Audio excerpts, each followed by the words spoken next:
Poetry. By Ambrose Bierce. Poetry. Shapes of clay. Dedication. With pride in their work, faith in their future and affection for themselves, an old writer dedicates this book to his young friends and pupils. George Sterling and Hermann Scheffauer. A. B. Preface.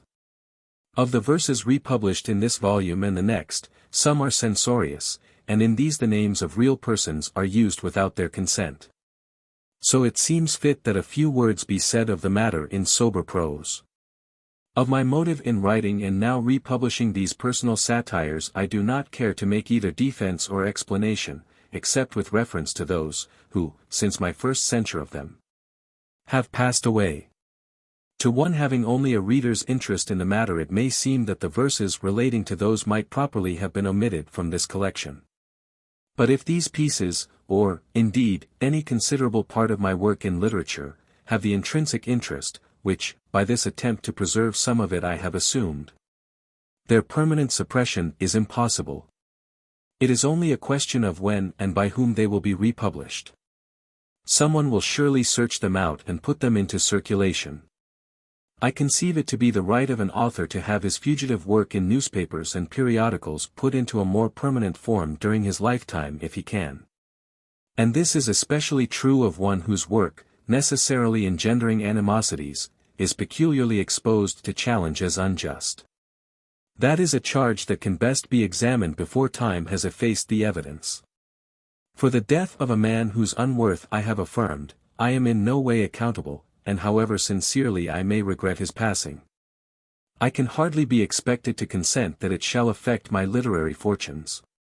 If the satirist who does not accept the remarkable doctrine that while condemning a sin he should spare the sinner were bound to let the life of his work be coterminous with that of his subject, his lot in letters were one of peculiar hardship. Persuaded of the validity of all this, I have not hesitated to reprint even certain epitaphs, which, once of the living, are now of the dead, as all the others must eventually be. The objection inheres in all forms of applied satire, my understanding of whose laws, liberties and limitations, is at least derived from reverent study of the masters. That in respect of matters herein mentioned I have followed their practice can be shown by abundant instance and example. In arranging these verses for publication I have thought it needless to classify them as serious, comic, sentimental, satirical, and so forth. I do the reader the honor to think that he will readily discern the character of what he is reading. And I entertain the hope that his mood will accommodate itself without disappointment to that of his author. Ambrose Bierce. The Passing Show. Chapter 1. I know not if it was a dream. I viewed a city where the restless multitude, between the eastern and the western deep, had reared gigantic fabrics, strong and rude. Colossal palaces crowned every height. Towers from valleys climbed into the light. O'er dwellings at their feet, great golden domes hung in the blue, barbarically bright. But now, new glimmering to east, the day touched the black masses with a grace of grey. Dim spires of temples to the nation's God, studding high spaces of the wide survey. Well did the roofs their solemn secret keep, of life and death stayed by the truce of sleep. Yet whispered of an hour when sleepers wake, the fool to hope afresh, the wise to weep. The gardens greened upon the builded hills, above the tethered thunders of the mills, with sleeping wheels unstirred to service yet, by the tamed torrents and the quickened rills. A hewn acclivity, reprieved a space, looked on the builder's blocks about his base, and bared his wounded breast in sign to say, "Strike, 'tis my destiny to lodge your race. 'Twas but a breath ago the mammoth browsed upon my slopes, and in my caves I housed your shaggy fathers in their nakedness, while on their foemen's awful they caroused. Ships from afar aphorist the bay, within their huge and chambered bodies lay the wealth of continents, and merrily sailed the hardy argosies to far Cathay. Beside the city of the living spread strange fellowship, the city of the dead. And much I wondered what its humble folk, to see how bravely they were housed, had said. Noting how firm their habitations stood, broad-based and free of perishable wood. How deep in granite and how high in brass. The names were wrought of eminent and good. I said, when gold or power is their aim, the smile of beauty or the wage of shame, men dwell in cities. To this place they fare, when they would conquer an abiding fame. From the red east the sun, a solemn rite, crowned with a flame the cross upon a height, above the dead. And then with all his strength, struck the great city all aroar with light. Chapter 2. I know not if it was a dream. I came unto a land where something seemed the same, that I had known as 'twere but yesterday. But what it was I could not rightly name. It was a strange and melancholy land, silent and desolate. On either hand lay waters of a sea that seemed as dead. And dead above it seemed the hills to stand. Greyed all with age, those lonely hills, ah me! How worn and weary they appeared to be. Between their feet long dusty fissures clove the plain in aimless windings to the sea. One hill there was which, parted from the rest, stood where the eastern water curved a west. Silent and passionless it stood. I thought I saw a scar upon its giant breast. The sun with sullen and portentous gleam hung like a menace on the sea's extreme. Nor the dead waters, nor the far, bleak bars of cloud were conscious of his failing beam. It was a dismal and a dreadful sight, that desert in its cold, uncanny light. No soul but I alone to mark the fear and imminence of everlasting night. All presages and prophecies of doom glimmered and babbled in the ghastly gloom. And in the midst of that accursed scene, a wolf sat howling on a broken tomb. Elixir vitae. Of life's elixir I had writ, when sleep. Pray heaven it spared him who the writing read. Sealed upon my senses with so deep a stupefaction that men thought me dead. The centuries stole by with noiseless tread. Like spectres in the twilight of my dream, I saw mankind in dim procession sweep through life, oblivion at each extreme. Meanwhile my beard, like Barbarossa's growing, loaded my lap and o'er my knees was flowing. The generations came with dance and song, and each observed me curiously there. Some asked, who was he? Others in the throng replied, a wicked monk who slept at prayer. Some said I was a saint, and some a bear. These all were women. So the young and gay, visibly wrinkling as they fared along, doddered at last on failing limbs away. Though some, their footing in my beard entangled, fell into its abysses and were strangled. At last a generation came that walked more slowly forward to the common tomb. Then altogether stopped. The women talked excitedly. The men, with eyes agloom, looked darkly on them with a look of doom. And one cried out, we are immortal now. How need we these? And a dread figure stalked, silent, with gleaming axe and shrouded brow. And all men cried, decapitate the women, or soon there'll be no room to stand or swim in. So, in my dream, each lovely head was chopped from its fair shoulders, and but men alone were left in all the world. Birth being stopped, enough of room remained in every zone, and peace ascended woman's vacant throne. Thus, life's elixir being found, the quacks their bread and butter in it gladly sopped. 'Twas made worth having by the headsman's axe. Seeing which, I gave myself a hearty shaking, and crumbled all to powder in the waking. Convalescent. What? Out of danger? Can the slighted dame, or canting Pharisee no more defame? Will treachery caress my hand no more? Nor hatred lie a lurk about my door. Ingratitude, with benefits dismissed. Not close the loaded palm to make a fist. Will envy henceforth not retaliate? For virtues it were vain to emulate. Will ignorance my knowledge fail to scout? Not understanding what 'tis all about. Yet feeling in its light so mean and small, that all his little soul is turned to gall. What? Out of danger. Jealousy disarmed. Greed from exaction magically charmed. Ambition stayed from trampling whom it meets. Like horses fugitive in crowded streets. The bigot, with his candle, book and bell, tongue-tied, unlunged and paralyzed as well. The critic righteously to justice hailed. His own ear to the post securely nailed. What most he dreads unable to inflict. And powerless to hawk the faults he's picked. The liar choked upon his choicest lie. And impotent alike to vilify. Or flatter for the gold of thrifty men. Who hate his person but employ his pen. Who love and loathe, respectively, the dirt belonging to his character and shirt. What? Out of danger.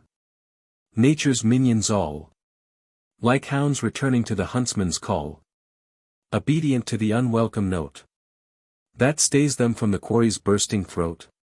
Famine and pestilence and earthquake dire. Torrent and tempest, lightning, frost and fire. The soulless tiger and the mindless snake. The noxious insect from the stagnant lake. These from their immemorial prey restrained. Their fury baffled and their power chained. I'm safe. Is that what the physician said? What? Out of danger. Then, by heaven, I'm dead. At the close of the canvas. 'Twas a venerable person, whom I met one Sunday morning. All apparelled as a prophet of a melancholy sect. And in a jerry made of objurgatory warning. He lifted up his jottle to the following effect. O ye sanguinary statesmen, intermit your verbal tussles. O ye editors and orators, consent to hear my lay. Rest a little while the digital and maxillary muscles. And attend to what a venerable person has to say. Cease your writing, cease your shouting, cease your wild unearthly lying. Cease to bandy such expressions as are never, never found in the letter of a lover. Cease exposing and replying. Let there be a bedded fury and a decrement of sound. For tomorrow will be Monday and the 5th day of November. Only day of opportunity before the final rush. Carpe diem. Go conciliate each person who's a member of the other party, do it while you can without a blush. Lo! The time is close upon you when the madness of the season, having hulled itself to silence, like a Minnesota clone, will at last be superseded by the still, small voice of reason. When the whelpage of your folly you would willingly disown. Ah, 'tis mournful to consider what remorses will be thronging, with a consciousness of having been so ghastly indiscreet, when by accident untoward 2 ex-gentlemen belonging to the opposite political denominations meet. Yes, 'tis melancholy, truly, to forecast the fierce, unruly supersurging of their blushes, like the flushes upon high, when Aurora Borealis lights her circumpolar palace, and in customary manner sets her banner in the sky. Each will think, this falsifier knows that I too am a liar. Curse him for a son of Satan, all unholily compound. Curse my leader for another. Curse that pelican, my mother. Would to God that I when little in my victual had been drowned. Then that venerable warner disappeared around a corner. And the season of unreason having also taken flight, all the cheeks of men were burning like the skies to crimson turning, when Aurora Borealis fires her premises by night. Novum Organum. In Bacon see the culminating prime of Anglo-Saxon intellect and crime.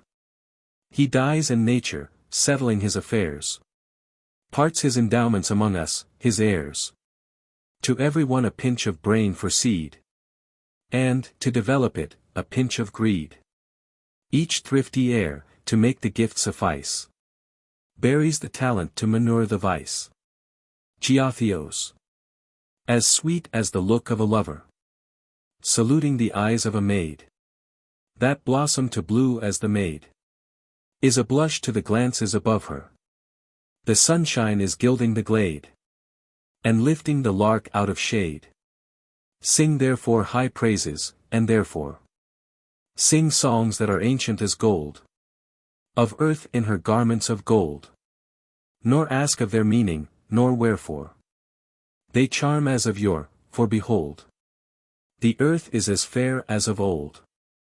Sing songs of the pride of the mountains, and songs of the strength of the seas, and the fountains that fall to the seas, from the hands of the hills, and the fountains that shine in the temples of trees, in valleys of roses and bees. Sing songs that are dreamy and tender, of slender Arabian palms, and shadows that circle the palms, where caravans, veiled from the splendor, are kneeling in blossoms and balms, in islands of infinite calms. Barbaric, O man, was thy ruining, when mountains were stained as with wine, by the dawning of time, and as wine were the seas, yet its echoes are crooning a cant in the gusty pine, and the pulse of the poet's line. Politics. That land full surely hastens to its end, where public sycophants in homage bend the populace to flatter, and repeat the doubled echoes of its loud conceit. Lowly their attitude but high their aim, they creep to eminence through paths of shame, till fixed securely in the seats of power, the dupes they flattered they at last devour. The valley of dry bones. With crow bones all the land is white, from the gates of morn to the gates of night. Picked clean, they lie on the cumbered ground, and the politician's paunch is round, and he strokes it down and across as he sings. I've eaten my fill of the legs and wings, the neck, the back, the pontifical nose, breast, belly and gizzard, for everything goes. The meat that's dark, and there's none that's white, exceeded the need of my appetite. But I've bravely stuck to the needful work, that a hungry domestic hog would shirk. I've eaten the fowl that the fates commend to reluctant lips of the people's friend. Rank unspeakably, bitter as gall, is the bird, but I've eaten it, feathers and all. I'm a dutiful statesman, I am, although I really don't like a diet of crow. So I've dined all alone in a furtive way, but my platter I've cleaned every blessed day. They say that I bolt, so I do, my bird. They say that I sulk, but they've widely erred. O Lord!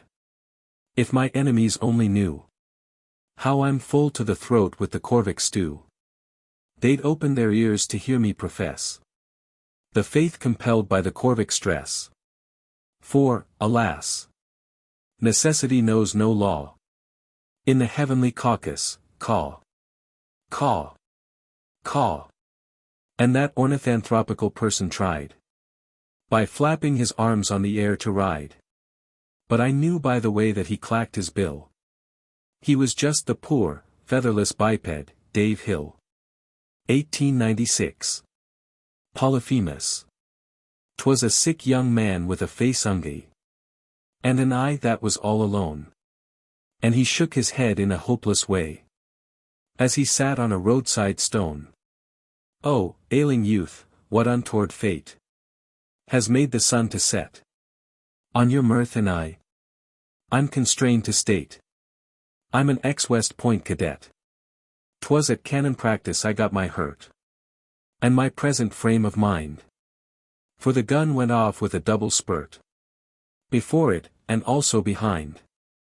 How sad, that a fine young chap, when studying how to kill, should meet with so terrible a mishap, precluding eventual skill. Ah, woeful to think that a weapon made for mowing down the foe should commit so dreadful an escapade. as to turn about to mow. No more he heeded while I condoled. He was wandering in his mind. His lonely eye unconsidered rolled. And his views he thus defined. 'Twas for a breach of the peace, 'twas for an international brawl. But a piece of the breach, ah no, ah no. I didn't want that at all. In defense. You may say, if you please, Johnny Bull, that our girls are crazy to marry your dukes and your earls. But I've heard that the maids of your own little isle greet bachelor lords with a favoring smile. Nay, titles, 'tis said in defense of our fair, are popular here because popular there. And for them our ladies persistently go. Because 'tis exceedingly English, you know. Whatever the motive, you'll have to confess. The effort's attended with easy success. And, pardon the freedom, 'tis thought, over here. 'Tis mortification you mask with a sneer. It's all very well, sir, your scorn to parade of the high nasal twang of the Yankee maid. But, ah! To my lord when he dares to propose, no sound is so sweet as that, yes, from the nose. Ah, well, if the dukes and the earls and that lot can stand it, God succor them if they cannot. Your commoners ought to assent, I am sure. And what they're not called on to suffer, endure. 'Tis nothing but money, your nobles are bought. As to that, I submit, it is commonly thought that England's a country not specially free of Crecy and, if you'll allow it, Croecy. You've many a widow and many a girl with money to purchase a duke or an earl. 'Tis a very remarkable thing, you'll agree, when goods import buyers from over the sea. Alas for the woman of Albion's isle. She may simper, as well as she may smile. She may wear pantalettes and an air of repose. But my lord of the future will talk through his nose. Invocation. Read at the celebration of independence in San Francisco, in 1888. Goddess of Liberty. O thou, whose tearless eyes behold the chain, and look unmoved upon the slain. Eternal peace upon thy brow. Before thy shrine the races press thy perfect favor to implore. The proudest tyrant asks no more, the ironed anarchist no less. Thine altar coals that touch the lips of prophets kindle, too, the brand by discord flung with wanton hand among the houses and the ships. Upon thy tranquil front the star burns bleak and passionless and white, its cold inclemency of light more dreadful than the shadows are.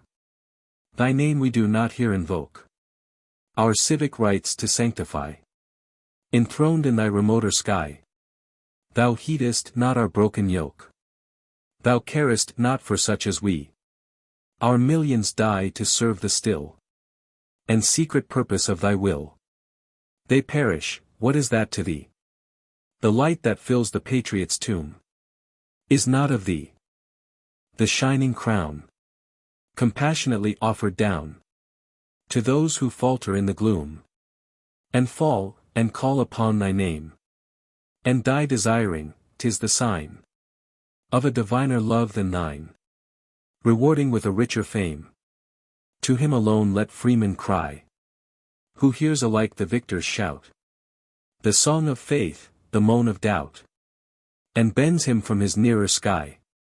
God of my country and my race, so greater than the gods of old, so fairer than the prophets told, who dimly saw and feared thy face, who didst but half reveal thy will, and gracious ends to their desire.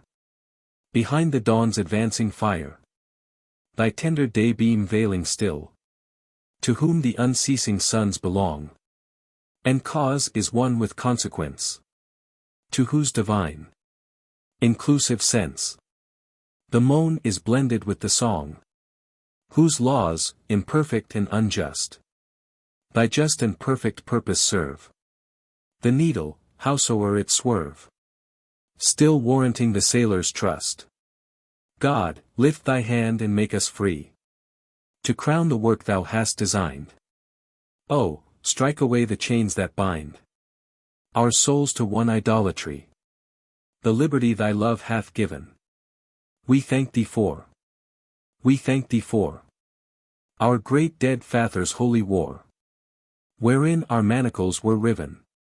We thank thee for the stronger stroke, ourselves delivered and incurred, when, thine incitement half unheard, the chains we riveted we broke. We thank thee that beyond the sea, the people, growing ever wise, turn to the west their serious eyes, and dumbly strive to be as we. As when the sun's returning flame upon the Nile-side statue shone, and struck from the enchanted stone the music of a mighty fame. Let man salute the rising day of liberty, but not adore. 'Tis opportunity, no more, a useful, not a sacred, ray. It bringeth good, it bringeth ill, as he possessing shall elect. He mocketh it of none effect, who walketh not within thy will. Give thou more or less, as we shall serve the right or serve the wrong.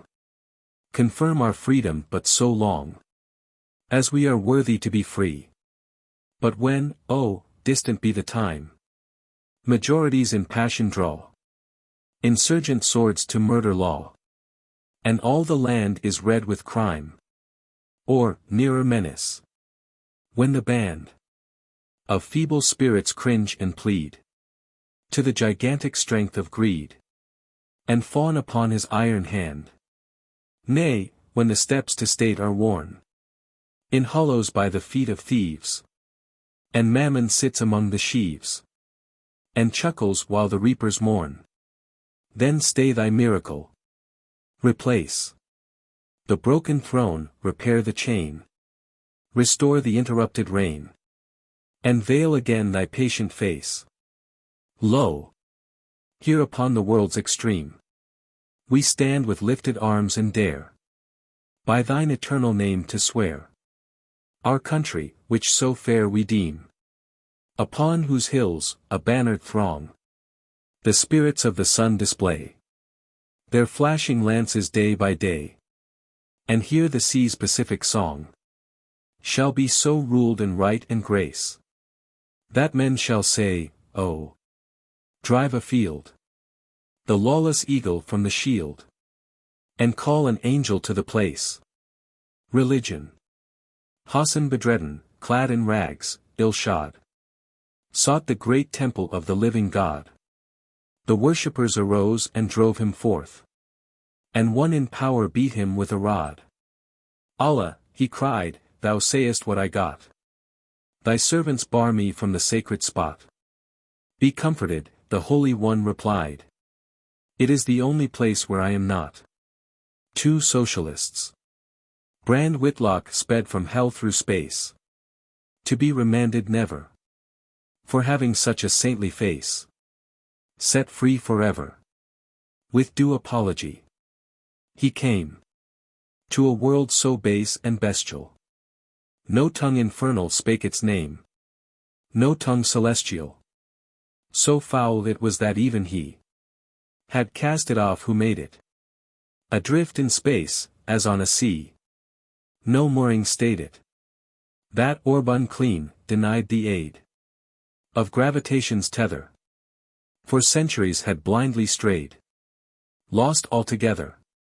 The sun disdainfully declined to light the villain planet, and the whole universe combined to curse and ban it. The thief impenitent, his grim recusance unabated, was its sole occupant. For him it was created. For when the wretch was newly dead, 'twas thought hell had not ample restraints to check the local spread of his example, nor apparatus that ensured a proper pang. Though lately the woes that he at first endured had softened greatly, but still one fierce, vain longing he suffered, nor could overcome it. the wish to sit in reverie on Calvary's summit. Beneath that orb's unjoyous sky, Brand Whitlock found the sinner. Affinity, the outer eye, lit by the inner. Said Whitlock, here my stay is brief. Take, brother, ere we sever, thy pardon. Be a better thief henceforth forever. God gives me power to condone all scalawags offending, for the sweet faith that I have shown in their amending. When so he'd said with solemn grace, as was that good soul's habit, the thief directly into space sprang like a rabbit. He might have left at any time, had freedom been his passion, for God had long forgot his crime. Crime was the fashion. The saint, resuming soon his flight, met him through chaos floating 3 stolen post-holes that poor wight was gaily toting. A morning fancy. I drifted, or I seemed to, in a boat, upon the surface of a shoreless sea, whereon no ship nor anything did float, save only the frail bark supporting me.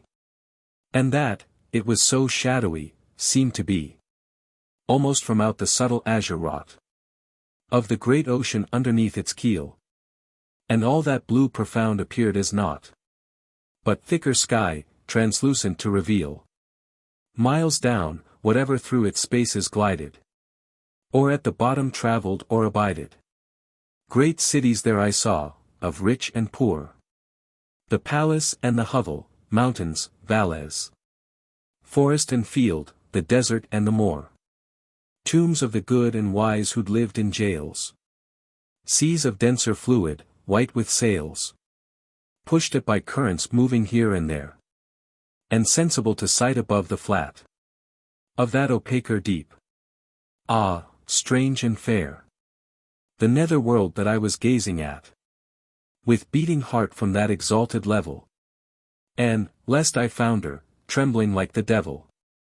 The cities all were populous, men swarmed in public places, chattered, laughed and wept, and savages their shining bodies warmed at fires in primal woods. The wild beast leapt upon its prey and slew it as it slept. Armies went forth to battle on the plain. So far, far down in that unfathomed deep, the living seemed as silent as the slain, nor even the widows could be heard to weep. One might have thought their shaking was but laughter. And, truly, most were married shortly after. Above the wreckage of that silent fray, strange fishes swam in circles, round and round, black, double-finned. And once a little way, a bubble rose and burst without a sound, and a man tumbled out upon the ground. Lord! 'Twas an eerie thing to drift apace on that pellucid sea, beneath black skies, and o'er the heads of an undrowning race. And when I woke I said, to her surprise, who came with chocolate, for me to drink it? The atmosphere is deeper than you think it. Visions of sin. Krasnoyarsk, Siberia. My eyes are better, and I shall travel slowly toward home. Dannenhauer. From the regions of the night, coming with recovered sight, from the spell of darkness free. What will Dannenhauer see? He will see when he arrives doctors taking human lives. He will see a learned judge, whose decision will not budge till both litigants are fleeced, and his palm is duly greased. Lawyers he will see who fight day by day and night by night, never both upon a side, though their fees they still divide. Preachers he will see who teach that it is divine to preach, that they fan a sacred fire, and are worthy of their hire. He will see a trusted wife, pride of some good husband's life, enter at a certain door, but he will see no more. He will see good Templars reel, see a prosecutor steal, and a father beat his child. He'll perhaps see Oscar Wilde From the regions of the night. Coming with recovered sight. From the bliss of blindness free. That's what Danenhow'll see. 1882. Genius. What is the thing called genius? One has said. 'Tis general ability directed into a special channel. One, instead, proffers a definition much respected by toiling dullards. Genius, he explains, is infinite capacity for taking pains. Max Nordau, seeing he has not the thing, has solemnly decided, with Lombroso, that genius is degeneracy. Ring the curtain down, the show is only a so-so. I'd rather see a dog fight than sit out this inconclusive definition bout. What, then, is genius? Faith, I'm only sure that I am deep in doubt about the matter. But this I think, of too in literature. He is the greater genius who's the fatter. 'Twas in an age less prosperous that those were kings of thought who starved by verse and prose. Lo! The lean rhapsodist whose soul surveys, ecstatic, his unprofitable vision, interprets it in cleanly speech, arrays his jeweled words with scholarly precision. Faith, he's a dunce or he would never lack the means to wedge his belly from his back. 'Twere passing easy to allay his pang, had he the genius, that's to say, the insight commercial. If he would but sing in slang, he'd earn the wherewithal to make his skin tight. Genius, let's now define the word afresh, is the capacity to take on flesh. Spirit of letters, hail! Thy reign is now. Thy ministers are gentlemen that waddle, children of light and leading who avow. They swap, for tallow, speech that's not a model. For laminated kidney suet trade unsavory words. You must be stout, George Ade. The town of day. Swains and maidens, young and old, you to me this tale have told. Where the squalid town of day irks the comfortable sea, spreading webs to gather fish. As for wealth we said a wish. Dwelt a king by right divine, sprung from Adam's royal line. Town of day by the sea. Divers kinds of kings there be. Name nor fame had Picklepip. Ne'er a soldier nor a ship bore his banners in the sun. Naught knew he of kingly sport, and he held his royal court under an inverted tun. Love and roses, ages through, bloom where cot and trellis stand. Never yet these blossoms grew. Never yet was room for two in a cask upon the strand. So it happened, as it ought, that his simple schemes he wrought through the lagging summer's day, in a solitary way. So it happened, as was best, that he took his nightly rest with no dreadful weight of woe.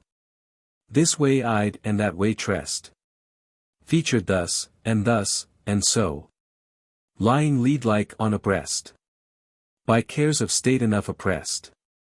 Yet in dreams his fancy rude claimed a lordly latitude. Town of day by the sea. Dreamers made above their state, and wakened back to their degree. Once to cask himself away, he prepared at close of day, as he tugged with swelling throat at a most unkingly coat.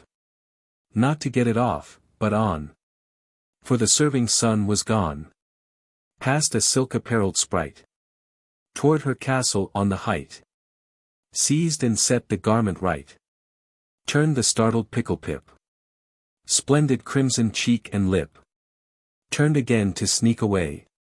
But she bade the villain stay, bade him thank her, which he did, with a speech that slipped and slid, sprawled and stumbled in its gait, as a dancer tries to skate. Town of day by the sea, in the face of silk and lace, rags too bold should never be. Lady Minnow cocked her head. Mr. Picklepip, she said, Do you ever think to wed? Town of day by the sea. No fair lady ever made a wicked speech like that to me. Wretched little Pickle Pip. Said he hadn't any ship, any flocks at his command, nor to feed them any land. Said he never in his life owned a mind to keep a wife. But the guilty stammer so that his meaning wouldn't flow. So he thought his aim to reach by some figurative speech. Said his fate had been unkind, had pursued him from behind. How the mischief could it else? Came upon him unaware. Caught him all too roughly, there gushed the little lady's glee, like a gush of golden bells. Pickle Pip, why, that is me. Town of day by the sea.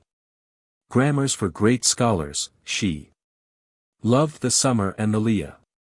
Stupid little Pickle Pip allowed the subtle hint to slip. Maundered on about the ship that he did not chance to own. Told this grievance o'er and o'er, knowing that she knew before. Told her how he dwelt alone. Lady Minnow, for reply, cut him off with, so do I. But she reddened at the fib. Servitors had she, ad lib. Town of day by the sea. In her youth who speaks no truth ne'er shall young and honest be. Witless little Pickle Pip manned again his mental ship, and veered her with a sudden shift.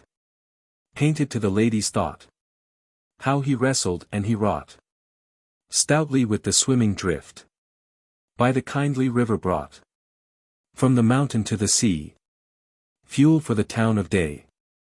Tedious tale for lady's ear.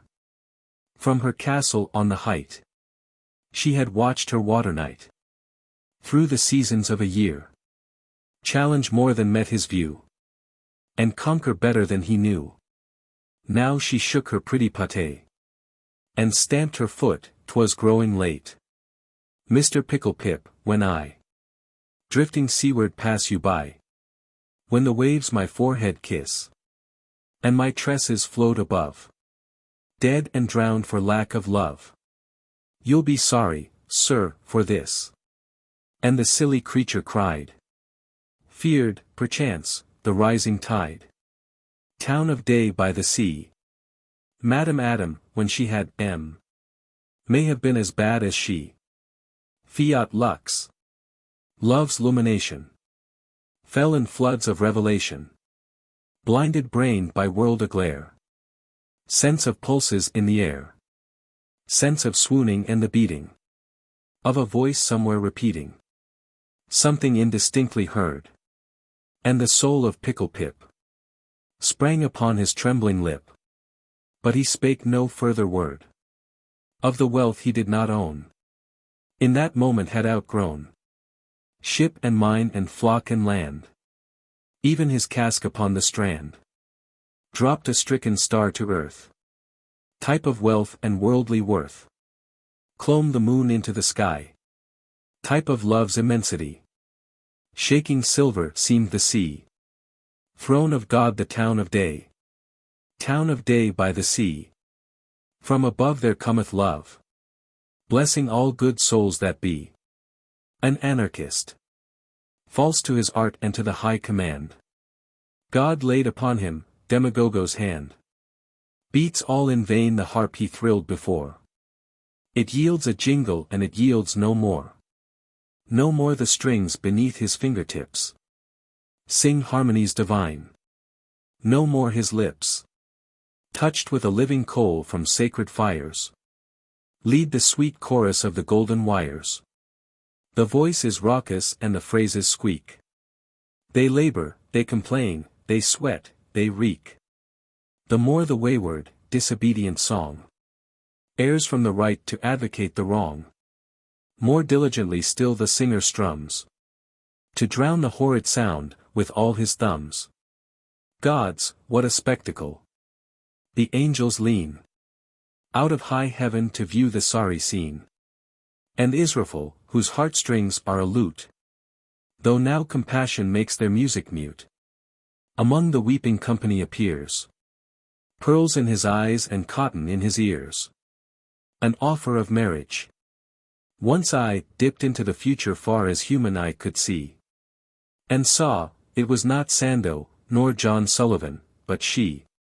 Emancipated woman. Who was weeping as she ran. Here and there for the discovery of expurgated man. But the sun of evolution ever rose and ever set. And that tardiest of mortals hadn't evolute yet. Hence the tears that she cascaded, hence the sighs that tore apart all the tenderness connections of her indurated heart. Cried emancipated woman, as she wearied of the search. In advancing I have left myself distinctly in the lurch. Seeking still a worthy partner, from the land of brutes and dudes. I have penetrated rashly into manless solitudes. Now without a mate of any kind where am I? That's to say. Where shall I be tomorrow, where exert my rightful sway? And the purifying strength of my emancipated mind? Can solitude be lifted up, vacuity refined? Calling. Calling from the shadows in the rear of my advance. From the region of unprogress in the dark domain of chance. Long I heard the unevolvable beseeching my return. To share the degradation he's reluctant to unlearn. But I've held my way regardless. Evoluting year by year. Till I'm what you now behold me, or would if you were here. A condensed emancipation and a purifier proud. An independent entity appropriately loud. Independent? Yes, in spirit, but, oh, woeful, woeful state. Doomed to premature extinction by privation of a mate. To extinction or reversion, for unexpurgated man. Still awaits me in the backward if I sicken of the van. Oh, the horrible dilemma, to be odiously linked with an undeveloped species, or become a type extinct. As emancipated woman wailed her sorrow to the air. Stalking out of desolation came a being strange and rare. Plato's man. A biped, featherless from mandible to rump. Its wings two quillless flippers and its tail a plumeless stump. First it scratched and then it clucked, as if in hospitable terms. It invited her to banquet on imaginary worms. Then it strutted up before her with a lifting of the head. And in accents of affection and of sympathy it said, my estate is somewhat humble. But I'm qualified to draw near the hymeneal altar and whack up my heart and claw. To emancipated anything as walks upon the earth. And them things is at your service for whatever they are worth. I'm sure to be congenial, marm, nor e'er deserve a scowl. I'm emancipated rooster, I am expurgated fowl. From the future and its wonders I withdrew my gaze, and then wrote this wild, unfestive lay of evolutionated hen. Arma virumque. Ours is a Christian army. So he said. A regiment of bang omen who led. And ours a Christian navy, added he. Who sailed a thunder junk upon the sea. Better they know than men unwarlike do. What is an army, and a navy too? Pray God there may be sent them by and by. The knowledge what a Christian is, and why. For somewhat lamely the conception runs. Of a brass button Jesus firing guns. On a proposed crematory. When a fair bridge is builded o'er the gulf. Between two cities, some ambitious fool. Hot for distinction. Pleads for earliest leave. To push his clumsy feet upon the span. That men in after years may single him. Saying, behold the fool who first went o'er. So be it when, as now the promise is. Next summer sees the edifice complete. Which some do name a crematorium. Within the vantage of whose greater maws. Quicker digestion we shall cheat the worm. And circumvent the handed mole who loves. With tunnel, adit, drift and roomy stope. To mine our mortal parts in all their dips. And spurs and angles. Let the fool stand forth. To link his name with this fair enterprise. As first decarcassed by the flame. And if, with rival greetings for the fiery fame, they push in clamoring multitudes, or if, With unaccustomed modesty they all hold off, being something loath to qualify. Let me select the fittest for the right. By heaven!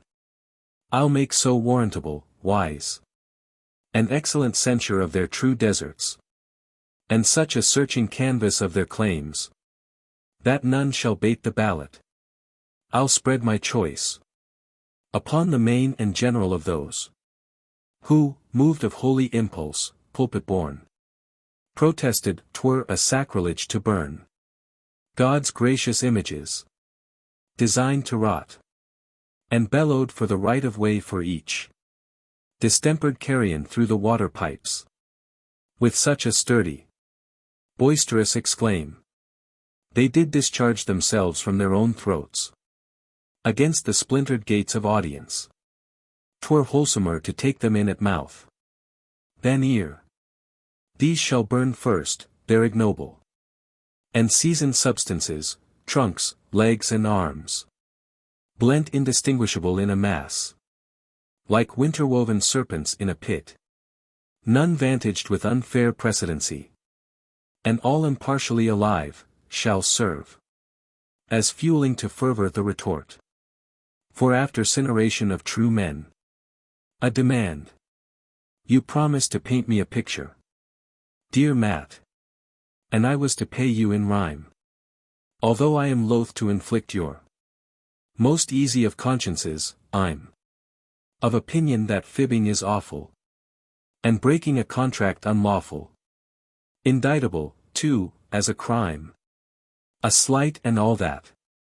If, lady unbountiful, any of that by mortals called pity has part in your obdurate soul, if a penny you care for the health of my heart, by performing your undertaking, you'll succor that organ from breaking, and spare it for some new smart, as puss does a rat.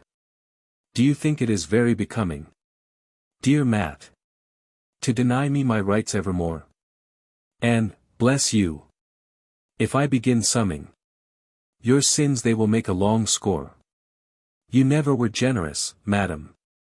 If you had been Eve and I Adam, you'd have given me naught but the core, and little of that. Had I been content with a Titian, a cat by Landseer, a meadow by Claude, no doubt I'd have had your permission to take it, by purchase abroad. But why should I sail o'er the ocean for Landseers and Claudes? I've a notion all's bad that the critics belaud. I wanted a Matt. Presumption's a sin, and I suffer for that. But still you did say that sometime. If I'd pay you enough, here's enougher. That's more than enough, of rhyme. You'd paint me a picture. I pay you hereby in advance, and I pray you condone, while you can, your crime, and send me a Matt. But if you don't do so I warn you, dear Matt, I'll raise such a clamor and cry. On Parnassus the muses will scorn you as mocker of poets and fly with bitter complaints to Apollo. Her spirit is proud, her heart hollow.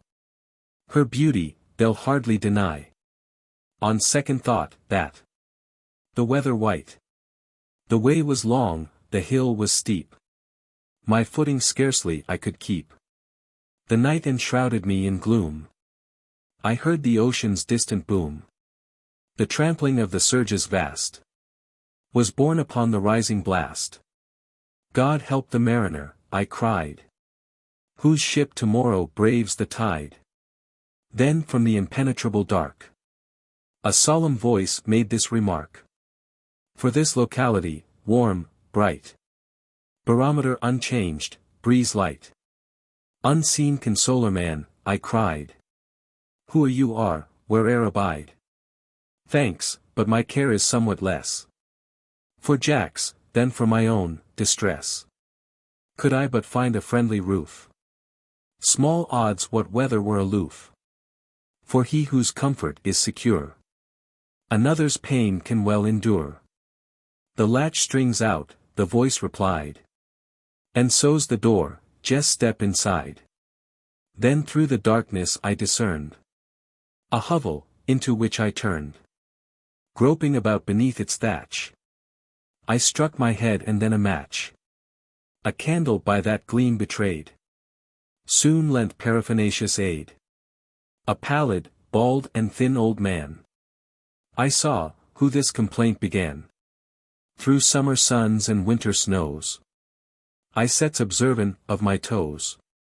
I rambles with increasin' pain the path of duty, but in vain.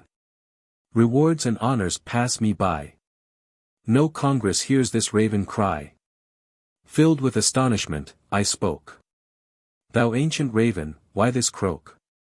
With observation of your toes. What Congress has to do, God knows. And swallow me if e'er I knew that one could sit and ramble too. To answer me that ancient swain took up his parable again. Through winter snows and summer suns a weather bureau here I runs. I calls the turn, and can declare just when she'll storm and when she'll fair. 3 times a day I sings out clear the probs to all which wants to hear. Some weather stations run with light. Frivolity is seldom right. A scientist from times remote. In Scienceville my birth is wrote. And when I h'ist the rainy sign, just take your cloes in off the line. Not mine, O marvelous old man. The methods of your art to scan. Yet here no instruments there be. Nor ohmmeter nor scope I see. Did you, if questions you permit, at the asylum leave your kit? That strange old man with motion rude rose to surprising altitude. Tools, and sarcasms too, I scorns. I tells the weather by my corns. No doors and windows here you see. The wind and moisture enters free. No fires nor lights, no wool nor fur. Here falsifies the temperature. My corns unleathered I expose. To feel the rains foretellin' throws. No stockin' from their ears keeps out the comin' tempest's warning shout. Sich delicacy some has got. They know next summer's to be hot. This here one says, for that he's best. Storm center passin' to the west. This feller's vitals is transfixed with frost for January 6th. One chap just now is occupied in figurin' on next Friday's tide. I've shaved this cuss so thin and true. He'll spot a fog in South Peru. Sec are my tools, which ne'er a swell observatory can excel. By long a studyin' their throbs, I catches onto all the problems. Much more, no doubt, he would have said. But suddenly he turned and fled. For in mine eyes indignant green lay storms that he had not foreseen, concerning which, as fear appeals to speed, his toes had told his heels. T-A-H. Yes, he was that, or that, as you prefer. Did so and so, though, faith, it wasn't all. Lived like a fool, or a philosopher. And had whatever's needful to a fall. As rough inflections on a planet merge in the true bend of the gigantic sphere, nor mar the perfect circle of its verge. So in the survey of his worth the small asperities of spirit disappear, lost in the grander curves of character. He lately was hit hard, none knew but I. The strength and terror of that ghastly stroke. Not even herself. He uttered not a cry, but set his teeth and made a revelry. Drank like a devil, staining sometimes red the goblet's edge, diced with his conscience. Spread like Sisyphus, a feast for death, and spoke his welcome in a tongue so long forgot, that even his ancient guest remembered not what race had cursed him in it. Thus my friend, still conjugating with each failing sense the verb to die in every mood and tense, pursued his awful humor to the end. When like a stormy dawn the crimson broke. From his white lips he smiled and mutely bled. And, having meanly lived, is grandly dead. My monument. It is pleasant to think, as I'm watching my ink drying along my paper, that a monument fine will surely be mine, when death has extinguished my taper. From each pitiless scribe of the critic tribe, purged clean of all sentiments narrow, a pebble will mark his respect for the stark, stiff body that's under the barrow. Thus stone upon stone by reviewers thrown, will make my celebrity deathless. Oh, I wish I could think, as I gaze at my ink, they'd wait till my carcass is breathless. Mad. O ye who push and fight, to hear a wanton sing, who utter the delight that has the bogus ring. O men mature in years, in understanding young, the membranes of whose ears she tickles with her tongue. O wives and daughters sweet, who call it love of art, to kiss a woman's feet, that crush a woman's heart. O prudent dams and sires, your docile young who bring to see how man admires a sinner if she sing. O husbands who impart to each assenting spouse the lesson that shall start the buds upon your brows.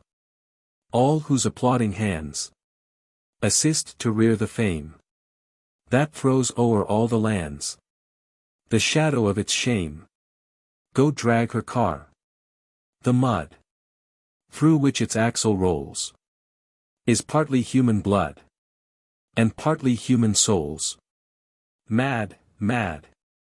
Your senses whirl like devils dancing free, because a strolling girl can hold the note high C. For this the avenging rod of heaven ye dare defy, and tear the law that God thundered from Sinai. For coercion of Columbia, the ships steam south from the harbor mouth. In warlike, grim array, they load the seas, and on every breeze I hear the brass bands play, as the squadrons steer away from each foreign shore. They are coming o'er the oceans big and small, with cheering crews and churning screws, and guns and shot and all, and admirals that appall. In tropical seas they are thick as bees. Oh, ne'er on the Trojan strand was gathered a fleet so hard to beat as sails to that southern land. 'Tis terribly, terribly grand. O sailorman stout, what's it all about? If you happen to know, tell me that the foe has no chance his troops to advance to the field, we all agree, and the devil a ship has he. He shifted his quid, the sailorman did, to the starboard side of his face. His trousers he hitched as he rolled and pitched, maintaining his dubious place with a certain maritime grace. He looked at the sky with a studious eye, and this singular yarn he spun. When the wind's so west, every man's possessed of a devil. No son of a gun can tell what's fit to be done. Perhaps it was not but a sailorman's thought.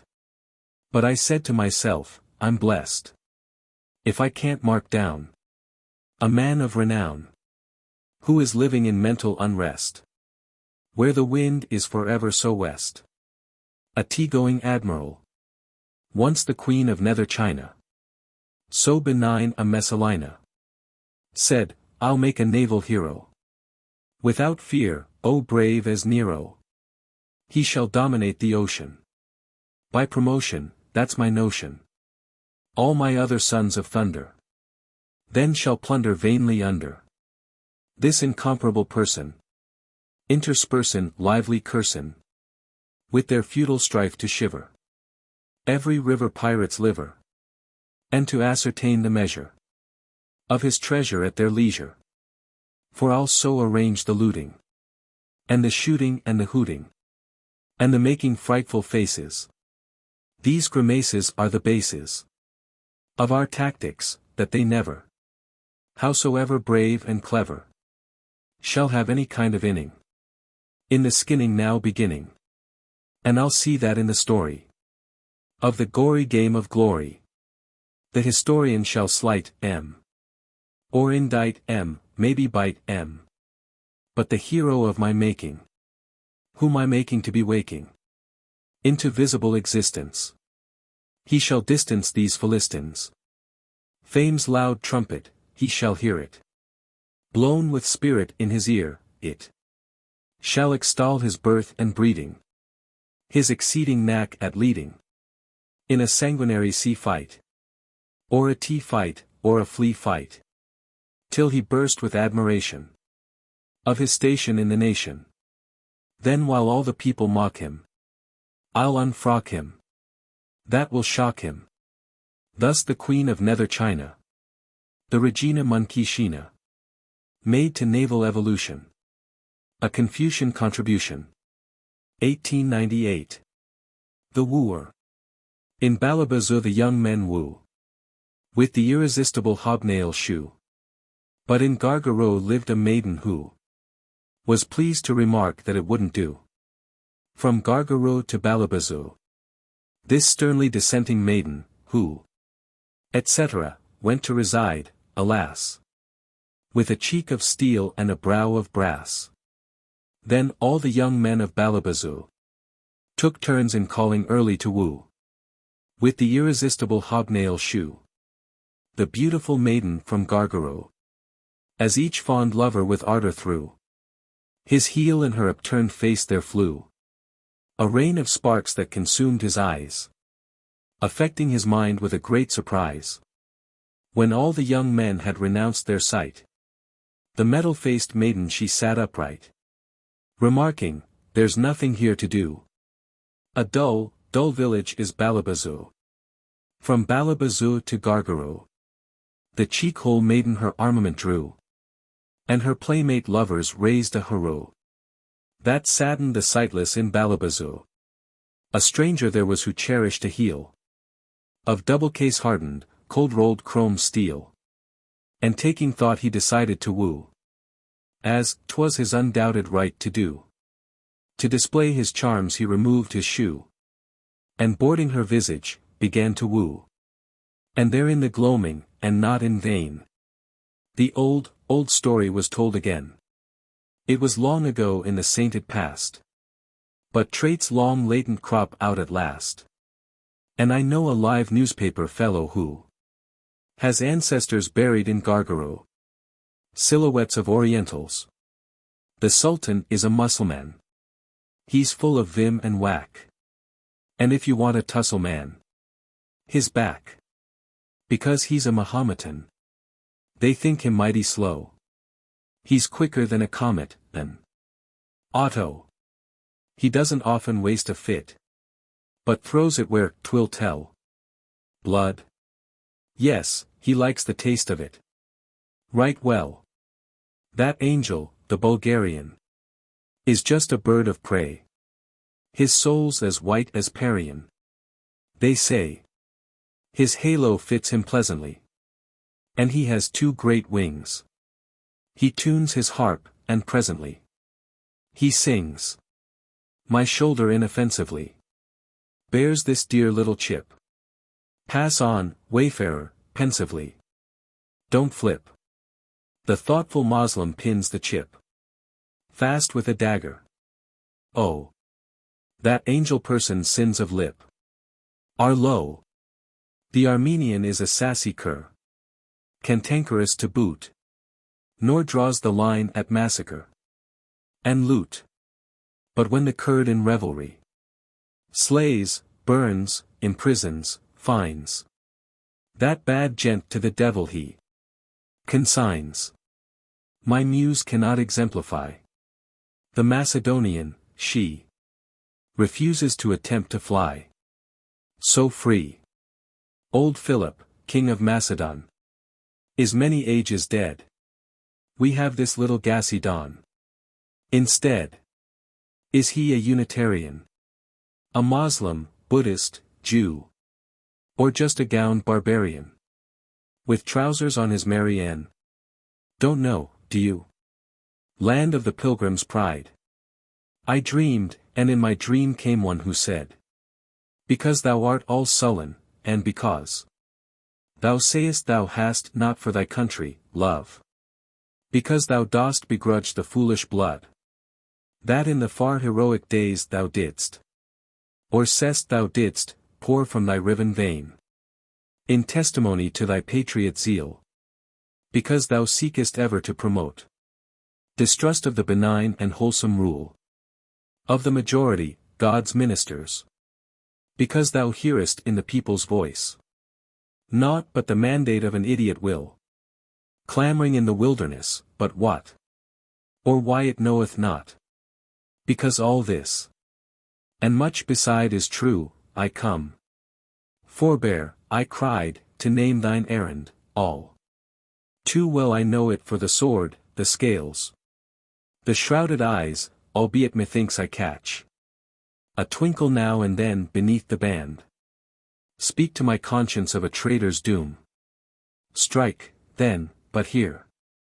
To westward, roaring up, from far beyond the earth's vast curvature, come sounds of discord horrible, the jar and thunder of exploding bombs, the crackle of the flames that eat away the means of life of those who kindle them, the shouts and curses of the robber mob, drunk with a sense of numbers, like the wolves, numerically brave, on ravin bent, and murder. Hear the moans of honest men, with shameful by name vilified, denied the right to earn their bread, and with a blind, mad cruelty the devil would weep to see, beaten and tortured, even by the hands of the barbarian's female and his whelps. Meanwhile the coward rulers of the land prate of the people's wrongs. The coward press, thrifty withal to purse a double gain, by two-faced flattery, prates like a fool of the conservative and saving strength of Anglo-Saxon institutions, or with magic words, as freedom, and the like, would conjure order from inharmony. The land is foul with crime, and none declares our shame and downfall. Even the women rise, and seeing the rack and ruin men have wrought, strip their weak bodies with a silly zeal, something to save from the chaotic wreck, and in the reek and sweat of their absurd and awkward efforts, lose even what remained, their own morality and men's respect. Therefore I say to you, nay, say no more, cried she who came into my dream, for thou dost wander. What, pray, has all this to do with what thou art charged with? That thou dost not love, such as it is, thy country. Faith, I would. But 'tis infested by my countrymen. What she replied I know not, for a bomb, spitting and sputtering on my chamber floor, awoke me and I fled into the night. A single tremor. When Senator Foraker came to die, his features lit up with a glow, and he said, I am going to dwell on high, and the Democrats down below. I have kept the faith, I have fought the fight, to the trusts forever true. With Elkins to lead, I have followed the light. St. Peter, it's up to you. Said Peter, we strive to please in vain. Many a soul coming here escapes to earth to be born again, and resume the old career. Here he opened the gate. Although, no doubt, this fellow's a son of sin. The devil himself can't keep him out. But I'll lock the fine gentleman in. A plague of asses. Alas, we've fallen upon an evil time. Our journals are all in a rash of rhyme. Slang, dialect, the humor of the slum, done into stanzas by the rule of thumb. The peasant word, the coarse, colloquial phrase, fitting the pauper thought that it conveys. March to the meter masters, hep, hep, hep. With every second soldier out of step. What sins of ours deserve this heavy curse? Who taught our clowns, 'tis easy to write verse? If neither poetry nor wit be deemed a needful ornament, nor sense esteemed a twin of sound. O rustics of the quill! Ill-made by nature, making others ill. Landlubbers on the sea of song a sail. Uttering your fancies o'er the leeward rail. Forgive the wicked wish I cannot choose. But entertain, that, luckless, you may lose. Each one a thumb of the tormenting 10. Whereon you reckon syllables. Ah, then. Restored to what it was before you learned. That grinning through horse collars ever earned. Plaudits of rustics and enough of dollars. To pay the weekly rental of the collars. With something over for the stomach's throes. Your ailing verse will turn to ailing prose. Then joyous angels will look down and say, behold! The 99 that went astray. Return to where, from fields of noxious grass. Sweet thistles beckon each repenting ass. In Cuba, our administration had made a new nation. As new as a nation could be. A raven was flapping above it and snapping his beak with a manifest glee. O raven, what is it you see that causes the manifest glee? You can't be designing a program of dining on anything living and free. You're famous for dinners that plain-speaking sinners condemn with the terrible D. The word is abhorrent to me. That begins with the terrible D. Come down from your airy position and tarry a while on this coconut tree, and tell me what joying you find in annoying a nation so young and so free. Not dead in the slightest degree, but lively and healthy as we. The raven, complying, said, solemnly eyeing my edible parts from the tree. It isn't to nations I look for my rations. To any extent or degree. They don't fill the hollow in me. To an appreciable degree. Yet the seasons ensuing will see something doing to heighten my manifest glee. 'Tis soldiers that mostly appeal to my ghostly unusual appetite, see. They're easy digesting to me. With my singular appetite, see. Then I hammered my forehead to think of that horrid old bird with his appetite free. Sitting there, lacking compassion and cracking his beak on a coconut tree. As if merely saying to me, oh, what a fine coconut tree. I said somewhat later. Our administrator of freedom's estate, O.C. His administration presents us a nation that's spelled with the terrible D. And nation is hateful to me when led by the terrible D. For a certain critic, let lowly theme engage my humble pen. Stupidities of critics, not of men. Be it mine once more the maunderings to trace of the expounder's self-directed race. Their wire-drawn fancies, finically fine. Of diligent vacuity the sign. Let them in jargon of their trade rehearse the moral meaning of the random verse that runs spontaneous from the poet's pen, to be half-blotted by ambitious men, who hope with his their meaner names to link, by writing o'er it in another ink, the thoughts unreal which they think, until the mental eye in vain inspects the hateful palimpsest to find the text. The lark ascending heavenward, loud and long, sings to the dawning day his wanton song. The moaning dove, attentive to the sound, its hidden meaning hastens to expound. Explains its principles, design, in brief. Pronounces it a parable of grief. The bee, just pausing ere he daubs his thigh with pollen from a hollyhock nearby, Declares he never heard in terms so just. The labor problem thoughtfully discussed. The browsing ass looks up and clears his whistle. To say, a monologue upon the thistle. Meanwhile the lark, descending, folds his wing. And innocently asks, what did I sing? O literary parasites! Who thrive upon the fame of better men, derive your sustenance by suction, like a leech. And, for you preach of them, think masters preach. Who find it half is profit, half delight. To write about what you could never write. Consider, pray, how sharp had been the throes of famine and discomfiture in those you write of if they had been critics, too. And doomed to write of nothing but of you. Lo!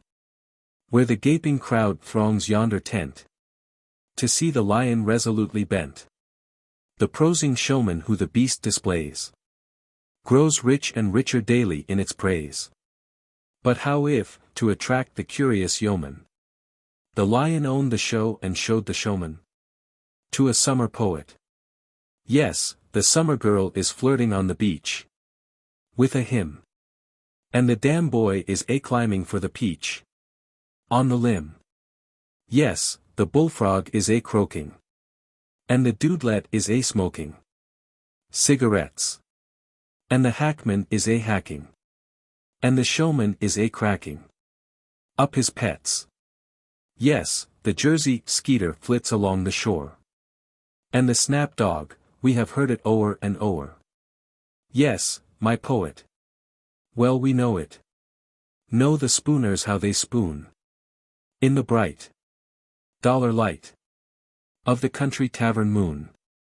Yes, the caterpillars fall from the trees, we know it all. And with Beetles all the shelves are alive. Please unbuttonhole us, oh. Have the grace to let us go. For we know how you summer poets thrive.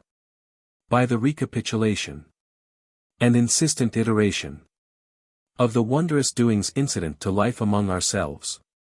So, I pray you stop the fervor and the fuss. For you, poor human linnet. There's a half a living in it. But there's not a copper cent in it for us. Arthur McEwen. Posterity with all its eyes will come and view him where he lies. Then, turning from the scene away, with a concerted shrug, will say, Scarabaeus Sisyphus. What interest has that to us? We can't admire at all, at all. A tumblebug without its ball. And then a sage will rise and say, good friends, you err, turn back, I pray. This freak that you unwisely shun is bug and ball rolled into one. Charles and Peter. Ere Gabriel's note to silence died, all graves of men were gaping wide. Then Charles and Dana, of the sun, rose slowly from the deepest one. The dead in Christ rise first, 'tis writ. Quoth he, ick, bick, ban, do, I'm it. His headstone, footstone, counted slow, were ick and bick, he, ban, and do. Of beating Nick the subtle art was part of his immortal part. Then straight to heaven he took his flight. Arriving at the gates of light, their warden Peter, in the throes of sleep, lay roaring in the nose. Get up, you sluggard! Dana cried. I've an engagement there inside. The saint arose and scratched his head. I recollect your face, he said. And, pardon me, 'tis rather hard. But, Dana handed him a card. Ah, yes, I now remember, bless my soul, how dull I am yes, yes. Walk in. But I must tell you this. We've nothing better here than bliss. We've rest and comfort, though, and peace. Puddles, Dana said, for geese. Have you in heaven no hell? Why, no. Said Peter, nor, in truth, below. 'Tis not included in our scheme. 'Tis but a preacher's idle dream. The great man slowly moved away. "I'll call," he said, "another day. On earth I played it, o'er and o'er. And heaven without it were a bore." "Oh, stuff, come in. You'll make," said Pete, "a hell where'er you set your feet." Contemplation. I muse upon the distant town. In many a dreamy mood. Above my head the sunbeams crown the graveyard's giant rude. The lupin blooms among the tombs. The quail recalls her brood. Ah, good it is to sit and trace the shadow of the cross. It moves so still from place to place. O'er marble, bronze and moss. With graves to mark upon its arc our time's eternal loss. And sweet it is to watch the bee that revels in the roses, and scents the fragrance floating free on every breeze that dozes. Upon the mound, where, safe and sound, mine enemy reposes. The golden age. Long ago the world was finer. Why it failed I do not know. All the virtues were diviner. Robber, miser, and maligner had not been created. No. Truth and honor flourished, though. Long ago. Sages in procession stalking moved majestic to and fro. And each lowly mortal walking in their shadow stilled his talking, heeding the sonorous flow of their wisdom, loud or low. Long ago. Angel woman, younger, fairer, far than she that now we know, gave men meeting with a rarer grace. No graybeard cried, beware her tongue and temper. She was slow to wrath. I tell you that was so. Long ago. Ah, the miracle of morning, setting all the world aglow. Like a smile of light adorning God's own face, held no forewarning of the tempest that would blow. Sign and prophecy of woe. Long ago. Hope from every hilltop beckoned to the happy throngs below. And they confidently reckoned on a hero every second. Best of all that goodly show. I was but a laddie, oh, so long ago. A prophet of peace. The world is young, perverse, and bad. The virtues all are wanting. The gods are dead and men are mad. And wickedness is haunting the human heart, an honored guest. As robbers of the night infest a wayside inn in Camelhad. Hate walks the earth all unafraid. And neighbor murders neighbor. Greed draws on greed the battle blade. And labor strangles labor. The widow and the orphan cry for bread while benefactors ply, unlashed by law, their dreadful trade. King, president, and patriot serve their accursed ambition. The soldier and the sans-culottes, the priest and politician, are blowing with impest breath the coals of war that sparkle death. Peace, righteousness, and love are not. But I shall live to see the day whose golden dawn is breaking. The reign of war no more shall lay our dust, nor hearts be aching. Lo! All mankind in brotherhood shall study only to be good, and fling the sword of self away. So chanted one inspired and fain his message to deliver to men who toiled upon the plain and bled along the river. And all the world was foul with crime. This prophet lived about the time that Lamech's wife bare Tubal-Cain, an unreformable reformer. I know not how they come about, these alterations in our spelling, but sometimes am disposed to doubt the efficacy of compelling, as still is done to one in school, by threatening to whack or twist him, observance of an iron rule, despite one's better private system. For when the sinner's freed from fear, he spells, as formerly, by ear. That's what I have observed, but much. By that, I fear, is not decided. Against the iron hand, whose touch may none experience. As I did. For under this White House regime, condemning every silent letter. This is the motto, it would seem. Who spells by ear spells all the better. If that is what these pranks entail. Executive compulsion, hail. God grant I know not envy nor. When chatting over cup and saucer. Betray my secret hunger for. The high renown of Geoffrey Chaucer. Yet now at last I seem to see. My way to equal approbation. When I'm as hard to read as he. Fontes of that far generation. Will study me and say, how grand. So difficult to understand. The President. How enterprising in revision. Of nature's laws, how diligent. In cutting out a court decision. How sedulous the stars to woo. And keep the seasons rightly going. Ah, seldom we remember who. Establishes the time of sowing.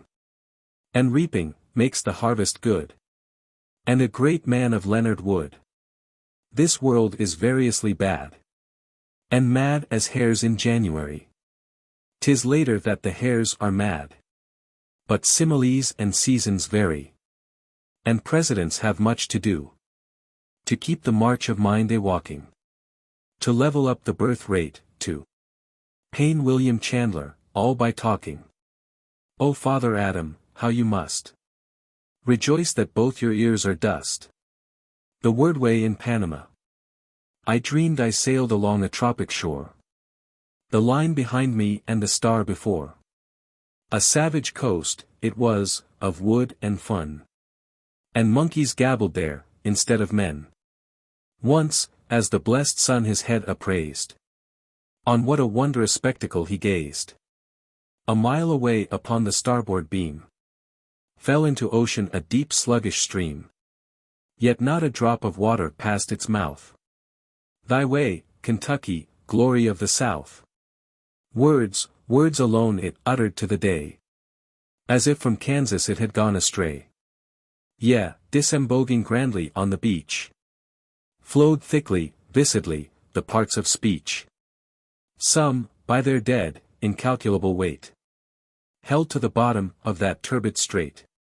Slid seaward fathoms deep, nor saw the light. That shone above their everlasting night. Some, such their levity, remained atop. Frolicked and flashed, did everything but stop. Others, too grave to float, too light to sink. Forever rolled and tumbled on the brink. Spread north and south along the cumbered strand. And babbled ever between sea and land. Ah, 'twas a famous spectacle indeed. This wordy welter, verbs that disagreed. With nominatives, prepositions all. Too weak to hold the objective case in thrall. Adverbs and adjectives disparked quite. From parent words and in a woeful plight. Of orphanage, conjunctions, interjections. With truly anarchistic predilections. And pronouns which, a gutter-blooded swarm. Denied their antecedents in their form. Greatly I marveled whence this language came. No, well of English, like it could I name. Nor think how such a stream, however free. Its flow, could wear a channel to the sea. As Hudson bears his never-failing fleet. Of dead dogs, verdant, potty and unsweet. To pile themselves upon the Jersey shore. Or in Sargasso's sea rest evermore. So poured this torrent through its delta's breaches. And all these parts of speech were parts of speeches. All gushing from that wordway like a flood. Of swearing tomcats militant in mud. They leapt, they smelled, they clamored, like a line. Of pagans faring to a sacred shrine. No more my heart the dismal din sustained.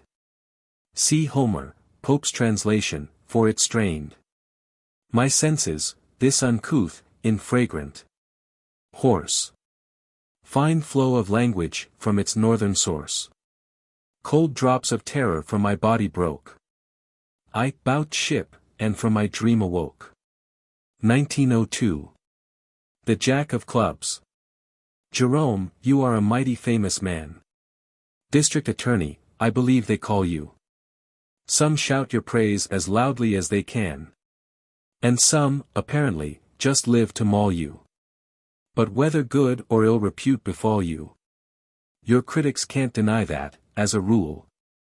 You take it standing, though the wits among them say you stand, as does the singing mule, the better to perform your feats of lung. And, truly from the dawning to the gloaming, when in good voice, you're usually Jeroming. Oh, well, we must have music, 'tis a need. Like Ibsen, Shaw, or the Ednick diet. Though sometimes silence is desired, indeed. There's much that may be said in praise of quiet. And possibly you might do worse than try it. 'Twere better, anyhow, than fool advice to the police to club their fellow men. Too sore already. Sir, it is not nice to free your snouty virtues from the pen.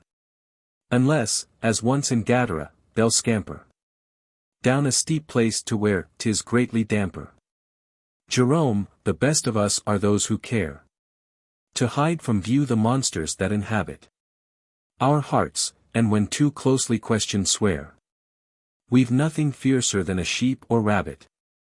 Seeing an opportunity, you grab it, and lifting up the curtain, show the whole menagerie of thoughts and feelings which infest the secret places of your soul, like newts and water puppies in a ditch. Oh, great reformer! Hide from observation the unpleasing spectacle of reformation. 1905. A naval method. Captain Purvis, for aught we know, never slew a Filipino. Played exceeding well at polo, but invited not the duello.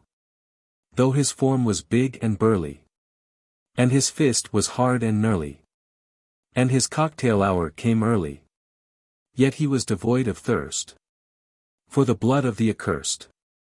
Inconsiderate to Gallo. Seas of gore, however shallow, he regarded very lightly, as inutile and unsightly. So he did not much frequent that insurrectionary gent. Captain Purvis went a-scouting. Truth to tell, he took an outing. Found a Filipino sleeping. Bound and took him into keeping. Calling Sergeant Major Gump, they conveyed him to a pump. Laid him on his back beneath, with his tongue between his teeth. Said the captain, we'll not thump him, but he is a spy, we'll pump him. That's our duty, information. Secrets useful to the nation. We'll wring from him. Tell me, sir. Tell me truly, why a cur wags its tail, and, furthermore, when a door is not a door, but that person obstinacious answered, with a look ungracious, that he'd see them, he was witty. Both in hell first, that's a city. In Cilicia, I suppose, where no proper person goes. So they pumped him full of water. Son of temperance, or daughter, ne'er was half so full as that. Nor any poison-fevered rat, trying with a fervor frantic to abolish the Atlantic. Yes, that Filipino bloated till his snowy liver floated like a lily on a pond, and his soul to the beyond drifted on the strong, full tide, by word of mouth, from his inside. Captain Purvis being duly tried, the president said, truly, he's a water warrior, he would more fitly serve at sea. So the navy broke his fall. Rearest admiral of all. By his ironclad desk he's sitting, sometimes writing, sometimes knitting. For he's chief, and that's enough, of the Bureau of Plum Duff. 1902. Another aspirant. George Dewey, dear, I did not think that you so very married and so happy 2. Would go philandering with another girl. And give your gay mustache a fetching curl. And set your cap, I should say your cocked hat. At Miss Columbia the like oh, that. Pray what can you expect to get by throwing sheep's eyes at one so very, very knowing? See how she served McKinley. All his life. He wooed her for his morganatic wife. Swore that he loved her better than his soul.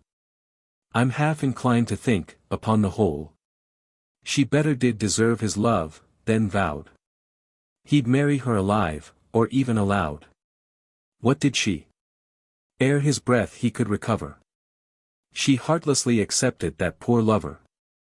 There's William Bryan of the silver tongue. Old in ambition, in discretion young. He courts her with the song, the dance, the lute. But knows how suitors feel who do not suit. And Teddy Roosevelt, plucking from its sheath the weapon that he wears behind his teeth, endeavors in his simple, soldier fashion, but all in vain, to touch her heart by sloshin. Beware, my webfoot friend, beware her wiles. Fly from her sighs and disregard her smiles. She's no fool mermaid with a comb and glass, but Satan's daughter with a breast of brass. Put out your prow to sea again, but hold. If Bryan and McKinley, all too bold, show up along the beach with little Teddy, well, Dewey, you may fire when you are ready. April, 1900. A learner. I do not think you rightly understand. My foolish tongue imperfectly has caught the trick of loving words, nor, as it ought, serves the sweet purpose of the heart's command. Dear, I'm untraveled in the golden land of love, and in its language all untaught. Like some poor mariner by tempest brought 'mongst alien races to a foreign strand. So, pretty native, bear with me until my simple wants I rightly can avow my will to serve you with my men and ships. For lo, already I've some little skill in the strange tongue. Ask me to kiss you now. I'll read the riddle ere it leaves your lips. To Bridget. Have ye heard what the news is, me darlint? The Fenians have threatened the Pope. But, begorra, I think there's a snarl in't that's twisted it up like a rope from a kink in the telescope. For the news, ye must know, Biddy, reaches this country by means of a wire. And sometimes the heat, oh, the speeches, just warps it up like a fire. Faith! Who but the divil would bother? The likes, oh, the Howly Father. And the divil is in it, I'm fearin'. When a gentleman's called on to choose betwixt Howly Church and Ould Aaron, the shamrock and harp to refuse, or be like the murtherin' Jews. Och! Biddy, me mind it is troublin' to know where me body's at home, with half o' me soul there in Dublin, and t'other half over in Rome. Bedad, there's a split in the party of the name of O'Malley McCarty. After Tennyson. You ask me why, though ill at ease, within this region I subsist, where honor's dead, and law is hissed, and all men pillage as they please. It is the land where freemen kill in warm debate their party foes, the land where judges come to blows and speak the things that make us ill, a land of base expedient, a land where gold can justice drown, where freedom's chains are handed down from president to president, where factions wrangle for the bread of honest men, where, fearing naught, accursed monopolies have caught the people in the nets they spread, where branded convicts execute the laws that, in a better time, they broke, and every kind of crime stalks unashamed and resolute. Should honor e'er possess the land, and patriots control the state, and justice rise, divine with hate, to choke the politician band, oh waft me from the harbor forth, Wild winds. I'll see Alaska's sky. Here 'twill have grown too warm, and I will run for office in the north. To my bird. If I were screaming in a cage. Parrot mine, and you were rhyming on this page. Parrot mine. I'd try to shriek a fresher bit of wisdom to excite your wit. Parrot mine. All you have said is nothing new. Parrot mine, parrot mine. By Jove, I taught it all to you. Parrot mine. While you nor can, nor could, nor might have thought what I could care to write. Parrot mine. Your life in order to maintain. Parrot mine, parrot mine. You daily dine upon my brain. Parrot mine. My mind, a torn and mangled wreck, is disappearing down your neck. Parrot mine. Well, be it so, present your bill. Parrot mine, and on my virtues feast your fill. Parrot mine. My vices, though, will disagree with you, my pet. They do with me. Parrot mine. Business. Two villains of the highest rank set out one night to rob a bank. They found the building, looked it o'er. Each window noted, tried each door. Scanned carefully the lidded hole for minstrels to cascade the coal. In short, examined 25 shortcuts from poverty to plenty. But all were sealed, they saw full soon, against the minions of the moon. Enough, said one, I'm satisfied. The other, smiling fair and wide, said, I'm as highly pleased as you. No burglar ever can get through. Fate surely prospers our design. The booty all is yours and mine. So, full of hope, the following day, to the exchange they took their way, and bought, with manner free and frank, some stock of that devoted bank. And they became, inside the year, one president and one cashier. Their crime I can no further trace, the means of safety to embrace. I overdrew and left the place. A possibility. If the wicked gods were willing. Pray it never may be true, that a universal chilling should ensue of the sentiment of loving, if they made a great undoing of the plan of turtle doving. Then farewell all poet lore. Evermore. If there were no more of billing, there would be no more of cooing. And we all should be but owls. Lonely fowls. Blinking wonderfully wise.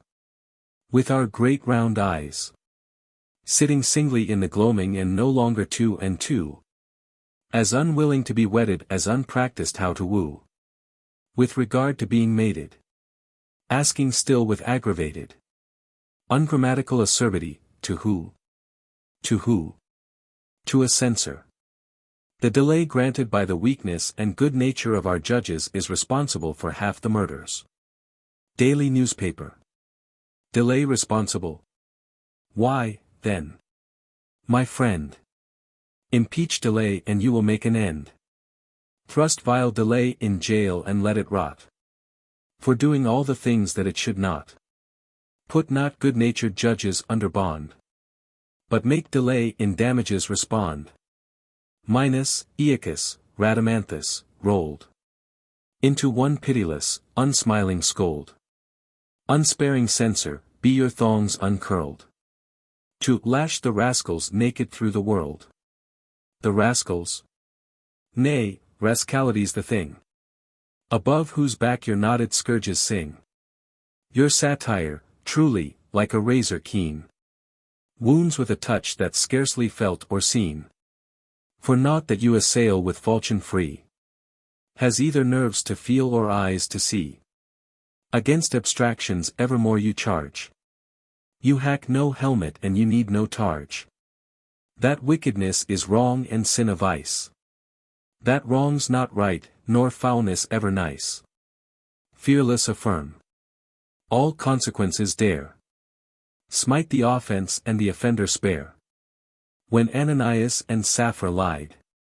Falsehood, had you been there, had surely died. When money changers in the temple sat. At money changing you'd have whirled the cat. That John the Baptist of the modern pen. And all the brokers would have cried amen. Good friend, if any judge deserve your blame. Have you no courage, or has he no name? Upon his method will you wreak your wrath? Himself all unmolested in his path.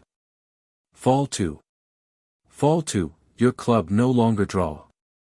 To beat the air or flail a man of straw. Scorn to do justice like the Saxon thrall. Who cuffed the offender's shadow on a wall. Let rascals in the flesh attest your zeal. Knocked on the mazzard or tripped up at heel. We know that judges are corrupt. We know that crimes are lively and that laws are slow. We know that lawyers lie and doctors slay. That priests and preachers are but birds of prey. That merchants cheat and journalists for gold. Flatter the vicious while at vice they scold. 'Tis all familiar as the simple lore. That 2 policemen and 2 thieves make 4. But since, while some are wicked some are good. As trees may differ though they all are wood. Names, here and there, to show whose head is hit. The bad would sentence and the good acquit. In sparing everybody none you spare. Rebukes most personal are least unfair. To fire at random if you still prefer. And swear at dog but never kick a cur. Permit me yet one ultimate appeal. To something that you understand and feel. Let thrift and vanity your heart persuade. You might be read if you would learn your trade. Good brother cynics, you have doubtless guessed. Not one of you but all are here addressed. Remember this, the shaft that seeks a heart. Draws all eyes after it. An idle dart. Shot at some shadow flutters o'er the green. Its flight unheeded and its fall unseen. The whole world kin. Liars for witnesses. For lawyers brutes. Willing to lose their souls to win their suits. Cowards for jurors, and for judge a clown.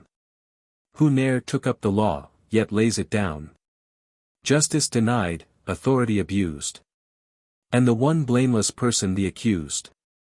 Thy courts, my country, all these dreadful years. Move fools to laughter and the wise to tears. So moaned an alien from beyond the foam. Come here, my lad, I think you'll feel at home. A future conversation. If the coal strike is not settled satisfactorily, I shall lead the wives of the miners in a march on Washington. Mother Jones. What is this I see, what is this I see? In this year of our Lord 3003? What ruins are spread in confusion wide? Over hill and plain by Potomac's side? These, traveler, these are the leveled stones. Attesting the prowess of Mother Jones. O plowman, I never in history grew to the high attainments of Smith Carew. Whose noble book, The Decline and Fall of America, holds the respect of all. Of Mother Jones I often have heard. But thought, pray pardon if I have erred. That the ancient lady became renowned by embroidering cats on a velvet ground. Your error is wide, remote, extreme. Not the needles shine, but the sabers gleam. Delighted of old her heroic soul. And made her unloved of the lords of coal. In that distant day when the miner rose. And to spite his countenance severed his nose. And owners permitted each mine of the trust to fill up with water to lay his dust. She marshaled the women, with saber and gun. And marched with banners on Washington. I see in these ruins gray. Through which you are urging your plowshare gay. The work of their hands, slender and white. That plied the pick and the crowbar bright. The cannon, my friend, but no harm was done. For before the city was overrun by the warrior dames of that rebel rout, the politicians had cleaned it out. And the stones that about the plain they spread were served to the poor when they asked for bread. O affable ploughman, I'd fain admire your tale, but, alas, I'm myself a liar. Besides, I've a better one, which, mayhap, you'd like to be hearing. Gadap, gadap. The hesitating veteran. When I was young and full of faith, and other fads that youngsters cherish, a cry rose as of one that saith, with emphasis, help or I perish. 'Twas heard in all the land, and men. The sound were each to each repeating. It made my heart beat faster than any heart can now be beating. For the world is old and the world is grey, grown prudent and, I think, more witty. She's cut her wisdom teeth, they say, and doesn't now go in for pity. Besides, the melancholy cry was that of one, 'tis now conceded, whose plight no one beneath the sky felt half so poignantly as he did. Moreover, he was black. And yet, that sentimental generation, with an austere compassion set its face and faith to the occasion. Then there were hate and strife to spare, and various hard knocks a plenty. And I, 'twas more than my true share, I must confess, took 25. That all is over now, the reign of love and trade stills all dissensions, and the clear heavens arch again above a land of peace and pensions. The black chap, at the last we gave him everything that he had cried for, though many white chaps in the grave 'twould puzzle to say what they died for. I hope he's better off, I trust that his society and his masters are worth the price we paid, and must continue paying, in disasters. But sometimes doubts press thronging round. 'Tis mostly when my hurts are aching. If war for union was a sound and profitable undertaking, 'tis said they mean to take away the Negro's vote, for he's unlettered. 'Tis true he sits in darkness day and night, as formerly, when fettered. But pray observe, howe'er he vote, to whatsoever party turning, he'll be with gentlemen of note, and wealth and consequence and learning, with saints and sages on each side. How could a fool through lack of knowledge vote wrong? If learning is no guide, why ought one to have been in college? O son of day, O son of night, what are your preferences made of? I know not which of you is right, nor which to be the more afraid of. The world is old and the world is bad, and creaks and grinds upon its axis. And man's an ape and the gods are mad. There's nothing sure, not even our taxes. No mortal man can truth restore, or say where she is to be sought for. I know what uniform I wore. Oh, that I knew which side I fought for. A year's casualties, slain as they lay by the secret, slow, pitiless hand of an unseen foe. 200,000 old soldiers have crossed the river to join the loved and lost. In the space of a year their spirits fled, silent and white, to the camp of the dead. One after one, they fall asleep, and the pension agents awake to weep. And orphan statesmen are loud in their wail, as the souls flit by on the evening gale. O Father of battles, pray give us release from the horrors of peace, the horrors of peace. Inspiration. O hoary sculptor, stay thy hand. I fain would view the lettered stone. What carvest thou, perchance some grand and solemn fancy all thine own? For oft to know the fitting word, some humble worker God permits. Jane and McGinnis. Aged third. He giveth his beloved fits. Today, I saw a man who knelt in prayer, and heard him say, I'll lay my inmost spirit bare today, Lord, for tomorrow and its need. I do not pray. Let me upon my neighbor feed today. let me my duty duly shirk. And run away from any form or phase of work. Today, from thy commands exempted still, let me obey the promptings of my private will. Today, let me no word profane, no lie unthinking say, if anyone is standing by. Today, my secret sins and vices grave, let none betray. The scoffer's jeers I do not crave. Today, and if today my fortune all should ebb away, help me on other men's to fall. Today, so, for tomorrow and its might, I do not pray. Just give me everything in sight. Today, I cried, Amen. He rose and ran like oil away. I said, I've seen an honest man. Today, an alibi.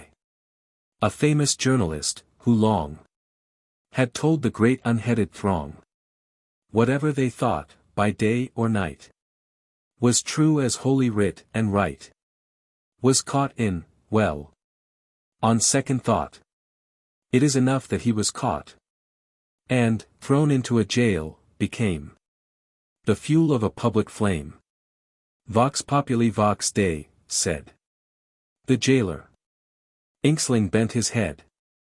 Without remark, that motto good, in bold-faced type had always stood above the columns where his pen had rioted in praise of men.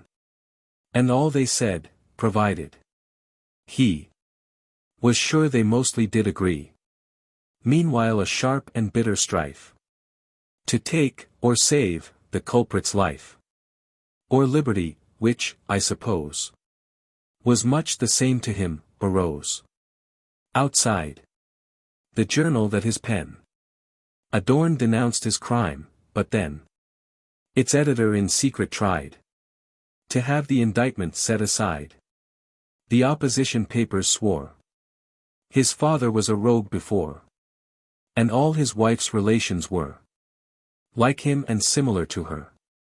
They begged their readers to subscribe $1 each to make a bribe that any judge would feel was large enough to prove the gravest charge, unless, it might be, the defense put up superior evidence.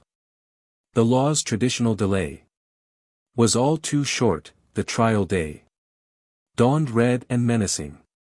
The judge sat on the bench and wouldn't budge, and all the motions counsel made could not move him, and there he stayed. The case must now proceed, he said, while I am just, in heart and head. It happens, as, indeed, it ought. Both sides with equal sums have bought my favor. I can try the cause impartially. Prolonged applause. The prisoner was now arraigned, and said that he was greatly pained to be suspected, he, whose pen had charged so many other men with crimes and misdemeanors. Why? He said, a tear in either eye. If men who live by crying out, stop thief, are not themselves from doubt of their integrity exempt, let all forego the vain attempt to make a reputation. Sir, I'm innocent, and I demur. Whereat 1,000 voices cried that he indubitably lied. Vox populi as loudly roared as bull by picadors gored, in his own coin receiving pay to make a Spanish holiday. The jury, 12 good men and true, were then sworn in to see it through, and each made solemn oath that he, as any babe unborn, was free from prejudice, opinion, thought, respectability, brains, aught that could disqualify. And some explained that they were deaf and dumb. A better 12, his honor said, was rare, except among the dead. The witnesses were called and sworn. The tales they told made angels mourn, and the good book they'd kissed became read with the consciousness of shame. Whenever one of them approached the truth, that witness wasn't coached. "Your Honor," cried the lawyers both. "Strike out his testimony," quoth the learned judge, "this court denies its ear to stories that surprise. I hold that witness is exempt from coaching, all are in contempt." Both prosecution and defense applauded the judicial sense, and the spectators all averred such wisdom they had never heard. 'Twas plain the prisoner would be found guilty in the first degree. Meanwhile that White's pale cheek confessed the nameless terrors in his breast. He felt remorseful, too, because he wasn't half they said he was. "If I'd been such a rogue," he mused, "on opportunities unused, I might have easily become as wealthy as Methuselah." This journalist adorned, alas, the middle, not the Bible, class. With equal skill the lawyers please attested their divided fees.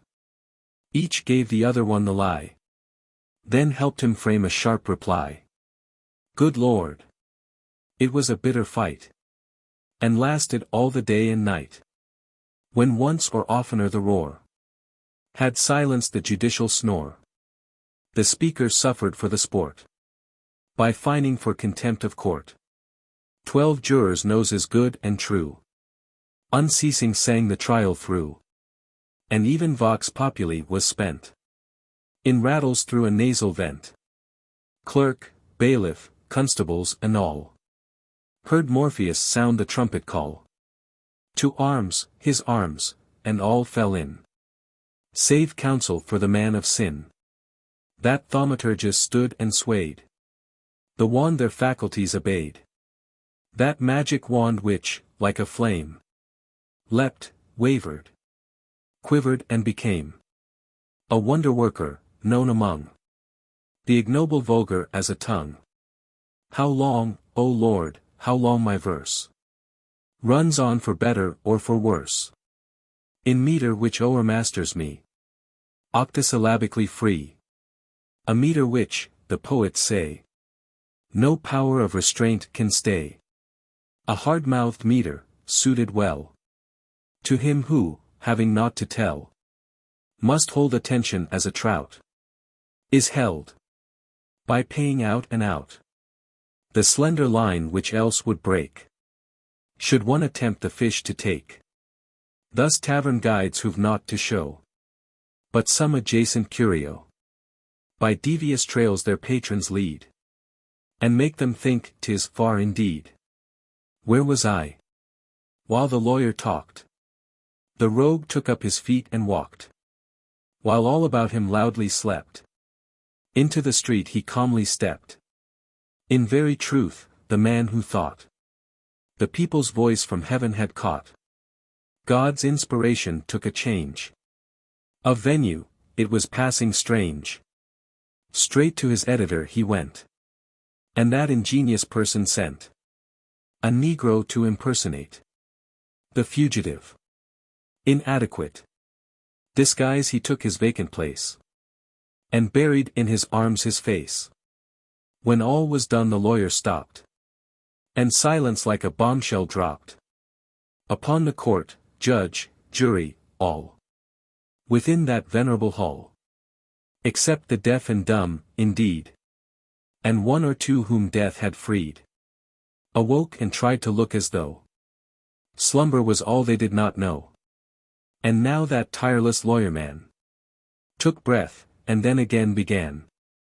Your Honor, if you did attend to what I've urged, my learned friend nodded concurrence, to support the motion I have made. This court may soon adjourn with your assent. I've shown abundant precedent for introducing now, though late, new evidence to exculpate my client. So, if you'll allow, I'll prove an alibi. What, how? Stammered the judge. Well, yes, I can't deny your showing, and I grant The motion. Do I understand? You undertake to prove, good land, that when the crime, you mean to show, your client wasn't there? Oh, no. I cannot quite do that, I find. My alibi's another kind of alibi, I'll make it clear, Your Honor, that he isn't here. The darky here upreared his head. Tranquility affrighted fled. And consternation reigned instead. A meeting. Good morning, said Garfield, extending his hand to Mr. Parnell in the heavenly land. Good morning, said Mr. Parnell. I hope, though 'tis needless to ask, you are well. How sweetly that chorus of cherubim sings. Pray how do you manage these cumbersome wings? This halo, I dare say I'm terribly green. But somehow I can't make it hold my didine. This harp is all right, but the shamrock I miss. And, oh, by the way, in this region of bliss, I trust that the rascally schemer who wrote the Maury epistle, which lost you the vote electoral, I am not likely to meet. Then Garfield, his eyes on the cloud at his feet, burned in the cheeks with a fervor divine that conquered his halo's inferior shine. Then said, with a look that was level and far, I fear, to be honest and frank, that you are the person who wrote that mysterious, queer, bad letter is here, ah, exceedingly here. And he smiled in an infantile sort of a way, like a man with a qualm, and went on to say, I'm happy to meet you. What news from below? Did it look when you left there as if they would show who wrote, with a villainous purpose in view, the peppery letters imputed to you? Said Mr. Parnell, yes, it did, I must say. In fact, that's the reason I hastened away. Then they sang a psalm, and they sang so well that Murchison heard it while sobbing in hell. J. F. B. How well this man unfolded to our view the world's beliefs of death and heaven and hell. This man whose own convictions none could tell, nor if his maze of reason had a clue. Dogmas he wrote for daily bread, but knew the fair philosophies of doubt so well, that while we listened to his words there fell some that were strangely comforting if true. Marking how wise we grew upon his doubt, we said, if so, by groping in the night, he can proclaim some certain paths of trust. How great our profit if he saw about his feet the highways leading to the light. Now he sees all. Ah, Christ! His mouth is dust. The dying statesman, it is a politician man. He draweth near his end, and friends weep round that partisan. Of every man the friend, between the known and the unknown, he leath on the strand. The light upon the sea is thrown, that lay upon the land. It shineth in his glazing eye, it burneth on his face. God send that when we come to die, we know that sign of grace. Upon his lips his blessed sprite poiseth her joyous wing. How is it with thee, child of light? Dost hear the angels sing? The song I hear, the crown I see, and know that God is love. Farewell, dark world, I go to be a postmaster above. For him no monumental arch, but, oh, 'tis good and brave to see the grand old party march to office o'er his grave. The death of Grant, Father, whose hard and cruel law is part of thy compassion's plan. Thy works presumptuously we scan, for what the prophets say they saw. Unbidden still the awful slope, walling us in we climb to gain assurance of the shining plain, that faith has certified to hope. In vain, beyond the circling hill, the shadow and the cloud abide. Subdue the doubt, our spirits guide to trust the record and be still, To trust it loyally as he, who, heedful of his high design, ne'er raised a seeking eye to thine, but wrought thy will unconsciously, disputing not of chance or fate, nor questioning of cause or creed, for anything but duty's deed. Too simply wise, too humbly great. The canon syllabled his name. His shadow shifted o'er the land. Portentous, as at his demand, successive bastions sprang to flame. He flared the continent with fire. The rivers ran in lines of light. Thy will be done on earth, if right or wrong he cared not to inquire. His was the heavy hand, and his the service of the despot blade. His the soft answer that allayed war's giant animosities. Let us have peace, our clouded eyes fill, Father, with another light, that we may see with clearer sight thy servant's soul in paradise. The fountain refilled of Hans Pietro Shanahan, who was a most ingenious man, the muse of history records that he'd get drunk as 20 lords. He'd get so truly drunk that men stood by to marvel at him when his slow advance along the street was but a vain cycloidal feat. And when 'twas fated that he fall with a wide geographic sprawl, they signified ascent by sounds heard, faintly, at its utmost bounds. And yet this Mr. Shanahan, who was a most ingenious man, cast not on wine his thirsty eyes, when it was red or otherwise, all malt, or spirituous taupe. He loathed as cat's descent from soap. And cider, if it touched his lip, evoked a groan at every sip. But still, as heretofore explained, he not infrequently was grained. I'm not of those who call it corned. Coarse speech I've always duly scorned, though truth to say, and that's but right. Strong drink, it hath an adder's bite, was what had put him in the mud.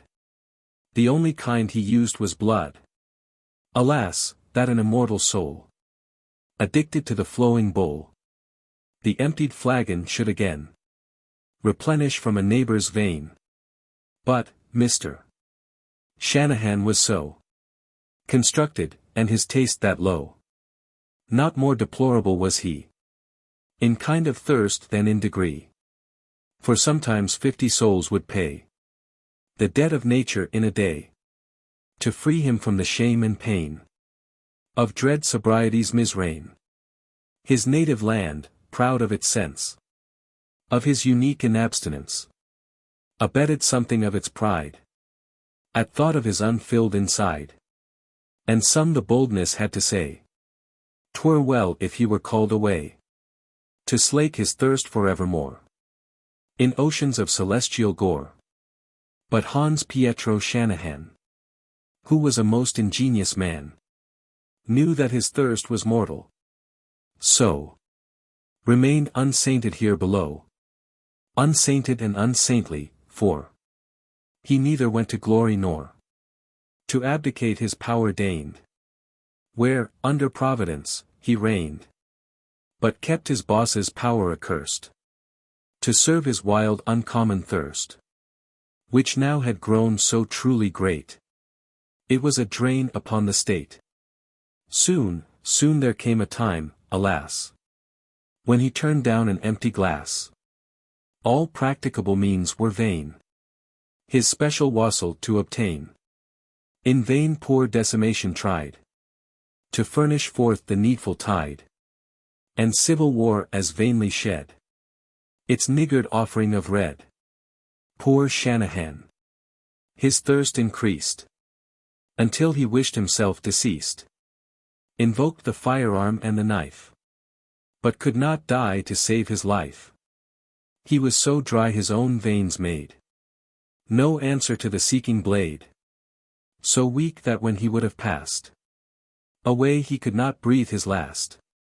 'Twas then, when almost in despair, unlaced his shoon, unkempt his hair, he saw as in a dream away to wet afresh his mortal clay.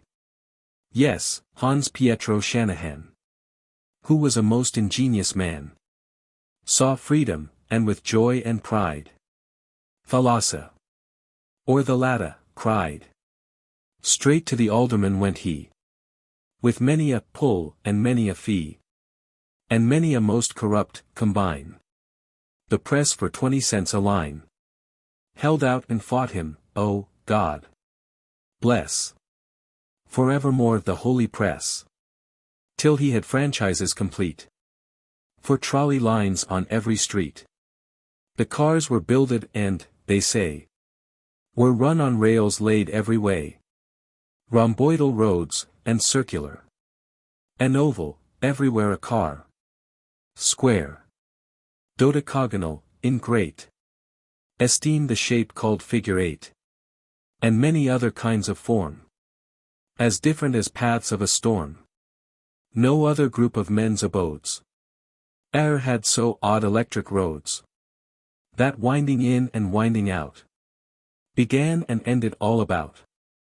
No city had, unless in Mars, that city's fatal gift of cars. They ran by day, they flew by night. And oh, the sorry, sorry sight. And Hans Pietro Shanahan, who was a most ingenious man, incessantly, the Muse records, lay drunk as 20,000 lords. Laus Lucas.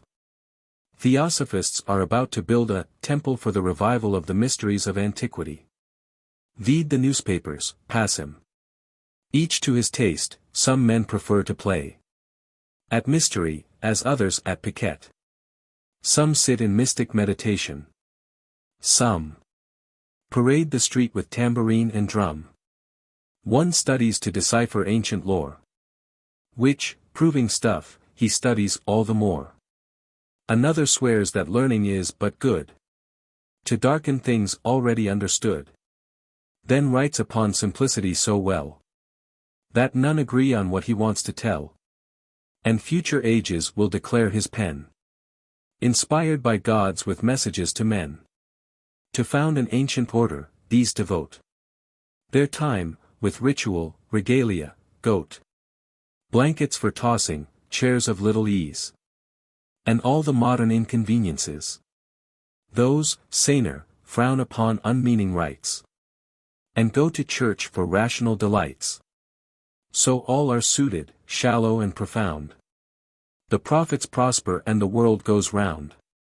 For me, unread in the occult, I'm fain to damn all mysteries alike as vain.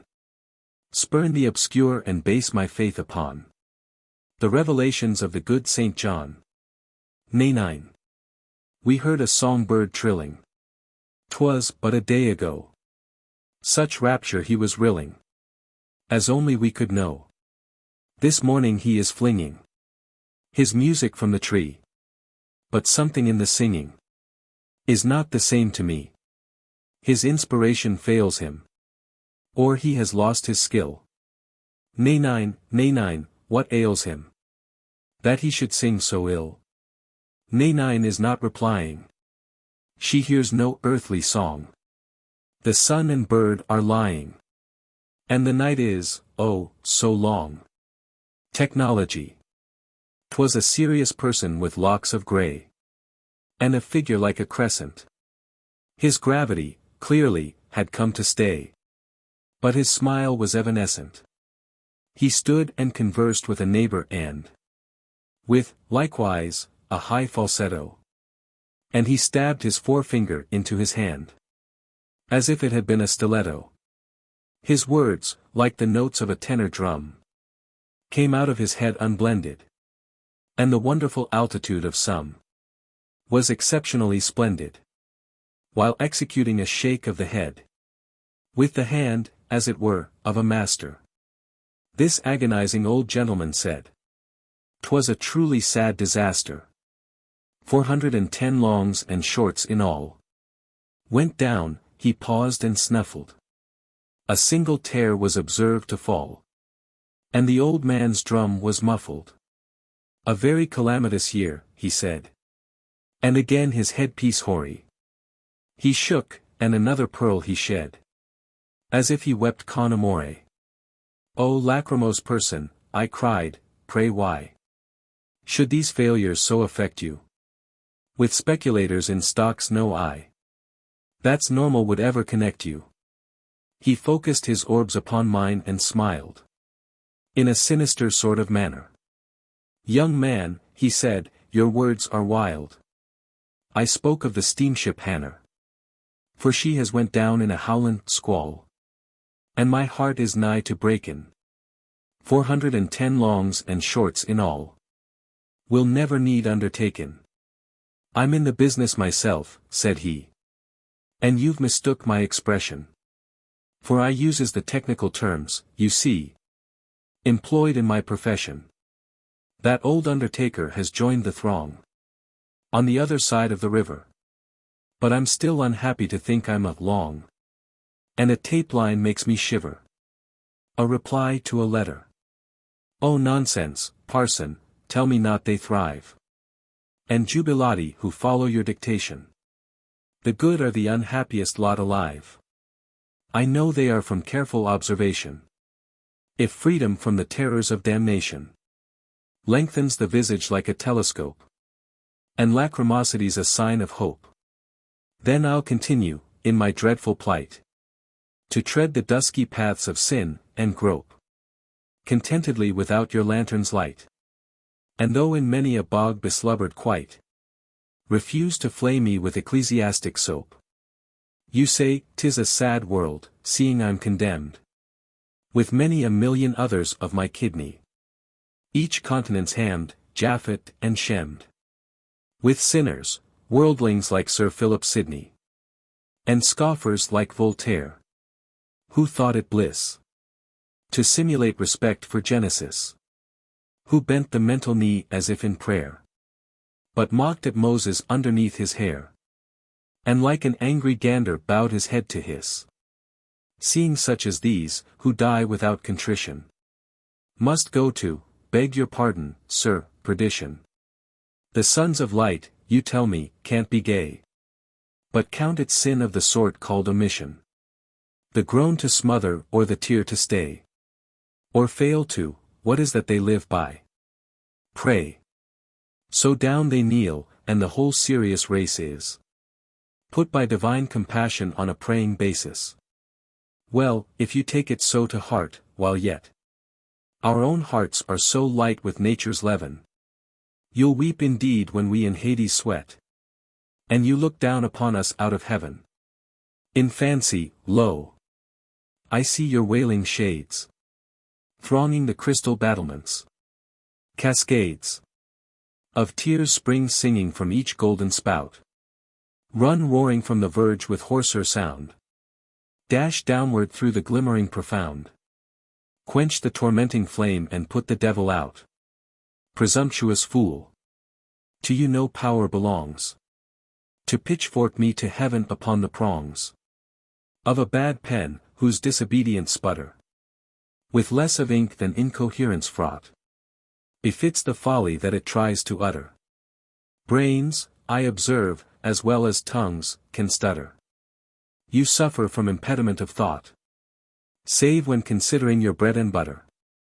When next you point the way to heaven, take care. Your fingers all being thumbs, point heaven knows where. Farewell, poor dunce. Your letter though I blame, bears witness how my anger I can tame. I've called you everything except your hateful name. To Oscar Wilde. Because from folly's lips you got some babbled mandate to subdue the realm of common sense. And you made promise and considered not. Because you strike a random blow at what you do not understand, and beckon with a friendly hand to something that you do not know. I hold no speech of your desert, nor answer with corrected shield the wooden weapon that you wield, but meet you with a cast of dirt. Dispute with such a thing as you. Twin show to the two-headed calf. Why, sir, if I repress my laugh, 'tis more than half the world can do. 1882. Born leaders of men. Tuckerton Tamerlane Mori Maharsh is a statesman of worldwide fame, with a notable knack at rhetorical bosh. To glorify somebody's name. Somebody chosen by Tuckerton's masters. To succor the country from divers disasters. Portentous to Mr. Maharsh. Percy O'Halloran Tarpi Kabi. Is in the political swim. He cares not a button for men, not he. Great principles captivate him. Principles cleverly cut out and fitted to Percy's capacity, duly admitted. And fought for by Mr. Kabi. Drusus Tum Swinnerton Porphyr Fitzers. Holds office the most of his life. For men nor for principles cares he a curse. But much for his neighbor's wife. The ship of state leaks, but he doesn't pump any. Messrs. Maharsh, Kabi and Company. Pump for good Mr. Fitzers. The crime of 1903. Time was, not very long ago. As by historians time is reckoned. When first of virtues here below. Was hatred of secession. Though. Some swore it wasn't even second. But these, they mostly were down south. Have all renounced their view with candor. Some tardily by word of mouth. Some, earlier, in a manner grander. To stamp their error out, 'tis true. We paid enough of blood, the treasure. Would pave with gold an avenue. To float a battleship or two. If so the cost we choose to measure. 'Twas worth it all, we say and say. The President has often said it. And so it was, to us, and they. Say nothing, as a rule, who shed it. Times change and we change with them, men. Of old renown averred in Latin. And that's as true on tongue or pen. This blessed century as when. The seat of empire Caesar sat in. For see how many play their parts. As ardent lovers of secession. Promoting it with all their hearts. In countries out of our possession. O men of variable views! How can you be so light and fickle? Is it because you think the news from Panama portends no bruise to you, nor payment of a nickel? Nay, is it that you sent a gain in troubles of a neighbor nation, and so appraise her loss and pain as nothing worth evaluation? Those ills 'tis easy to endure, that light upon and sting another. That's Christian fortitude. But sure, there's somewhere an account of your least feeling toward a hapless brother. Himself may show by deed and speech less racial sympathies than tribal. But, well, this is no place to preach. The sermon's mostly in the Bible. We're false to trust and quick to spy. The fisher in a friendly armor. Even freedom can no more rely upon our promise not to harm her. O guardian of continents! My country! Shall that evil dower the passion for preeminence cry from thy seaward battlements? A soul already drunk with power. 1903. For expulsion. They say, Brig. Roberts, you have 7 wives. And every one a beauty. As to that, I'm not informed, in the domestic hives of Utah, where I've sometimes hung my hat. Not all the dames were comely. Like a cat that has 9 lives and must support them all. You have to hustle round a bit, I fancy. Now don't you really agree with Paul? That women are the devil? Even Nancy. And Mary Jane and Caroline and Ella. And Ruth and Adeline and Isabella. If I had half as many wives as you. That's 3 wives and a half as I compute. I hardly know what I'd be driven to. I might in desperation play the flute. Or Congress find in me a raw recruit. Then, I suppose, the country would uprise. And say the things I least should care to hear. And virtuous editors would damn my eyes. And cartilaginous virgins pain my ear. And now and then some pious person clamor. Blessed with one wife, 10 wenches and no grammar. All that and more you're suffering, my friend. For, having married all the maids you saw, you contumaciously refuse to bend a corrigible back to altered law, and leave them, all but one, lamenting. Pshaw! Don't be so squeamish. Yes, the children may lament a little too when made acquainted with their mischance in being put away, and your own countenance with shame be painted. But that's the smallest price for which we'll sell a seat in Congress and a bed in hell. Judex jocosus. We blench when maniacs to dance begin. What makes a skull so dreadful is the grin. When horrible and ludicrous unite, our sense of humor does but feed our fright. As the shocked spirit with a double dread might see a monkey watching by the dead, or headsman part a neck, without a fault, while turning o'er the block a somersault. So, Judge Hilario, the untroubled awe, and reverence men cherish for the law, turn all to terror when with wit profound, and tricksy humor you the law expound. More frightful sounds the felon's doom by half, from lips still twisted to an idiot laugh. Graft. Cuba, our pupil, let thy glory shine. Our own is brighter, but effulgent thine. Lately thine arms struck terror to the foe, and now thy hands bring treasuries to woe. Daughter of terrors, mother of alarms, courage himself may fly before thine arms. But oh, what thing escapes, what thing withstands the power of those comprehensive hands? The tale of a crime. Once, in the olden time, a certain king, but where he reigned I know not, said, Go bring my chief adviser here before the throne, and cut his head off clear down to the bone. With pleasure, sire, said, keen to earn his wage, the high dissuader from the sin of age. But kings should still be civil, even when just. You'll charge the villain with some crime, I trust. Why, that's no more than fair, the king replied. They brought the culprit in, securely tied. And the king said, Let someone who can read stand forward and unfold the golden screed, bright with the names of all the sins and crimes, and vices ever known from ancient times. We'll fit the fellow for the headsman's prank, with one appropriate to his face and rank. In drowsy monotone the lector read the shining list, beginning at the head. Lèse-majesté was naturally first of crimes conceivable, the blackest, worst. As each was named the prisoner addressed the throne and, as the law compelled, confessed. 'Twas fatal not to, in that olden day. Little was heard about the law's delay, but still the royal taste could find for him no crime well suited to the royal whim. And, wearied by the reader's droning voice, the sovereign fell asleep, nor made a choice.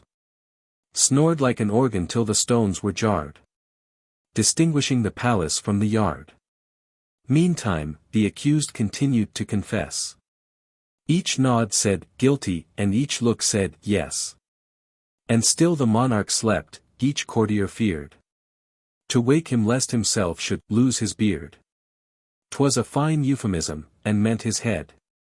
Some things for prudence are obliquely said. Finus, the reader said, and roundabout fell silence like a loud awakening shout.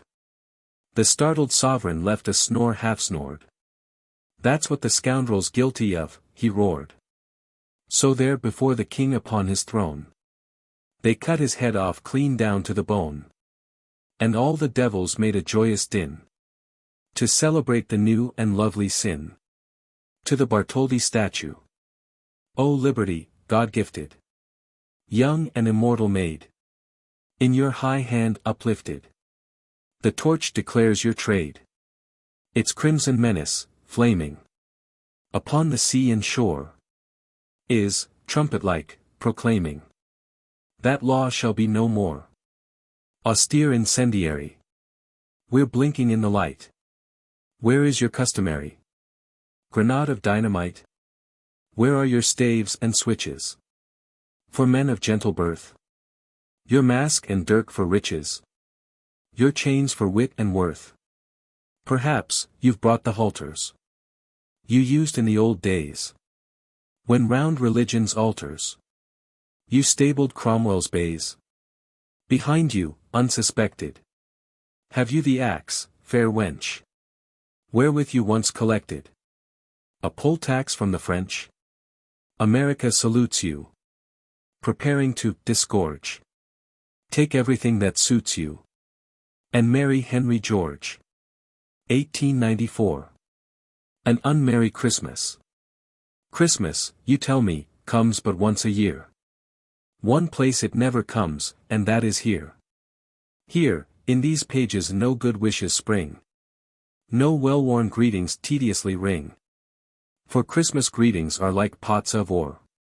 The hollower they are they ring the more. Here shall no holly cast a spiny shade, nor mistletoe my solitude invade. No trinket-laden vegetable come, no jorum steam with shielade of rum. No shrilling children shall their voices rear.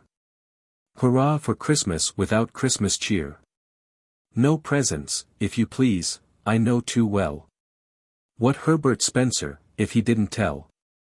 I know not if he did, yet might have told of present giving in the days of old, when early man with gifts propitiated the chiefs whom most he doubted, feared and hated, or tendered them in hope to reap some rude advantage from the taker's gratitude. Since thus the gift its origin derives, how much of its first character survives? You know as well as I, my stockings tied, my pocket buttoned, with my soul inside. I save my money and I save my pride. Dinner? Yes, thank you, just a baby's body, done to a nutty brown, and a tear toddy, to give me appetite. And as to drink, about a half a jug of blood, I think, will do, for still I love the good red wine, coagulating well, with wrinkles fine, fretting the satin surface of its flood. O tope of kings, divine Falernian, blood!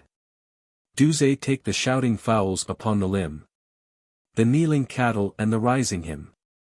Has not a pagan rights to be regarded? His heart assaulted and his ear bombarded with sentiments and sounds that good old Pan even in his demonium would ban. No, friends, no Christmas here, for I have sworn to keep my heart hard and my knees unworn. Enough you have of jester, player, priest. I as the skeleton attend your feast, in the mad revelry to make a lull, with shaken finger and with bobbing skull.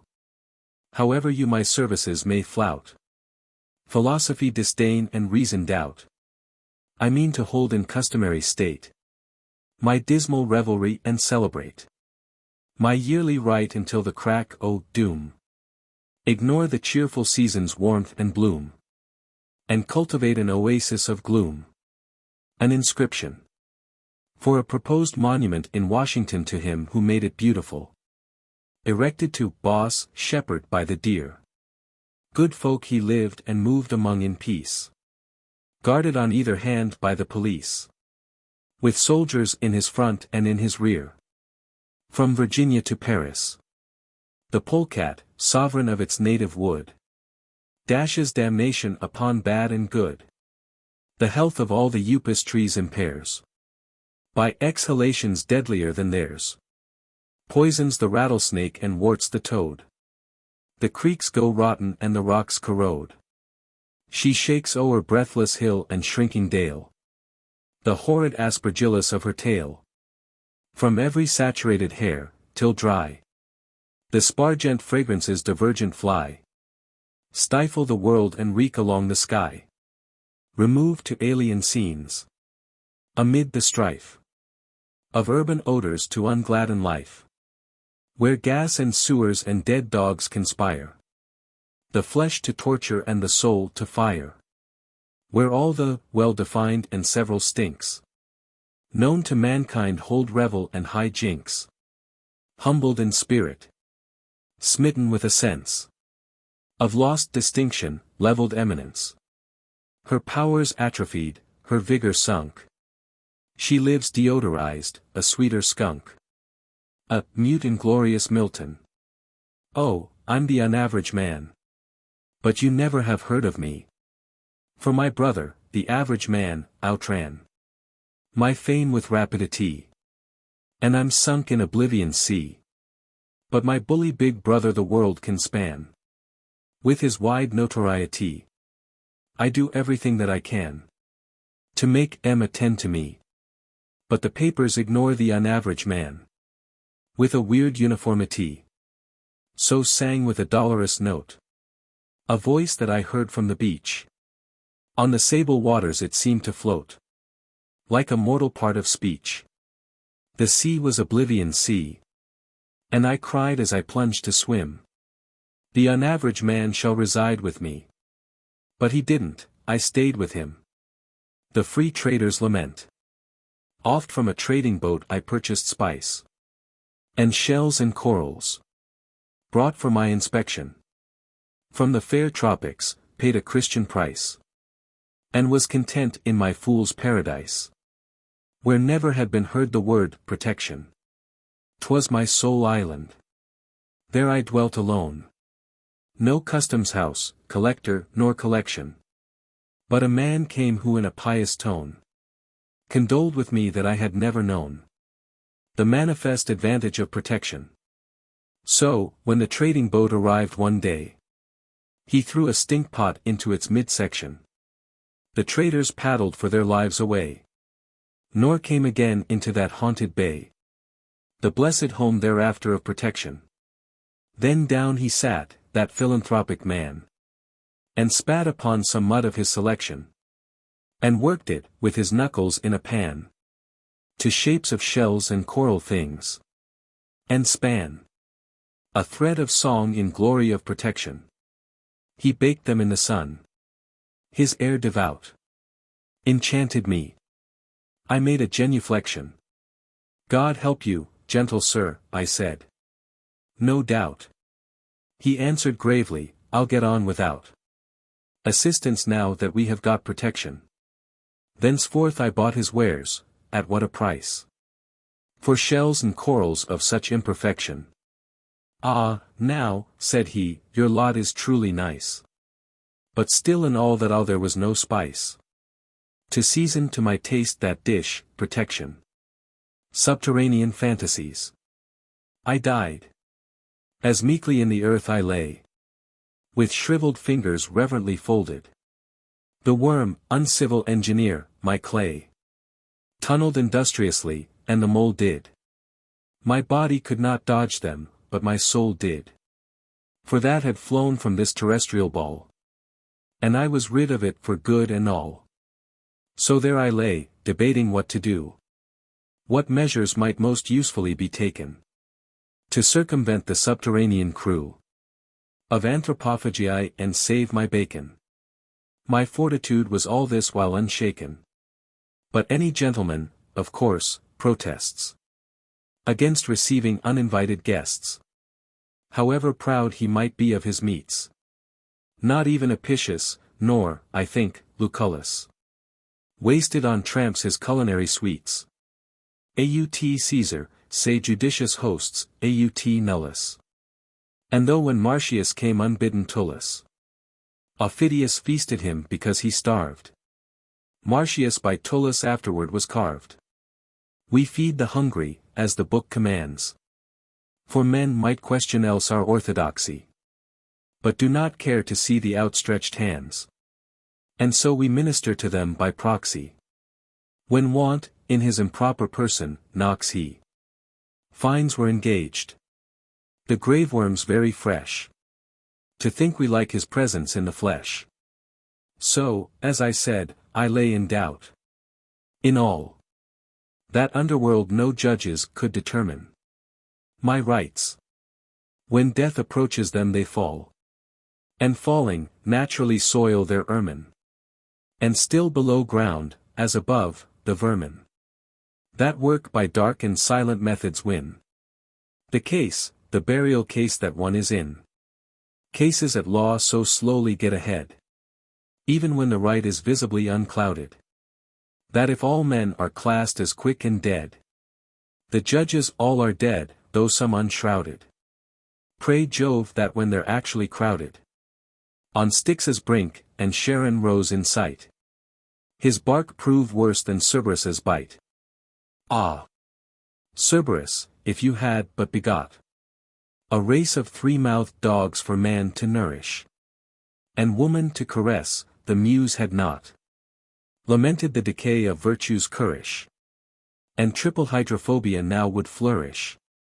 For barking, biting, kissing to employ, canine repeaters were indeed a joy. Lord! How we cling to this vile world. Here I, whose dust was laid ere I began this carping, by moles and worms and such familiar fry, run through and through, am singing still and harping, of mundane matters, flatting, too, and sharping. I hate the angel of the sleeping cup, so I'm forgetting, and for shutting up. In memoriam. Beauty, they called her, wasn't a maid of many things in the world afraid. She wasn't a maid who turned and fled at sight of a mouse, alive or dead. She wasn't a maid a man could shoo by shouting, however abruptly, boo. She wasn't a maid who'd run and hide if her face and figure you idly eyed. She wasn't a maid who'd blush and shake when asked what part of the fowl she'd take. I blush myself to confess she preferred, and commonly got, the most of the bird. She wasn't a maid to simper because she was asked to sing, if she ever was. In short, if the truth must be displayed, all naked, beauty wasn't a maid. Beauty, furry and fine and fat, yawny and clawy, sleek and all that, was a pampered and spoiled Angora cat. I loved her well, and I'm proud that she wasn't indifferent, quite, to me. In fact, I have sometimes gone so far, you know, mesdames, how silly men are, as to think she preferred, excuse the conceit, my legs upon which to sharpen her feet. Perhaps it shouldn't have gone for much, but I started and thrilled beneath her touch. Ah, well, that's ancient history now. The fingers of time have touched my brow, and I hear with never a start today that beauty has passed from the earth away. Gone. Her death song, it killed her, sung. Gone, her fiddle strings all unstrung.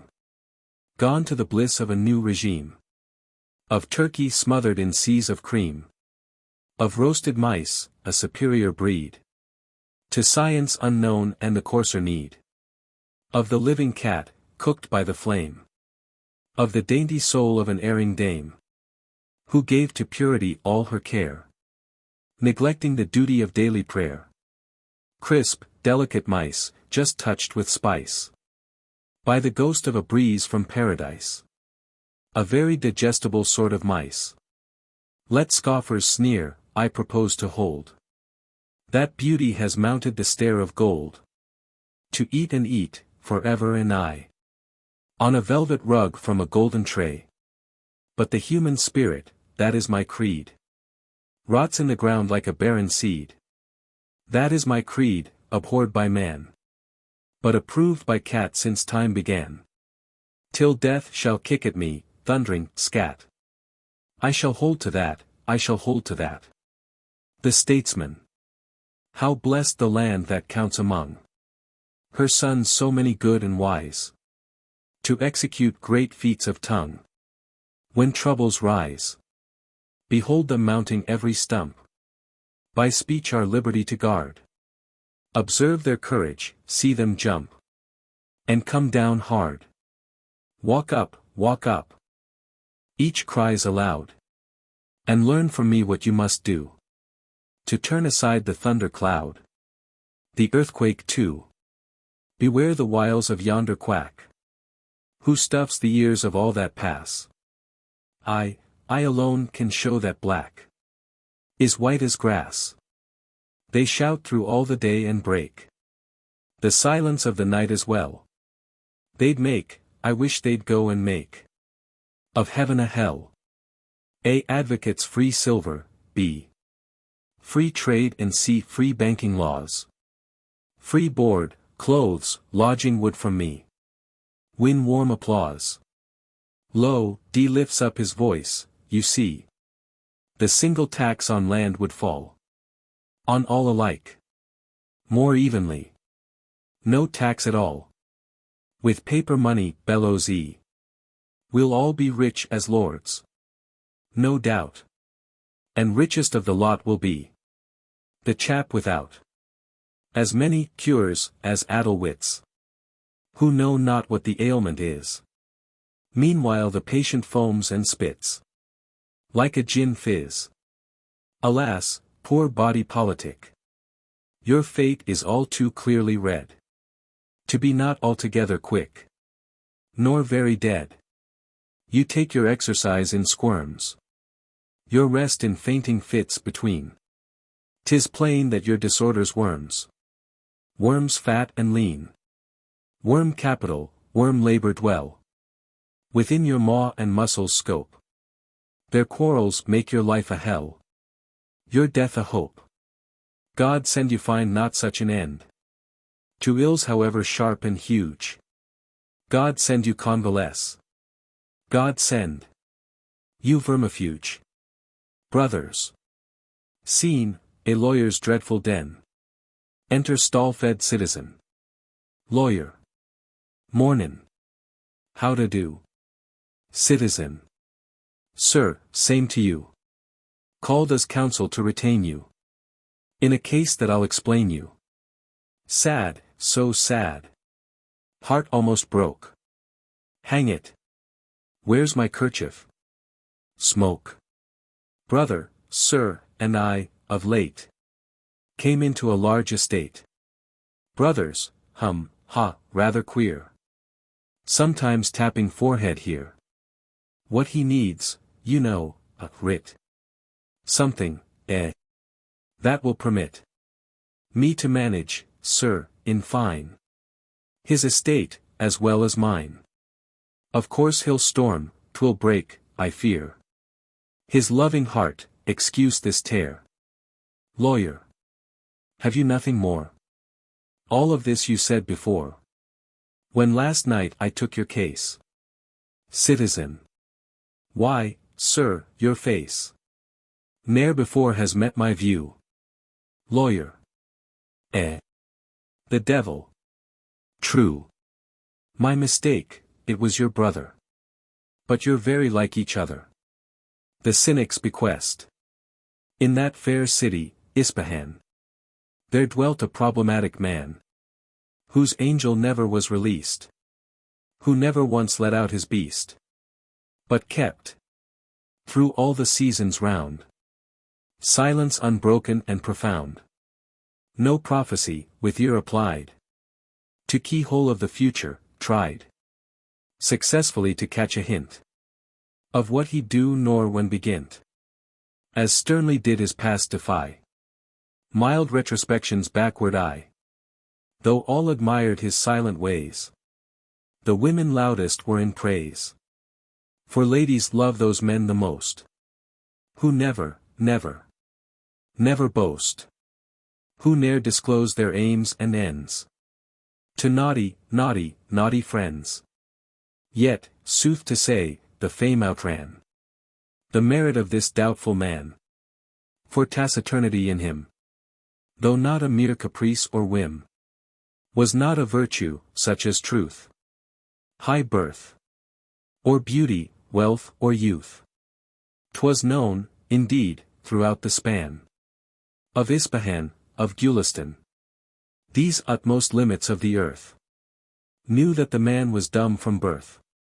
Unto the sun with deep salams, the Parsee spreads his morning palms. A beacon blazing on a height warms o'er his piety by night. The Moslem deprecates the deed, cuts off the head that holds the creed. then reverently goes to grass, muttering thanks to Balaam's ass, for faith and learning to refute idolatry so dissolute. But should a maniac dash past, with straws in beard and hands upcast, to him, through whom, we are inclined, to preach a bit to mad mankind, the holy prophet speaks his mind. Our true believer lifts his eyes devoutly and his prayer applies. But next to Solomon the Great, reveres the idiot's sacred state. Small wonder then, our worthy mute was held in popular repute. Had he been blind as well as mum, been lame as well as blind and dumb, no bard that ever sang or soared could say how he had been adored. More meagerly endowed, he drew an homage less prodigious. True, no soul his praises but did utter. All plied him with devotion's butter. But none had out, 'twas to their credit, the proselyting sword to spread it. I state these truths, exactly why. The reader knows as well as I. They've nothing in the world to do with what I hope we're coming to. If Pegasus be good enough to move when he has stood enough, egad, his ribs I would examine, had I a sharper spur than famine. Or even with that if 'twould incline to examine his instead of mine. Where was I? Ah, that silent man, who dwelt one time in Ispahan. He had a name, was known to all, as Mirza Solomon Zingal. There lived afar in Astrabad a man the world agreed was mad. So wickedly he broke his joke upon the heads of duller folk.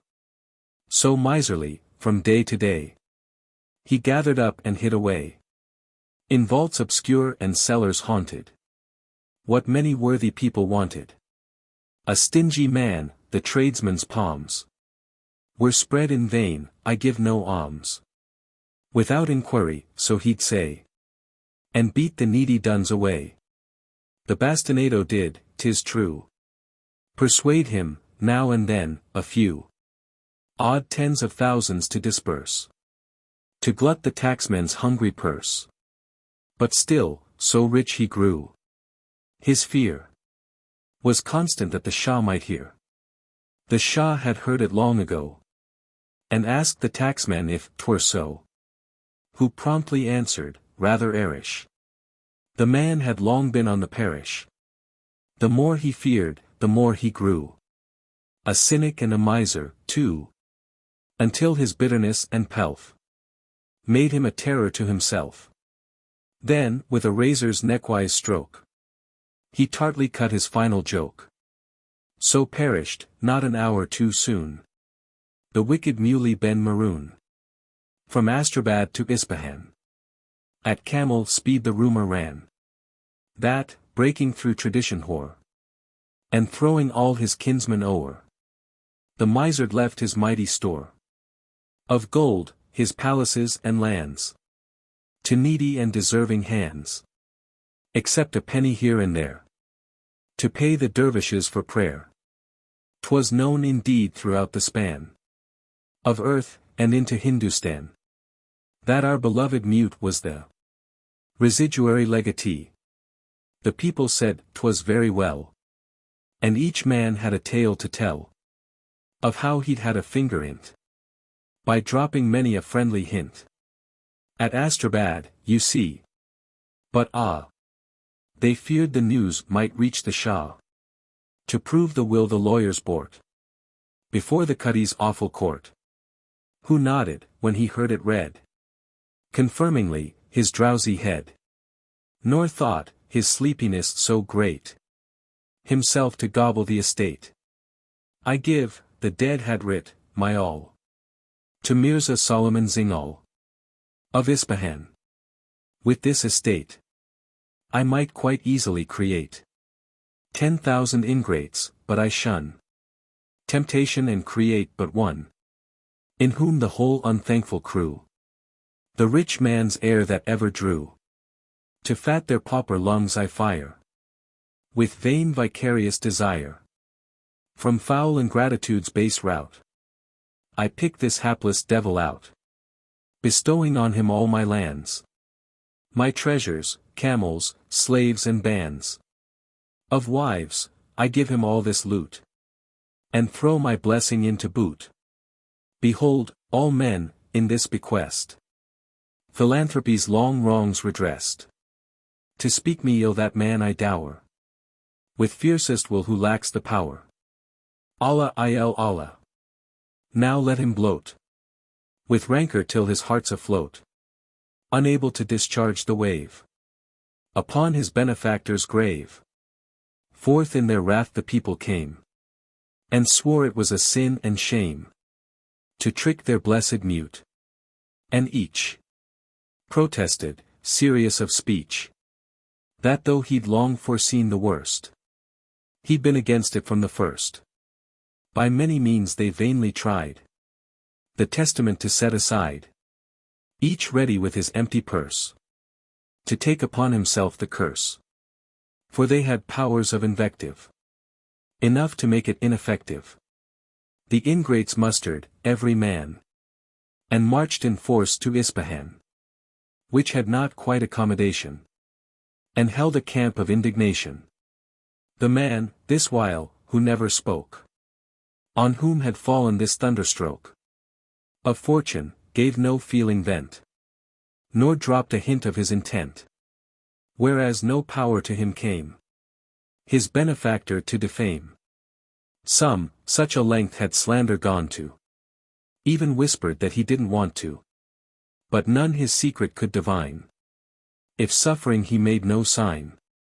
Until one night as winter neared, from all his haunts he disappeared, evanished in a doubtful blank, like little crayfish in a bank, their heads retracting when you find M, and pulling in their holes behind M. All through the land of Ghoul, the stout young spring is kicking winter out. The grass sneaks in upon the scene, defacing it with bottle green. The stumbling lamb arrives to ply his restless tail in every eye, eats nasty mint to spoil his meat, and make himself unfit to eat. Madly his throat the bulbul tears, in every grove blasphemes and swears, as the immodest rose displays her shameless charms a dozen ways. Lo! Now, throughout the utmost span of Ispahan, of Gulistan, a big new book's displayed in all the shops and cumbers every stall. The price is low, the dealers say 'tis, and the rich are treated to it gratis. Engraven on its foremost page, these title words the eye engage: the life of Muley Ben Maroon, of Astrabad, rogue, thief, buffoon, and miser, liver by the sweat of better men, a lamponet, composed in rhyme and written all by Mirza Solomon Zingal. Corrected news. 'Twas a maiden lady, the newspapers say, pious and prim and a bit gone grey. She slept like an angel, holy and white, till 10 o'clock in the shank o' the night, when men and other wild animals pray. And then she cried in the viewless gloom, there's a man in the room, a man in the room. And this maiden lady, they make it appear, leapt out of the window, 5 fathoms sheer. Alas, that lying is such a sin, when newspaper men need bread and gin, and none can be had for less than a lie. For the maiden lady a bit gone grey saw the man in the room from across the way, and leapt, not out of the window but in 10 fathoms sheer, as I hope to die. Justice. Jack Doe met Dick Rowe, whose wife he loved, and said, I will get the best of him. So pulling a knife from his boot, he shoved it up to the hilt in the breast of him. Then he moved that weapon forth and back, enlarging the hole he had made with it, till the smoking liver fell out, and Jack merrily, merrily played with it. Then he reached within and he seized the slack of the lesser bowel, and, travelling hither and thither, looked idly back on that small intestine, raveling. The wretched Richard, with many a grin, laid on with exceeding suavity, curled up and died, and they ran John in, and charged him with sins of gravity. The case was tried and a verdict found. The jury, with great humanity, acquitted the prisoner on the ground of extemporary insanity. Mr. Fink's debating donkey. Of a person known as Peters I will humbly crave your leave. An unusual adventure into narrative to weave. Mr. William Perry Peters, of the town of Muscatel. A public educator and an orator as well. Mr. Peters had a weakness which, 'tis painful to relate, was a strong predisposition to the pleasures of debate. He would foster disputation wheresoever he might be. In polygonal contention none so happy was as he. 'Twas observable, however, that the exercises ran into monologue by Peters, that rhetorical young man, and the Muscatelian rustics who assisted at the show, by involuntary silence testified their overthrow. Mr.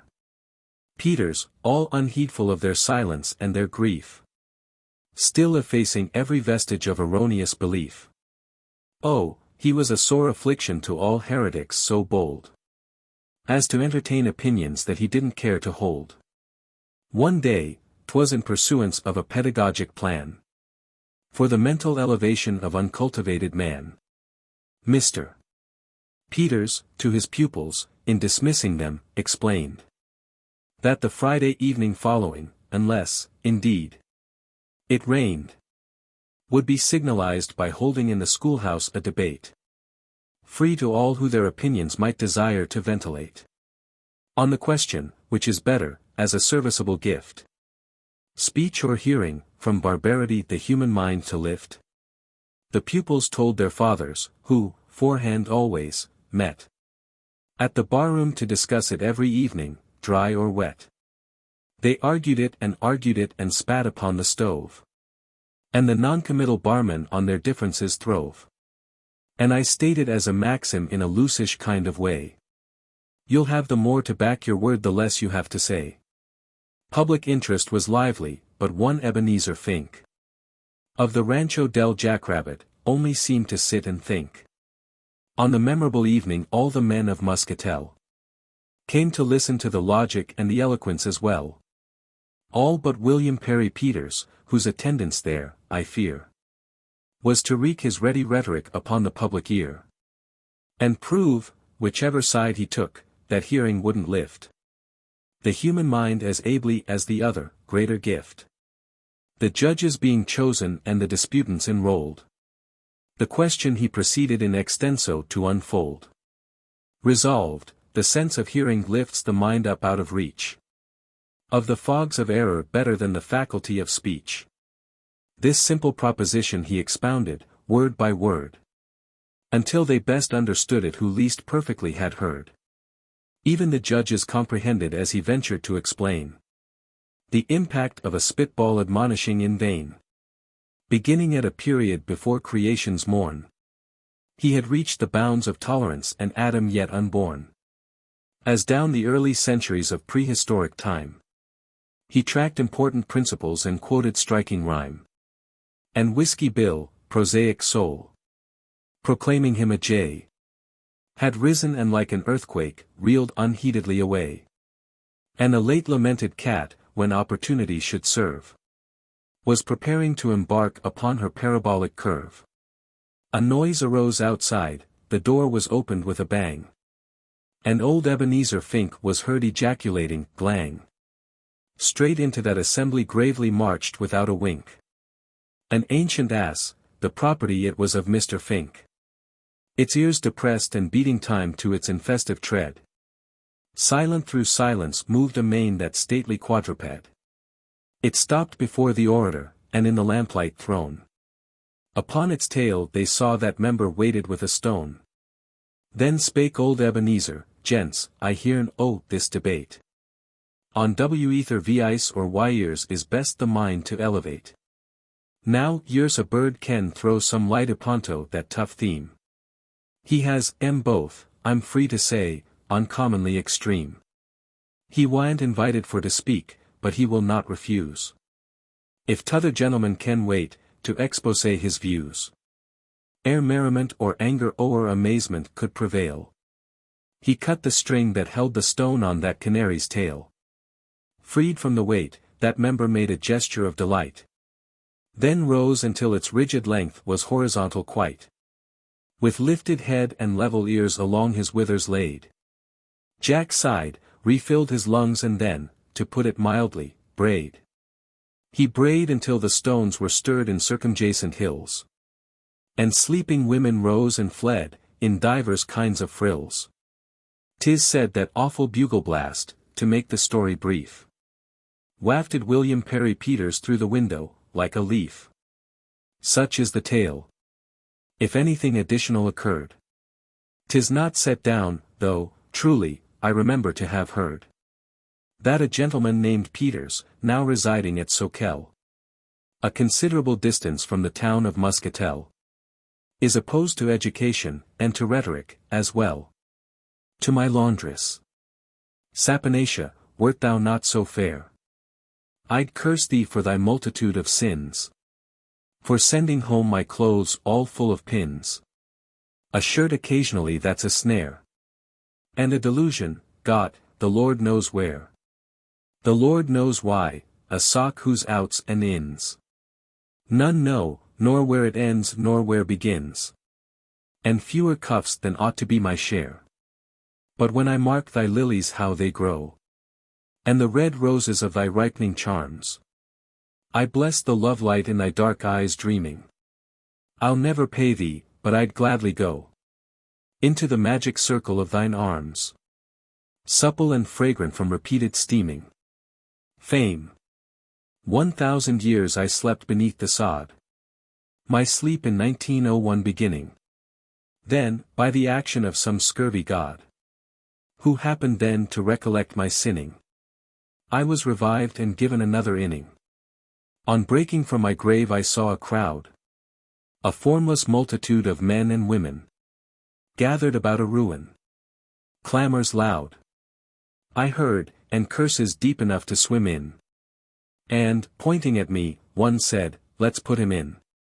Then each turned on me with an evil look, as in my ragged shroud I stood and shook. Nay, good posterity, I cried, forbear. If that's a jail I fain would be remaining outside, for truly I should little care to catch my death of cold. I'm just regaining the life lost long ago by my disdaining to take precautions against draughts like those that, haply, penetrate that cracked and splitting old structure. Then an aged wight arose from a chair of state in which he had been sitting, and with preliminary coughing, spitting, and wheezing, said, "'Tis not a jail, we're sure. Whatever it may have been when it was newer. 'Twas found 2 centuries ago, o'ergrown with brush and ivy, all undoered, ungated. And in restoring it we found a stone set here and there in the dilapidated and crumbling frieze, inscribed, in antiquated big characters, with certain uncouth names, which we conclude were born of old by awful rapscallions guilty of all sinful games, vagrants engaged in purposes unlawful, and orators less sensible than jawful. So each 10 years we add to the long row a name, the most unworthy that we know. But why, I asked, put mine in? He replied, you look it, and the judgment pained me greatly. Right gladly would I then and there have died, but that I'd risen from the grave so lately. But on examining that solemn, stately old ruin I remarked, my friends, you err. The truth of this is just what I expected. This building in its time made quite a stir. I lived, was famous, too, when 'twas erected. The names here first inscribed were much respected. This is the Hall of Fame, or I'm a stork. And this goat pasture once was called New York. Omnes venidas. Alas for ambition's possessor. Alas for the famous and proud. The Isle of Manhattan's best dresser is wearing a hand-me-down shroud. The world has forgotten his glory. The wagoner sings on his wane. And Chauncey Depew tells a story. And jackasses laugh in the lane. The new Yulalum. The skies, they were ashen and sober. The leaves they were crisped and sere.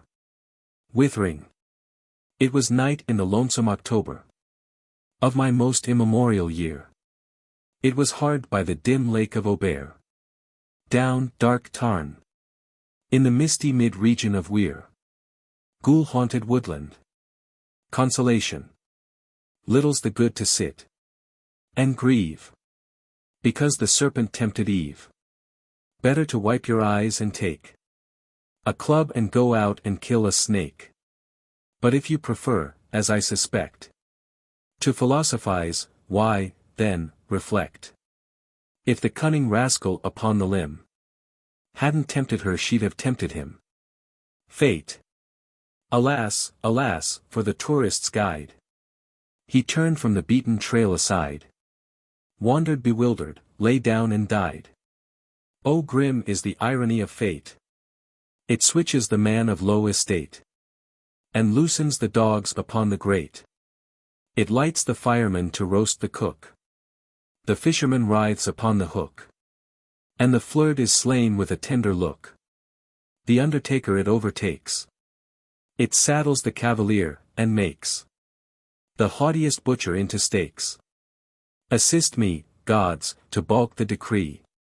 Nothing I'll do and nothing I'll be, in order that nothing be done to me. Philosopher Bim. Republicans think Jonas Bim a Democrat gone mad. And Democrats consider him Republican and bad. The lout reviles him as a dude, and gives it him right hot.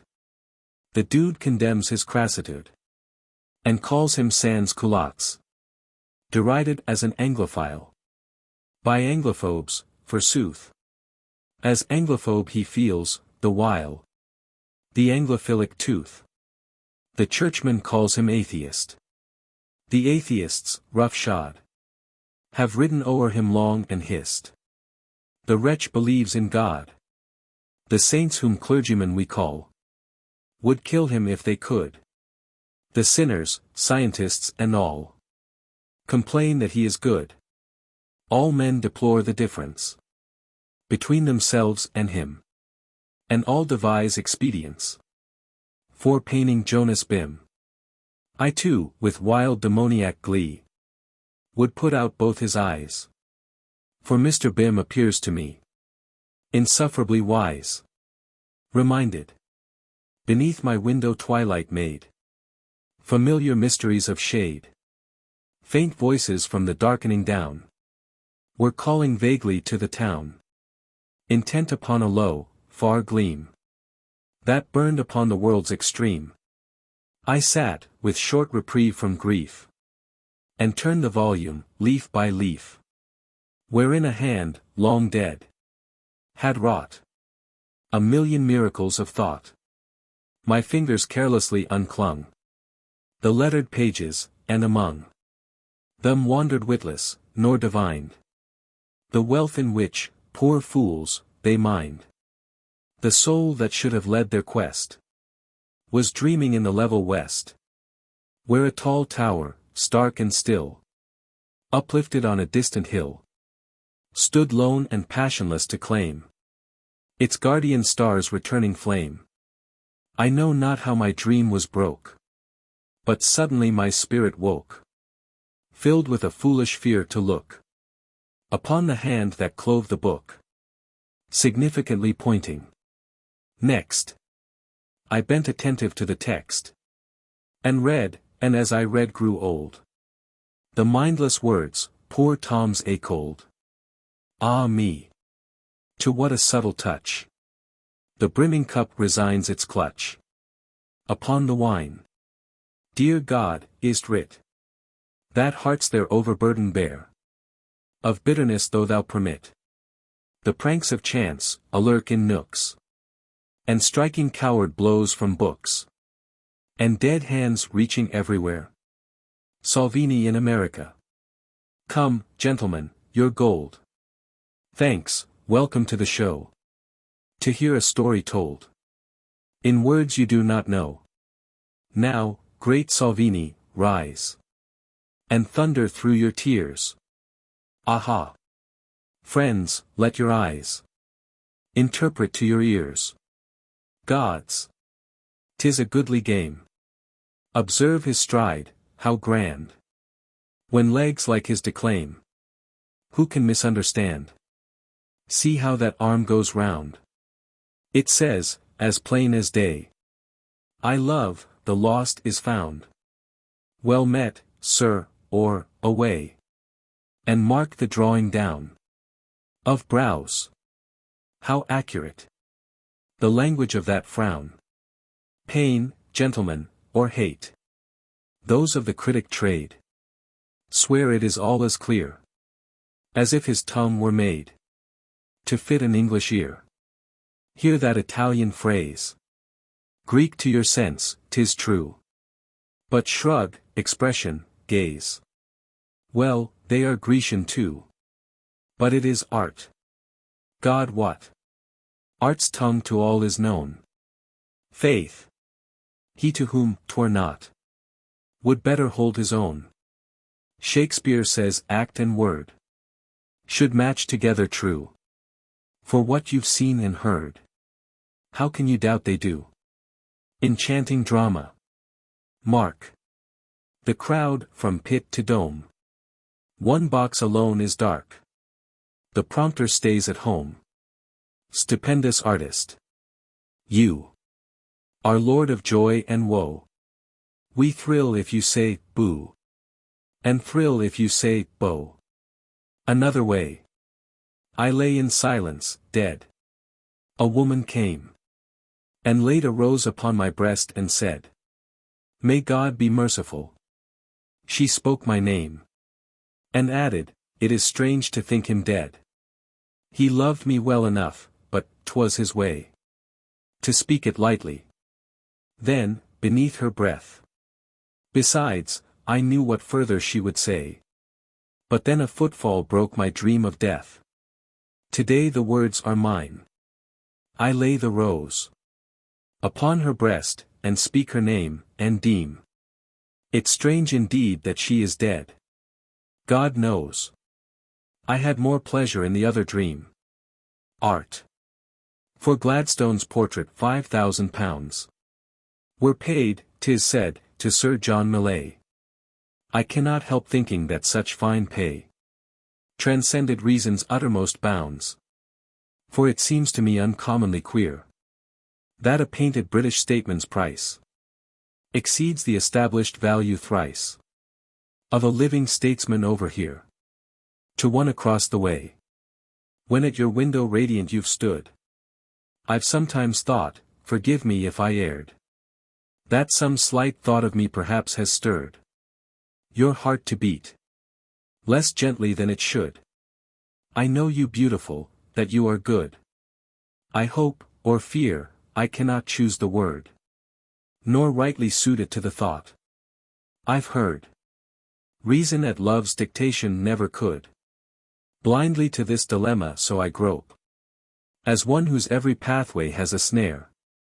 If you are minded in the saintly fashion of your pure face my passions without hope. If not, alas, I equally despair. For what to me were hope without the passion? To a debtor abroad. Grief for an absent lover, husband, friend, is barely felt before it comes to end. A score of early consolations serve to modify its mouth's dejected curve. But woes of creditors when debtors flee forever swell the separating sea. When standing on an alien shore you mark the steady course of some intrepid bark. How sweet to think a tear for you abides, not all unuseful, in the wave she rides, that sighs for you commingle in the gale, beneficently bellying her sail. Genesis. God said, "Let there be man," and from the clay Adam came forth and, thoughtful, walked away. The matrix whence his body was obtained, an empty, man-shaped cavity, remained. All unregarded from that early time, till in a recent storm it filled with slime. Now Satan, envying the master's power to make the meat himself, could but devour, strolled to the place and, standing by the pool, exerted all his will to make a fool. A miracle. From out that ancient hole rose Doxy, lacking nothing but a soul. To give him that I've not the power divine, said Satan, sadly, but I'll lend him mine. He breathed it into him, a vapor black, and to this day has never got it back. Liberty. Let there be liberty, God said, and, lo, the skies were red and luminous. The glow struck first Columbia's kindling mountain peaks 111 years ago. So sang a patriot whom once I saw, descending Bunker's holy hill. With awe, I noted that he shone with sacred light, like Moses with the tables of the law. 111 years. Oh, small and paltry period compared with all the tide of centuries that flowed and ebbed to etch Yosemite's divided wall. Ah, liberty, they sing you always young, whose harps are in your adoration strung. Each swears you are his countrywoman, too, and speak no language but his mother tongue. And truly, lass, although with shout and horn, man has all hailed you from creation's morn. I cannot think you old, I think, indeed, you are by 20 centuries unborn. The passing of shepherd, the sullen church bell's intermittent moan, the dirge's melancholy monotone, the measured march, the drooping flags, attest a great man's progress to his place of rest. Along broad avenues himself decreed to serve his fellow men's disputed need. Past parks he raped away from robbers' thrift, and gave to poverty, wherein to lift its voice to curse the giver and the gift. Past noble structures that he reared for men to meet in and revile him, tongue and pen draws the long retinue of death to show the fit credentials of a proper woe. Boss, shepherd, you are dead. Your hand no more throws largest to the mobs that ramp and roar for blood of benefactors who disdain their purity of purpose to explain, their righteous motive and their scorn of gain. Your period of dream, 'twas but a breath, is closed in the indifference of death, sealed in your silences, to you alike. If hands are lifted to applaud or strike, no more to your dull, inattentive ear praise of today than curse of yesteryear. From the same lips the honeyed phrases fall, that still are bitter from cascades of gall. We note the shame you in your depth of dark, the red-writ testimony cannot mark on every honest cheek. Your senses all locked, incommunicado, in your pall, know not who sit and blush, who stand and bawl. 7 Grecian cities claim great Homer dead, through which the living Homer begged his bread. Neglected genius, that is sad indeed, but malice better would ignore than heed. And shepherd's soul, we rightly may suspect, prayed often for the mercy of neglect, when hardly did he dare to leave his door, without a guard behind him and before, to save him from the gentlemen that now in cheap and easy reparation bow heads hypocritical above his course, to counterfeit a grief that's half remorse. The pageant passes and the exile sleeps, and well his tongue the solemn secret keeps of the great peace he found afar, until death's writ of extradition to fulfill, they brought him, helpless, from that friendly zone, to be a show and pastime in his own, a final opportunity to those Who fling with equal aim the stone and rose. That at the living till his soul is freed. This at the body to conceal the deed. Lone on his hill he's lying to await. What added honors may befit his state? The monument, the statue. Or the arch. Where knaves may come to weep and dupes to march. Builded by clowns to brutalize the scenes. His genius beautified. To get the means. His newly good traducers all are dunned. For contributions to the conscience fund. If each subscribe, and pay, 1 cent 'twill rear. A structure taller than their tallest ear. 1903. To Maud. Not as two errant spheres together grind. With monstrous ruin in the vast of space. Destruction born of that malign embrace. Their hapless peoples all to death consigned. Not so when our intangible worlds of mind. Even mine and yours, each with its spirit race. Of beings shadowy in form and face. Shall drift together on some blessed wind. No, in that marriage of gloom and light. All miracles of beauty shall be wrought. Attesting a diviner faith than man's. For all my sad-eyed daughters of the night. Shall smile on your sweet seraphim of thought. Nor any jealous god forbid the banns. The birth of virtue. When, long ago, the young world circling flew. Through wider reaches of a richer blue. New-eyed, the men and maids saw, manifest. The thoughts untold in one another's breast. Each wish displayed, and every passion learned. A look revealed them as a look discerned. But sating time with clouds o'ercast their eyes. Desire was hidden, and the lips framed lies. A goddess then, emerging from the dust.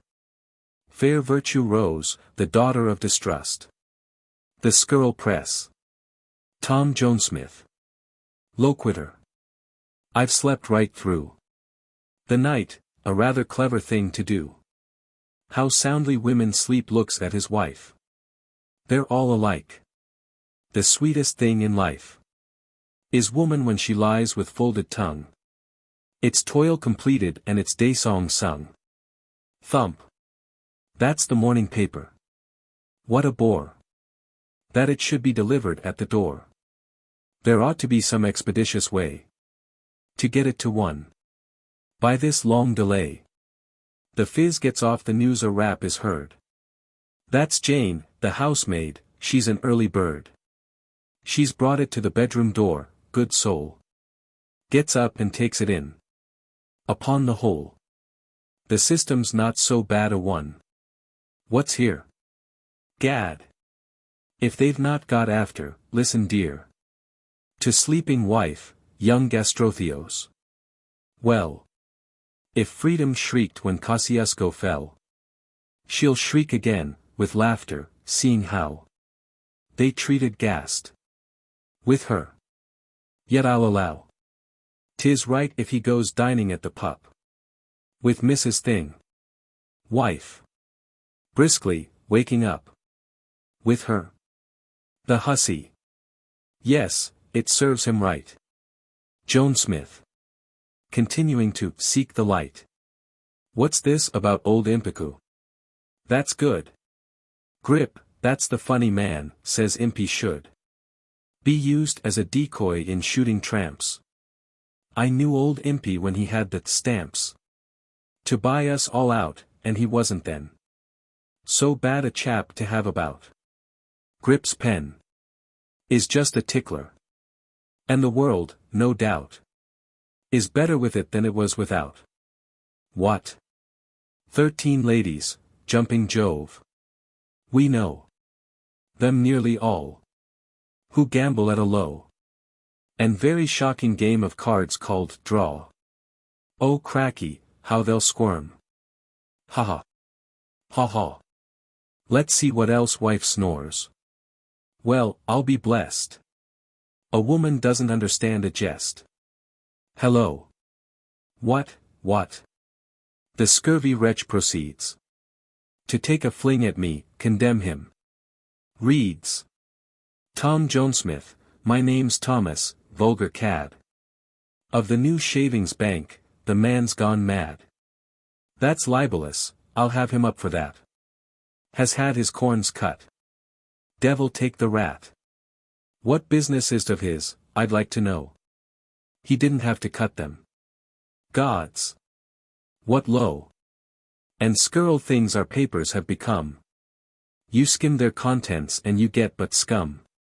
Here, Mary, waking wife, I've been attacked. In this vile sheet. By Jove, it is a fact. Wife. Reading it. How wicked. Who do you suppose 'twas wrote it? Joan Smith. Who? Why, who? But Grip, the so-called funny man, he wrote me up because I'd not discount his note. Blushes like sunset at the hideous lie.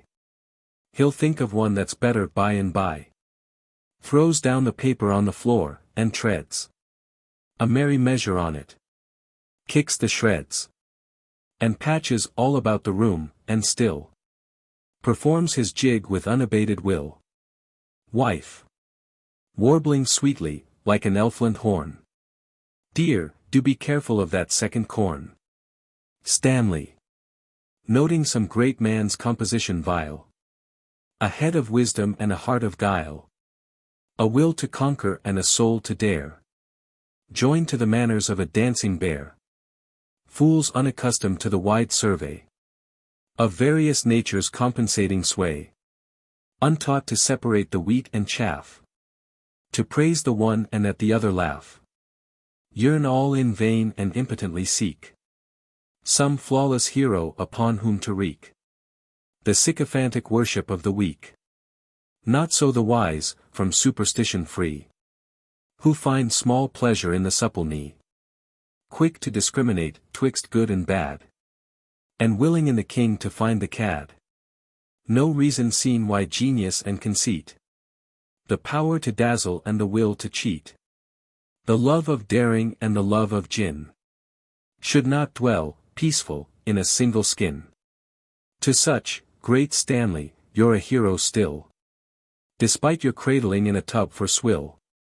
Your peasant manners can't efface the mark of light you drew across the land of dark. In you the extremes of character are wed, to serve the quick and vilify the dead. Hero and clown. Oh, man of many sides. The muse of truth adores you and derides. And sheds, impartial, the revealing ray. Upon your head of gold and feet of clay. One of the unfair sex. She stood at the ticket sellers, serenely removing her glove. While hundreds of strugglers and yellers, and some that were good at a shove, were clustered behind her like bats in a cave and dissembling their love. At night she still stood at that window, endeavoring her money to reach. The crowds in her rear, how they sinned, oh! How dreadfully sinned in their speech. 10 miles and a fraction extended their line, the historians teach. She stands there today, legislation has failed to remove her. The trains no longer pull up at that station. And over the ghastly remains of the army that waited and died of old age fall the snows and the rains. The Lord's Prayer on a coin. Upon this quarter-eagle's leveled face. The Lord's Prayer, legibly inscribed, I trace. Our Father which, the pronoun there is funny. And shows the scribe to have addressed the money. Which art in heaven, an error this. No doubt. The preposition should be stricken out. Needless to quote, I only have designed to praise the frankness of the pious mind, which thought it natural and right to join with rare significancy, prayer and coin. An absurdum. Congressman Rixey, you're a statesman, you yourself will hardly say that you are not. And yet I know not what you hope to do for those Confederates whose luckless lot is to have lived through storms of Yankee shot. To this our day they draw their breath, indeed. But from the government no cent of what so admirably serves your nobler need. You work for it. Why, that all cavillers concede. You'd call these rebels to the soldiers' homes, on equal terms with persons whom they fought. Whereat the truly loyal statesman foams at the loud mouth of him. But that is not. He foams, not for he must, but for he ought. For the Pole patriot's emotions flow by taking, with much else of value, thought. His feelings, if he have them, never blow his cooling coal of anger to a brighter glow. Well, well, sir, even the devil may be right. Through ignorance or accident. 'Tis said. We're sometimes dazzled with too great a light, in which the blind, with customary tread, and by a small, unblinking puppy led, walk prosperous courses to appointed goals. And so your critics, though without a head, among them, eyeless, therefore, as the moles, may wiser be than you, who damn their little souls. If of two aged Southern gentlemen, of equal need and worth, the one that tried to cook the country's goose, or say its hen, be blessed with all the cheer we can provide, and which to t'other sternly is denied, because he didn't, it will seem right queer. The gods are logical and may deride. Respect the Southern veteran, but fear the laughter of Olympus sounding loud and clear. Saith the Tsar. My people come to me and make their moan. We starve, your majesty, give us a stone. That's flat rebellion, how the devil dare. They starve right in my capital. Their prayer for something in their bellies I will meet with that which I'll not trouble them to eat. They ask for greater freedom. No, indeed. What happened to my ancestor who freed the serfs? His grateful subjects duly flung something that spoke to him without a tongue. So he was sacrificed for freedom's sake, and gathered to his fathers with a rake. I from autocracy my people free. Ah, would to heaven they could deliver me. The royal jester. Once on a time, so ancient poets sing, there reigned in God knows where a certain king. So great a monarch ne'er before was seen. He was a hero, even to his queen, in whose respect he held so high a place, that none was higher, nay, not even the ace. He was so just as Parliament declared, those subjects happy whom his laws had spared. So wise that none of the debating throng had ever lived to prove him in the wrong. So good that crime his anger never feared, and beauty boldly plucked him by the beard. So brave that if his army got a beating, none dared to face him when he was retreating. This monarch kept a fool to make his mirth, and loved him tenderly despite his worth. Prompted by what caprice I cannot say, he called the fool before the throne one day, and to that minion seriously said, I'll abdicate, and you shall reign instead, while I, attired in motley, will make sport to entertain your majesty and court. 'Twas done and the fool governed. He decreed the time of harvest and the time of seed, ordered the rains and made the weather clear, and had a famine every second year, altered the calendar to suit his freak, ordaining 6 whole holidays a week, religious creeds and sacred books prepared, made war when angry and made peace when scared. New taxes he imposed, new laws he made, drowned those who broke them, who observed them, flayed. In short, he ruled so well that all who'd not been starved, decapitated, hanged or shot, made the whole country with his praises ring, declaring he was every inch a king. And the high priest averred 'twas very odd if one so competent were not a god. Meantime, his master, now in motley clad, wore such a visage, woeful, wan and sad, that some condoled with him as with a brother, who, having lost a wife, had got another. Others, mistaking his profession, often approached him to be measured for a coffin. For years this highborn jester never broke the silence, he was pondering a joke. At last, one day, in cap and bells arrayed, he strode into the council and displayed a long, bright smile, that glittered in the gloom, like a gilt epitaph within a tomb. Posing his bauble like a leader's staff, to give the signal when, and why, to laugh. He brought it down with peremptory stroke, and simultaneously cracked his joke. I can't repeat it, friends. I ne'er could school myself to quote from any other fool. A jest, if it were worse than mine, would start my tears, if better, it would break my heart. So, if you please, I'll hold you but to state that royal jester's melancholy fate. The insulted nation, so the story goes, rose as one man, the very dead arose, springing indignant from the riven tomb. And babes unborn leapt swearing from the womb. All to the council chamber clamoring went, by rage distracted and on vengeance bent. In that vast hall, in due disorder laid, the tools of legislation were displayed. And the wild populace, its wrath to sate, seized them and heaved them at the jester's pate. Mountains of writing paper, pools and seas of ink, awaiting, to become decrees. Royal approval, and the same in stacks, lay ready for attachment, backed with wax. Pens to make laws, erasers to amend them, with mucilage convenient to extend them.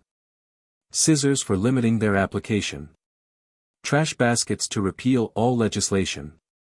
These, flung as missiles till the air was dense, were most offensive weapons of offense. And by their aid the man was nigh destroyed. They ne'er had been so harmlessly employed. Whelmed underneath a load of legal cap, his mouth regurgitating ink on tap, his eyelids mucilaginously sealed, his fertile head by scissors made to yield abundant harvestage of ears, his pelt in every wrinkle and on every welt, quickset with pencil points from feet to gills, and thickly studded with a pride of quills. The royal jester in the dreadful strife was made, in short, an editor for life. An idle tale, and yet a moral lurks in this as plainly as in greater works. I shall not give it birth, one moral here would die of loneliness within a year. A career in letters, when Liberverm resigned the chair of this or that in college, where for 2 decades he had gorged his brain with more than it could well contain. In order to relieve the stress, he took to writing for the press. Then Pondronumus said, I'll help this mine of talent to devil pea, and straightway bought with coin and credit the Thundergust for him to edit. The great man seized the pen and ink, and wrote so hard he couldn't think. Ideas grew beneath his fist, and flew like falcons from his wrist. His pen shot sparks all kinds of ways, till all the rivers were ablaze. And where the coruscations fell, men uttered words I dare not spell. Eftsoons with corrugated brow, wet towels bound about his pow, locked legs and failing appetite. He thought so hard he couldn't write. His soaring fancies, chicken-wise, came home to roost and wouldn't rise. With dimmer light and milder heat, his goosequill staggered o'er the sheet, then dragged, then stopped. The finish came. He couldn't even write his name. The Thundergust in 3 short weeks had risen, roared, and split its cheeks. Said Pondronumus, how unjust!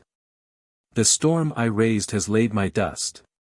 When, moneybagger, you have aught invested in a vein of thought, be sure you've purchased not, instead, that salted claim, a bookworm's head. The following pair. O very remarkable mortal! What food is engaging your jaws? and staining with amber their portal? It's bocce I chaws. And why do you sway in your walking? To right and left many degrees. And hitch up your trousers when talking. I fallers the seas. Great indolent shark in the rollers. Is bocce, too, one of your faults? You, too, display maculate molars. I dines upon salts. Strange diet. Intestinal pain it is commonly given to nip.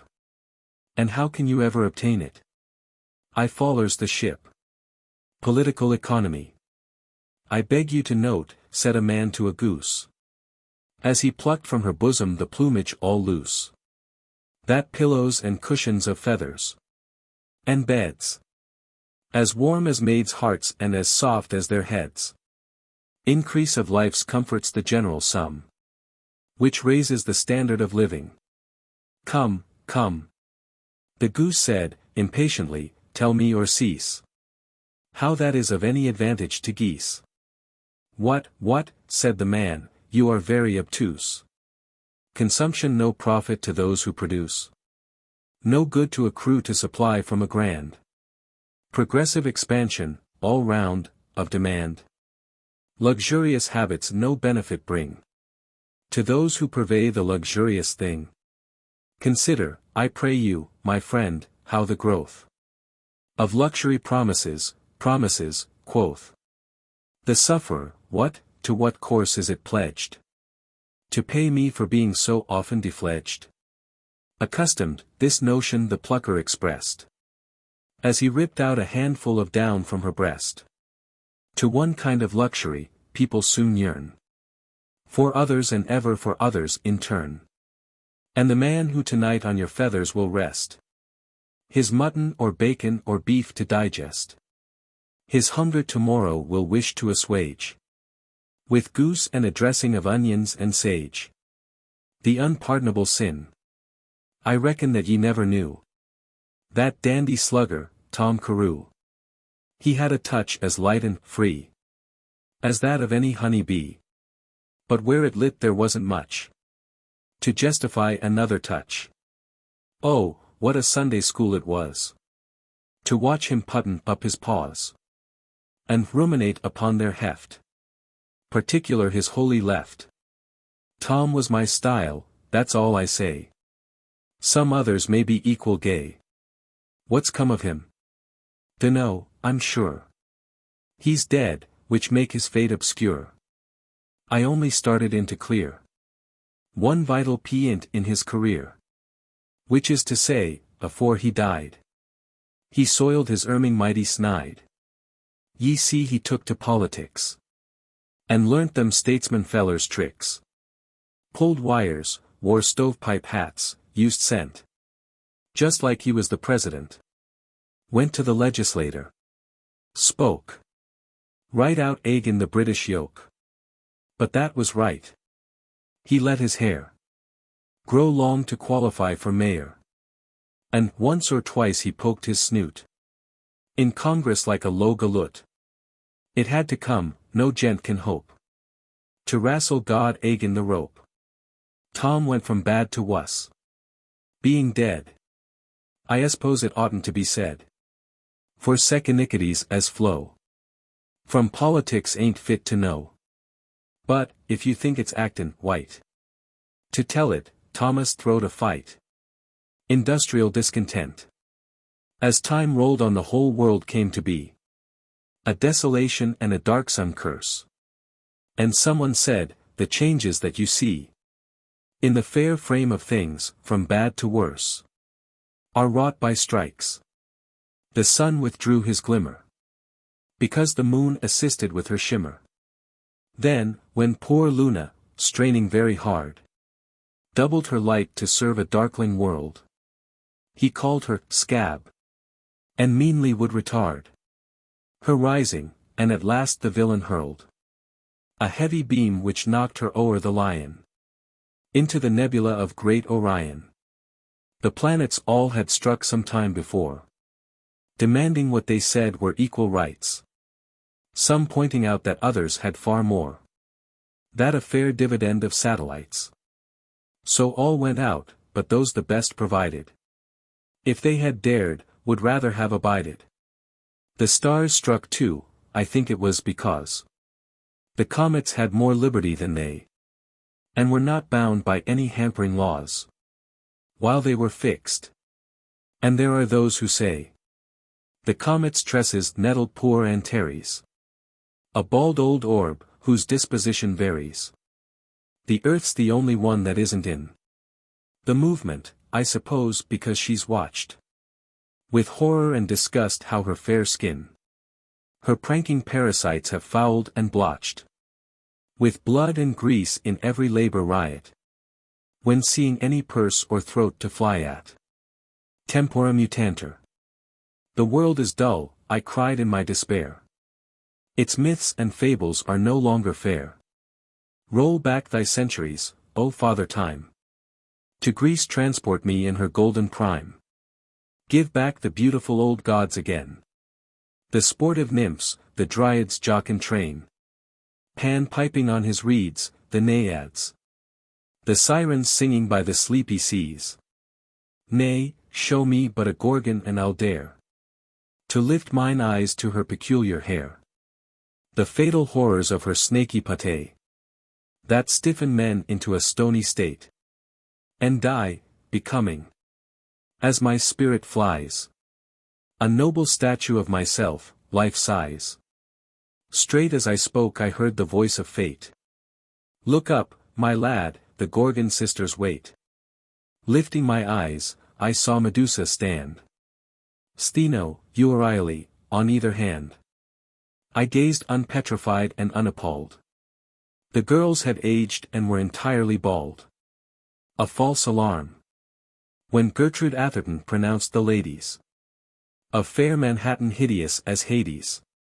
In eyes no splendor, and in cheeks no roses. And, O ye godlings, rudimentary noses, to pass a bad half-hour before their glasses. Straight to their dressing rooms ran dames and lasses, who, still dissenting from her cursed appraisal, grew more pugnacious, but not less pugnasal. Ladies, be calm, there's nothing to distress you. The sacred Englishman will rise and bless you. No noses, none to speak of, is alarming. But that you can't speak through them, that is charming. Contentment. Sleep fell upon my senses and I dreamed. Long years had circled since my life had fled. The world was different, and all things seemed remote and strange, like noises to the dead. And one great voice there was. And someone said, posterity is speaking, rightly deemed infallible, and so I gave attention, hoping posterity my name would mention. Illustrious spirit, said the voice, appear, while we confirm eternally thy fame. Before our dread tribunal answer, here. Why do no statues celebrate thy name? No monuments thy services proclaim? Why did not thy contemporaries rear to thee some schoolhouse or memorial college?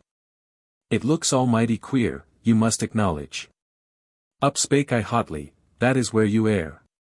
But someone thundered in my ear, you shan't be interrupting these proceedings, sir. The question was addressed to General Grant.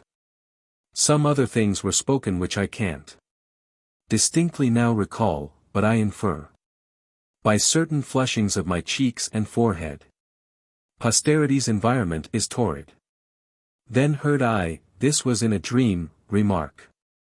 Another voice, clear, comfortable, strong, as Grant's great shade, replying from the dark, said in a tone that rang the earth along, and thrilled the senses of the judges' throng. I'd rather you would question why, in park and street, my monuments were not erected, than why they were. Then, waking, I reflected. 1885. Constancy. I had a dream. A throng of people sped hard after something that before them fled. A ball that leapt and bounded. I pursued, kicking, like all the rest, at Brian's head. Ah, God, it was indeed a ghastly play.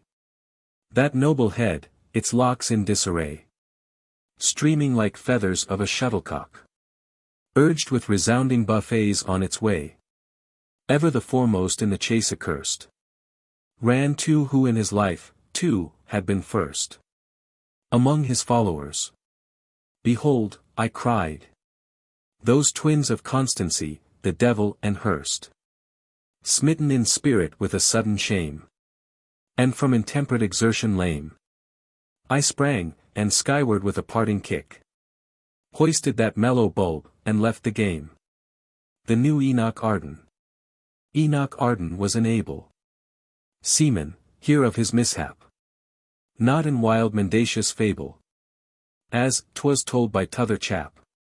For I hold it is a youthful indiscretion to tell lies, and the writer that is truthful has the reader that is wise.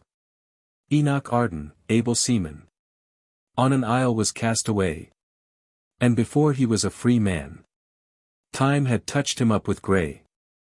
Long he searched the fair horizon, seated on a mountain top, vessel ne'er he set his eyes on, that would undertake to stop, seeing that his sight was growing dim and dimmer day by day. Enoch said he must be going. So he rose and went away and so continued, till he lost his lonely isle. Mr. Arden was so sinewed, he could row for many a mile. Compass he had not, nor sextant, to direct him o'er the sea, ere 'twas known that he was extant. At his boyhood's home was he, when he saw the hills and hollows, and the streets he could but know, he gave utterance as follows to the sentiments below. Blast my tarry top lights, shiver to my timbers, but, I say, what a larrick to discover that I've lost my blessed way. What, alas, would be my bloomin' fate if Philip now I see, which I lambed, or my old Oman, which has frequent basted me? All the landscape swam around him at the thought of such a lot. In a swoon his Annie found him, and conveyed him to her cot. 'Twas the very house, the garden, where their honeymoon was passed. 'Twas the place where Mrs. Arden would have mourned him to the last. Ah, what grief she'd known without him! Now what tears of joy she shed! Enoch Arden looked about him, shanghaied. That was all he said. Disavowal. 2 bodies are lying in Phoenix Park, grim and bloody and stiff and stark. And a Land League man with averted eye crosses himself as he hurries by, and he says to his conscience under his breath, I have had no hand in this deed of death. A Fenian, making a circuit wide, and passing them by on the other side, shudders and crosses himself and cries, who says that I did it? He lies, he lies. Gingerly stepping across the gore, Pat Satan comes after the 2 before, makes, in a solemnly comical way, the sign of the cross and is heard to say, oh dear! What a terrible sight to see! For babes like them and a saint like me. 1882. An average. I ne'er could be entirely fond of any maiden who's a blonde, and no brunette that e'er I saw my whole devotion e'er could draw. Yet sure no girl was ever made just half of light and half of shade.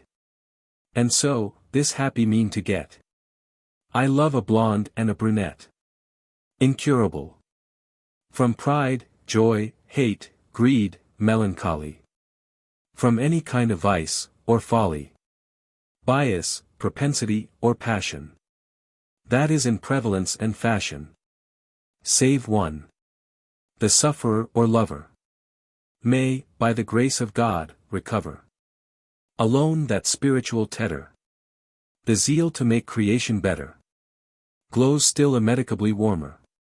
Who knows of a reformed reformer? The pun. Hail, peerless pun. Thou last and best. Most rare and excellent bequest. Of dying idiot to the wit. He died of, rat-like, in a pit. Thyself disguised, in many a way. Thou lett'st thy sudden splendor play. Adorning all where'er it turns. As the revealing bull's-eye burns. Of the dim thief. And plays its trick. Upon the lock he means to pick. Yet sometimes, too, thou dost appear. As boldly as a brigadier. Tricked out with marks and signs, all o'er. Of rank, brigade, division, corps. To show by every means he can. An officer is not a man. Or naked, with a lordly swagger. Proud as a cur without a wagger. Who says, see simple worth prevail. All dog, sir, not a bit of tail. 'Tis then men give thee loudest welcome. As if thou wert a soul from hell come. O obvious pun! Thou hast the grace. Of skeleton clock without a case. With all its bowling displayed. And all its organs on parade. Dear pun, thou art common ground of bliss. Where punch and I can meet and kiss. Then thee my wit can stoop no lower. No higher his does ever soar. To nay 9. Dear, if I never saw your face again. If all the music of your voice were mute. As that of a forlorn and broken lute. If only in my dreams I might attain. The benediction of your touch, how vain. Were faith to justify the old pursuit. Of happiness. Or reason to confute. The pessimist philosophy of pain. Yet love not altogether is unwise. For still the wind would murmur in the corn. And still the sun would splendor all the mere. And I could not, dearest, choose but hear your voice upon the breeze and see your eyes shine in the glory of the summer morn. Vice versa. Down in the state of Maine, the story goes. A woman, to secure a lapsing pension, married a soldier, though the good Lord knows. That very common act scarce takes attention. What makes it worthy to be writ and read? The man she married had been 9 hours dead. Now, marrying a corpse is not an act familiar to our daily observation. And so I crave her pardon if the fact suggests this interesting speculation. Should some mischance restore the man to life, would she be then a widow, or a wife? Let casuists contest the point, I'm not disposed to grapple with so great a matter. 'Twould tie my thinker in a double knot. And drive me staring mad as any hatter. Though I submit that hatters are, in fact, sane, and all other human beings cracked. Small thought have I of destiny or chance. Luck seems to me the same thing as intention. In metaphysics I could ne'er advance. And think it of the devil's own invention. Enough of joy to know, though when I wed, I must be married, yet I may be dead. A blacklist. Resolved that we will post, the tradesmen say, all names of debtors who do never pay. Whose shall be first? Inquires the ready scribe. Who are the chiefs of the marauding tribe? Lo! High Parnassus, lifting from the plain. Upon his hoary peak, a noble fane. Within that temple all the names are scrolled. Of village bards, upon a slab of gold. To that bad eminence, my friend, aspire. And copy thou the roll of fame, entire. Yet not to total shame those names devote. But add in mercy this explaining note. These cheat because the law makes theft a crime. And they obey all laws but laws of rhyme. Authority. Authority, authority, they shout. Whose minds, not large enough to hold a doubt, some chance opinion ever entertain. By dogma billeted upon their brain. Ha! They exclaim with choriatic glee. Here's Dabster if you won't give in to me. Dabster, sir, Dabster, to whom all men look with reverence. the fellow wrote a book. It matters not that many another wight has thought more deeply, could more wisely write. On t other side, that you yourself possess knowledge where Dabster did not badly guess. God help you if ambitious to persuade the fools who take opinion ready-made and recognize authorities. Be sure no tittle of their folly they'll abjure, for all that you can say.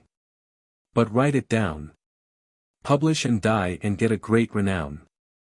Faith! How they'll snap it up, misread, misquote. Swear that they had a hand in all you wrote. And ride your fame like monkeys on a goat. The Soread, the King of Scotland, years and years ago, convened his courtiers in a gallant row, and thus addressed them. Gentle sirs, from you abundant counsel I have had, and true. What laws to make to serve the public weal? What laws of nature's making to repeal? What old religion is the only true one? And what the greater merit of some new one? What friends of yours my favor have forgot? Which of your enemies against me plot? In harvests ample to augment my treasures, behold the fruits of your sagacious measures. The punctual planets, to their periods just, attest your wisdom and approve my trust. Lo! The reward your faith and wisdom bring. The grateful place men bless their useful king. But while you quaff the nectar of my favor, I mean somewhat to modify its flavor, by just infusing a peculiar dash of tonic bitter in the calabash. And should you, too abstemious, disdain it, egad, I'll hold your noses till you drain it. You know, you dogs, your master long has felt a keen distemper in the royal pelt, a testy, superficial irritation, brought home, I fancy, from some foreign nation. For this 1,000 simples you've prescribed, unguents external, draughts to be imbibed. You've plundered Scotland of its plants, the seas.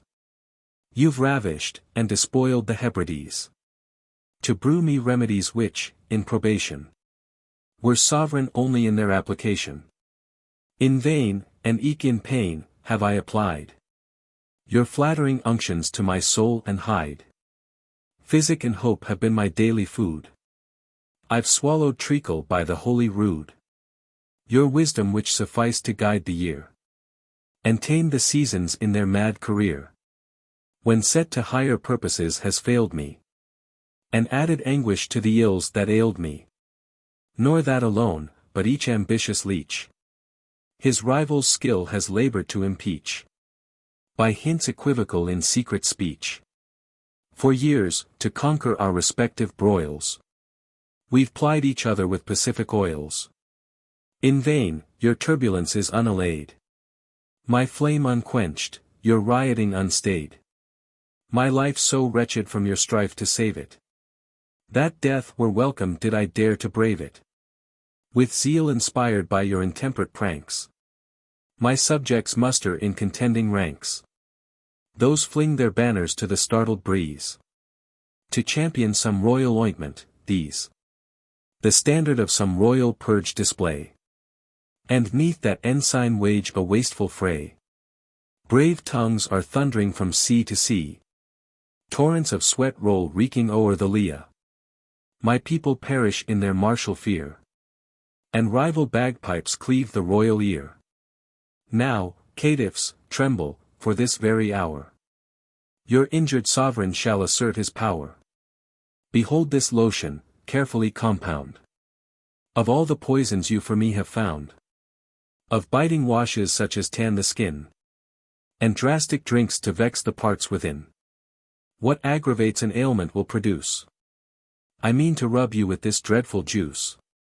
Divided counsels you no more shall hatch. At last you shall unanimously scratch. Kneel, villains, kneel, and doff your shirts, God bless us. They'll seem, when you resume them, robes of Nessus. The sovereign ceased, and, sealing what he spoke, from Arthur's seat one confirming thunders broke. The conscious culprits, to their fate resigned, sank to their knees, all piously inclined. This act, from high Ben Lomond where she floats, the thrifty goddess, Caledonia, notes. Glibly as nimble sixpence, down she tilts, headlong, and ravishes away their kilts. Tears off each plaid and all their shirts discloses. Removes each shirt and their broad backs exposes. The king advanced, then cursing fled amain, dashing the file to the stony plain, where't straight became a fountain brimming o'er, whence Father Tweed derives his liquid store. For lo! Already on each back sand stitch, the red sign manual of the rosy witch. Peace. When lion and lamb have together lain down, spectators cry out, all in chorus. The lamb doesn't shrink nor the lion frown. A miracle's working before us. But 'tis patent why hothead his wrath holds in, and faint heart her terror and loathing. For the one's but an ass in a lion's skin, the other a wolf in sheep's clothing. Thanksgiving. The superintendent of an almshouse. A pauper. Superintendent. So you're unthankful, you'll not eat the bird.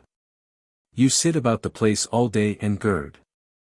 I understand you'll not attend the ball. That's to be given tonight in Pauper Hall. Pauper. Why, that is true, precisely as you've heard. I have no teeth and I will eat no bird. Superintendent. Ah! See how good is Providence. Because of teeth he has denuded both your jaws. The fowl's made tender, you can overcome it by suction. Or at least, well, you can gum it. Confirming thus the dictum of the preachers, that Providence is good to all his creatures. Turkeys excepted. Come, ungrateful friend.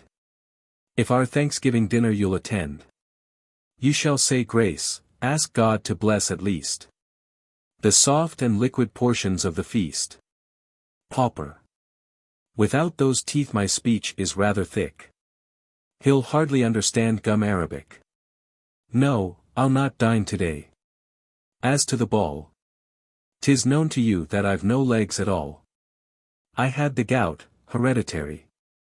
So, as it could not be cornered in my toe, they cut my legs off in the fond belief that shortening me would make my anguish brief.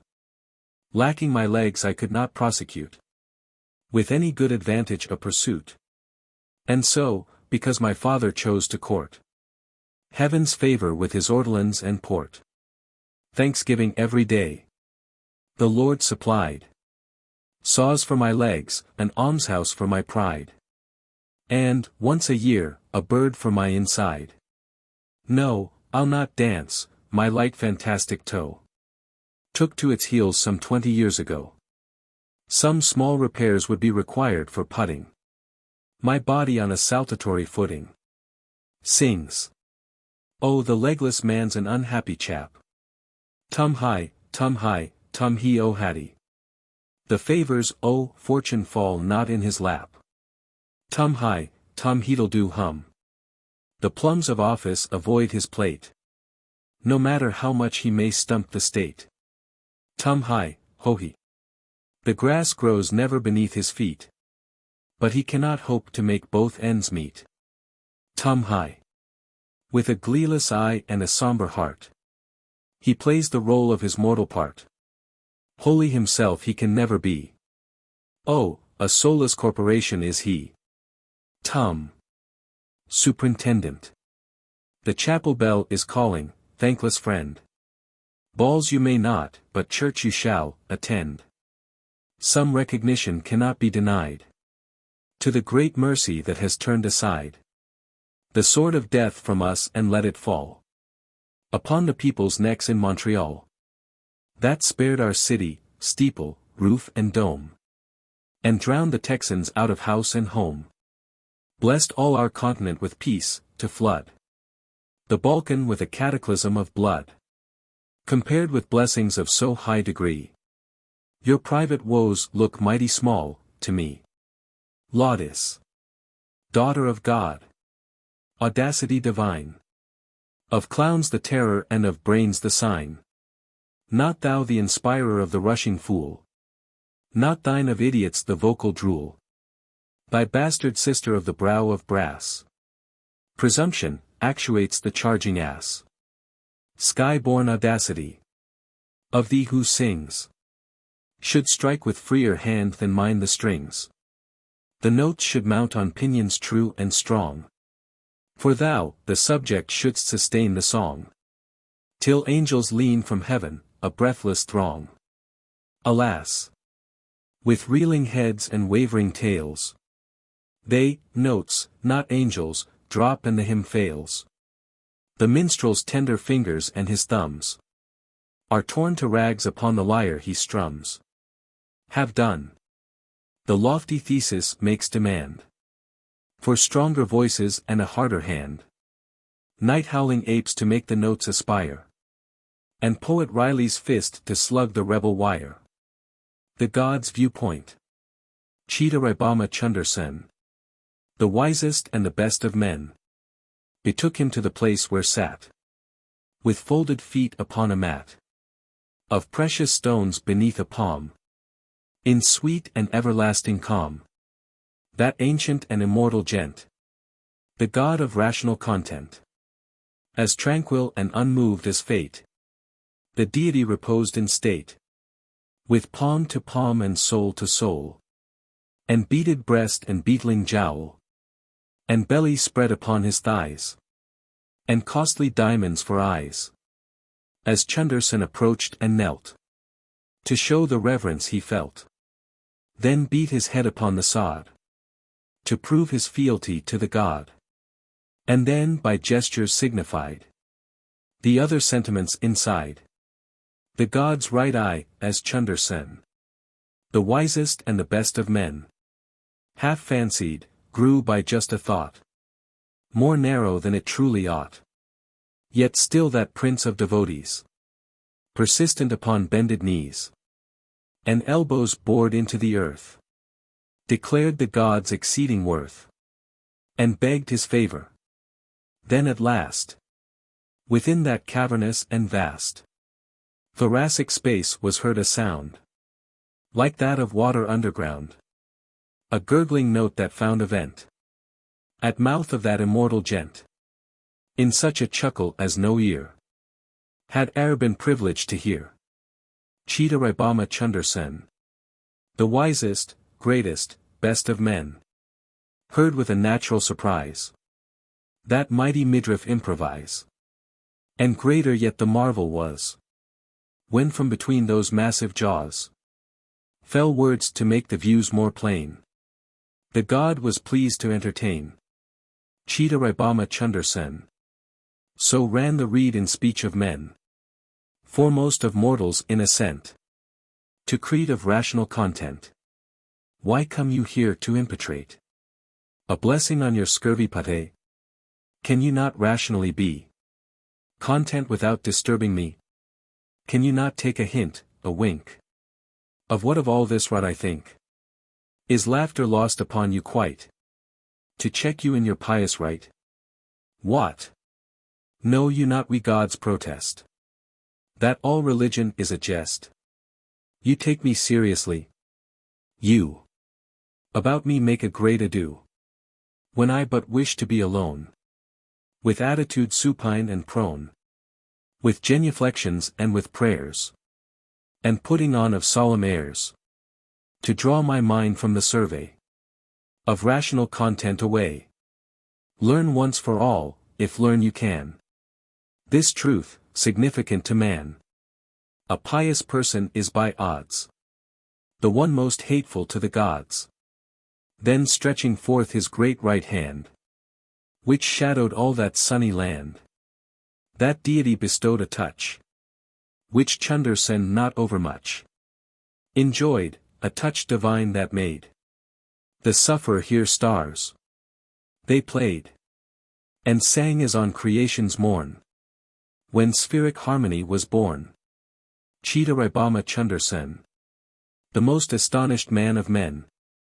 fell straight asleep, and when he woke, the deity nor moved nor spoke, but sat beneath that ancient palm, in sweet and everlasting calm.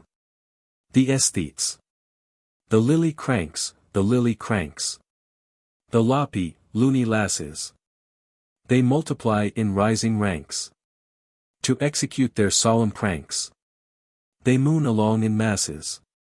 Blow, sweet lily, in the shade. Oh, sunflower, decorate the dado. The maiden ass, the maiden ass. The tall and tailless Jenny, in limp attire as green as grass. She stands, a monumental brass, the one of one too many. Blow, sweet lily, in the shade. Oh, sunflower, decorate the dado. 1883. With mine own petard. Time was the local poets sang their songs. Beneath their breath in terror of the thongs, I snapped about their shins, though mild the stroke.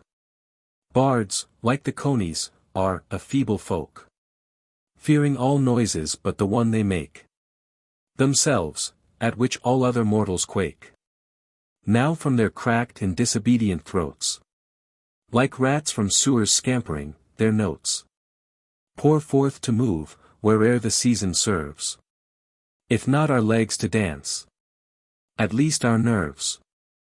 As once a ram's horn solo maddened all the sober-minded stones in Jericho's wall. A year's exemption from the critic's curse mends the bard's courage but impairs his verse. Thus poolside frogs, when croaking in the night, are frayed to silence by a meteor's flight, or by the sudden plashing of a stone from some adjacent cottage garden thrown. But straight renew the psalm with double din. Whene'er the light goes out or man goes in, shall I with arms unbraced, my casque unlatched, my falchion pawned, my buckler, too, attached, resume the cuishes and the broad cuirass, accomplishing my body all in brass, and arm in battle royal to oppose a village poet singing through the nose. No, let them rhyme, I fought them once before, and stilled their songs, but, Satan, how they swore! Cuffed them upon the mouth weener their throats. They cleared for action with their sweetest notes. Twisted their ears, they'd oft tormented mine, and damned them roundly all along the line. Clubbed the whole crew from the Parnassian slopes, a wreck of broken heads and broken hopes. What gained I so? I feathered every curse, launched at the village bards with lilting verse. The town approved and christened me, to show its high admiration, chief of local poets. Restored. Dull were the days and sober. The mountains were brown and bare, for the season was sad October, and a dirge was in the air. The mated starlings flew over to the isles of the southern sea. She wept for her warrior lover, wept and exclaimed, ah, me! Long years have I mourned my darling, in his battle bed at rest. And it's oh, to be a starling, with a mate to share my nest. The angels pitied her sorrow, restoring her warrior's life. And he came to her arms on the morrow, to claim her and take her to wife. An aged lover, a portly, bald lover, a trifle too stiff, with manners that would have been courtly, and would have been graceful, if the angels had only restored him, without the additional years that had passed since the enemy bored him to death with their long, sharp spears. As it was, he bored her, and she rambled away with her father's young groom. And the old lover smiled as he ambled contentedly back to the tomb. Sires and sons, wild wanton luxury lays waste the land, with difficulty tilled by thrift's hard hand. Then dies the state, and, in its carcass found, the millionaires all maggot-like abound. Alas! Was it for this that Warren died? And Arnold sold himself to t'other side. Stark piled at Bennington his British dead. And Gates at Camden, Lee at Monmouth, fled. For this that Perry did the foeman fleece. And Hull surrender to preserve the peace. Degenerate countrymen, renounce, I pray, the slothful ease, the luxury, the gay, and gallant trappings of this idle life. And be more fit for one another's wife. A challenge. A bull imprisoned in a stall broke boldly the confining wall. And found himself, when out of bounds, within a washerwoman's grounds. Where, hanging on a line to dry, a crimson skirt inflamed his eye. With bellowings that woke the dead, he bent his formidable head, with pointed horns and knurly forehead. Then, planting firm his shoulders horrid, began, with rage made half insane, to paw the arid earth amain, flinging the dust upon his flanks, in desolating clouds and banks. The while his eyes uneasy white betrayed his doubt what foe the bright red tent concealed, perchance, from sight. The garment, which, all undismayed, had never paled a single shade, now found a tongue, a dangling sock, left carelessly inside the smock. I must insist, my gracious liege, that you'll be pleased to raise the siege. My colours I will never strike. I know your sex, you're all alike. Some small experience I've had. You're not the first I've driven mad. 2 shows. The showman, blessing in 1,000 shapes, parades a school of educated apes. Small education's needed, I opine, or native wit, to make a monkey shine. The brute exhibited has naught to do but ape the larger apes that come to view. The hoodlum with his horrible grimace, long upper lip and furtive, shuffling pace, significant reminders of the time when hunters, not policemen, made him climb. The lady loafer with her draggling trail, that free translation of an ancient tale. The sandlot quadrumane in hairy suit, whose heels are thumbs perverted by the boot.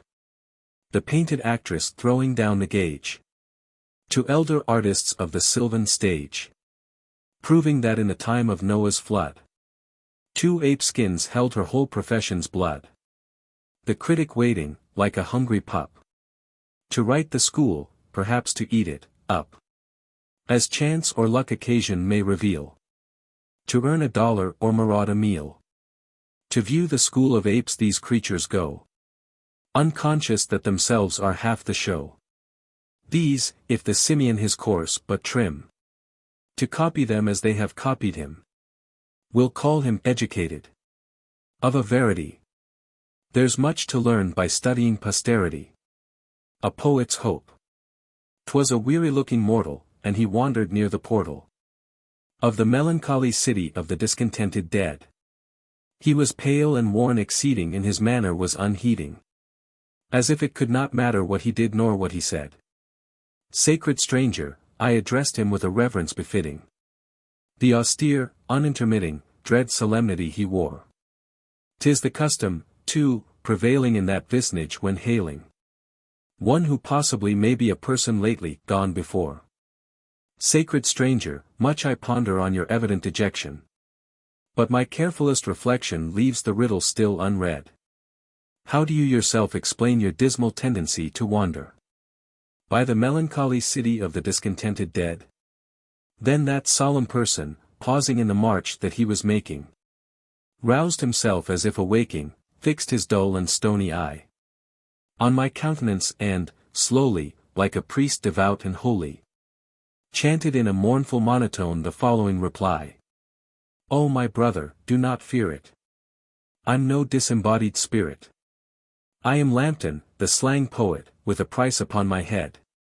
I am watching by this portal for some late lamented mortal to arise in his disquietude and leave his earthy bed. Then I hope to take possession and pull in the earth above me, and, renouncing my profession, ne'er be heard of any more. For there's not a soul to love me and no living thing respects me. Which so painfully affects me that I fain would go before. Then I felt a deep compassion for the gentleman's dejection. For privation of affection would refrigerate a frog. So I said, if nothing human, and if neither man nor woman can appreciate the fashion of your merit by a dog, the woman and the devil, when man and woman had been made, all but the disposition, the devil to the workshop strayed, and somehow gained admission. The master rested from his work. For this was on a Sunday. The man was snoring like a Turk, content to wait till Monday. Too bad, the woman cried. Oh, why does slumber not benumb me? A disposition. Oh, I die to know if 'twill become me. The adversary said, no doubt 'twill be extremely fine, ma'am. Though sure 'tis long to be without. I beg to lend you mine, ma'am. The devil's disposition when she'd got, of course she wore it. For she'd no disposition then, nor now has, to restore it. Two rogues, dim, grim, and silent as a ghost. The sentry occupied his post. To all the stirrings of the night, alert of ear and sharp of sight. A sudden something, sight or sound, about, above, or underground. He knew not what, nor where, ensued, thrilling the sleeping solitude. The soldier cried, halt! Who goes there? The answer came, death, in the air. Advance, death, give the countersign. Or perish if you cross that line. To change his tone death thought it wise. Reminded him they'd been allies against the Russ, the Frank, the Turk. In many a bloody bit of work. In short, said he, in every weather. We've soldiered, you and I, together. The sentry would not let him pass.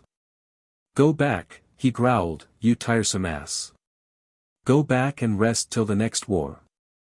Nor kill by methods all abhor. Miasma, famine, filth and vice. With plagues of locusts. Plagues of lice. Foul food, foul water, and foul gases. Rank exhalations from morasses.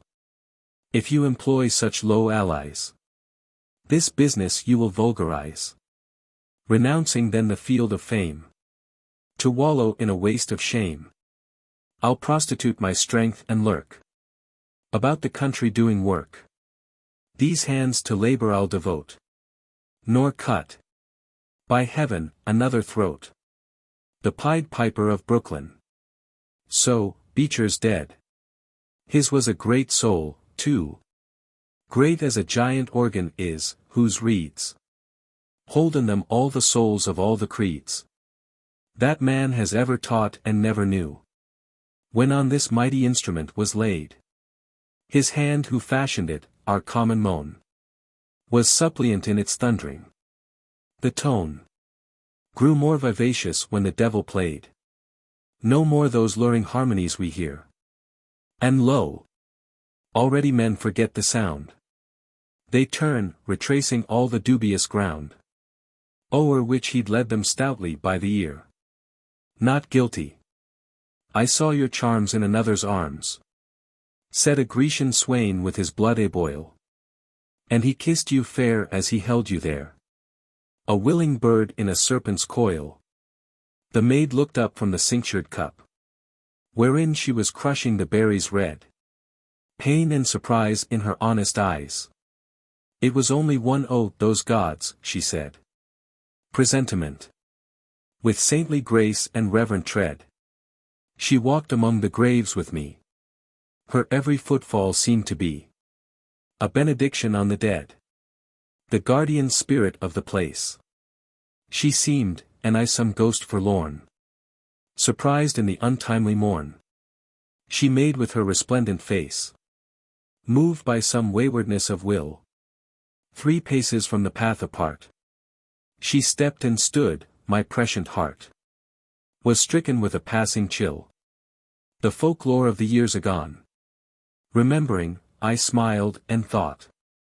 Who shudders suddenly at naught? His grave is being trod upon. But now I know that it was more than idle fancy. Oh, my sweet! I did not think such little feet could make a buried heart so sore. A study in grey. I step from the door with a shiver. This fog is uncommonly cold. And ask myself, what did I give her? The maiden a trifle gone old, with the head of grey hair that was gold. Ah, well, I suppose 'twas $1. And doubtless the change is correct. Though it's odd that it seems so much smaller than what I'd a right to expect. But you pay when you dine, I reflect. So I walk up the street, 'twas a saunter. A score of years back, when I strolled from this door. And our talk was all banter. Those days when her hair was of gold. And the sea fog less searching and cold. A score. Why, that isn't so very much time to have lost from a life. There's reason enough to be merry. I've not fallen down in the strife, but marched with the drum and the fife. If hope, when she lured me and beckoned, had pushed at my shoulders instead, and fame, on whose favors I reckoned, had laureled the worthiest head, I could hallow the years that are dead. Believe me, I've held my own, mostly, through all of this wild masquerade. But somehow the fog is more ghostly tonight, and the skies are more greyed, like the locks of the restaurant maid. If ever I'd fainted and faltered, I'd fancy this did but appear. But the climate, I'm certain, has altered, grown colder and more austere than it was in that earlier year. The lights, too, are strangely unsteady, that lead from the street to the quay. I think they'll go out, and I'm ready to follow. Out there in the sea, the fog bell is calling to me for merit. To Parmentier Parisians raise a statue fine and large. He cooked potatoes 50 ways, nor ever led a charge. Palmum cum marut, the rest you knew as well as I. And best of all to him that best of sayings will apply. Let meaner men the poet's bays, or warrior's medal wear. Who cooks potatoes 50 ways shall bear the palm, the terra. A bit of science. What? Photograph in colors. 'Tis a dream. And he who dreams it is not overwise. If colors are vibration they but seem, and have no being. But if Tyndall lies, why, come, then, photograph my lady's eyes. Nay, friend, you can't, the splendor of their blue, as on my own beclouded orbs they rest, to naught but vibratory motions do, as heart, head, limbs and all I am attest. How could her eyes, at rest themselves, be making in me so uncontrollable a shaking? 1894. The tables turned. Over the man the streetcar ran. And the driver did never grin. O killer of men, pray tell me when your laughter means to begin. 10 years to a day I've observed you slay, and I never have missed before your jubilant peals as your crunching wheels were spattered with human gore. Why is it, my boy, that you smother your joy? And why do you make no sign of the merry mind that is dancing behind a solemner face than mine? The driver replied, I would laugh till I cried, if I had bisected you. But I'd like to explain, if I can for the pain. 'Tis myself that I've cut in two. To a dejected poet. Thy gift, if that it be of God, thou hast no warrant to appraise. Nor say, here part, O Muse, our ways. The road too stony to be trod. Not thine to call the labor hard, and the reward inadequate. Who haggles o'er his hire with fate? Is better bargain than barred. What? Count the effort labor lost. When thy good angel holds the reed? It were a sorry thing indeed to stay him till thy palm be crossed. The laborer is worthy, nay. The sacred ministry of song is rapture, 'twere a grievous wrong to fix a wages rate for play. The humorist. What is that, mother? The humorist, child. His hands are black, but his heart is mild. May I touch him, mother? 'Twere needlessly done. He is slightly touched already, my son. Oh, why does he wear such a ghastly grin? 'Tis the outward sign of a joke within. Will he crack it, mother? Not so, my saint. 'Tis meant for the Saturday liver complaint. Does he suffer, mother? God help him, yes. 1,050 kinds of distress. What makes him sweat so? The demons that lurk in the fear of having to go to work. Why doesn't he end, then, his life with a rope? Abolition of hell has deprived him of hope. Montefiore. I saw, 'twas in a dream the other night, a man whose hair with age was thin and white. 100 years had bettered by his birth. And still his step was firm. His eye was bright. Before him and about him pressed a crowd. Each head in reverence was bared and bowed. And Jews and Gentiles in 100 tongues extolled his deeds and spoke his fame aloud. I joined the throng and, pushing forward, cried Montefiore, with the rest, and vied in efforts to caress the hand that ne'er to want and worth had charity denied. So closely round him swarmed our shouting clan. He scarce could breathe, and taking from a pan a gleaming coin, he tossed it o'er our heads. And in a moment was a lonely man. Discretion. She. I'm told that men have sometimes got too confidential, and have said to one another what they, well, you understand. I hope I don't offend you, sweet. But are you sure that you're discreet? He. 'Tis true, sometimes my friends in wine their conquests do recall. But none can truly say that mine are known to him at all. I never talk you o'er. In truth, I never get the floor. An exile. 'Tis the census enumerator. A singing all forlorn. It's ho! For the tall potator. And ho! For the clustered corn. The whiffle tree bends in the breeze and the fine large eggs are ripening on the vine. Some there must be to till the soil. And the widow's weeds keep down. I wasn't cut out for rural toil. But they won't let me live in town. They're not so many by 2 or 3 as they think, but ah! They're too many for me. Thus the census man, bowed down with care, warbled his wood note high. There was blood on his brow and blood in his hair. But he had no blood in his eye. The division superintendent. Baffled he stands upon the track. The automatic switches clack. Where'er he turns his solemn eyes, the interlocking signals rise.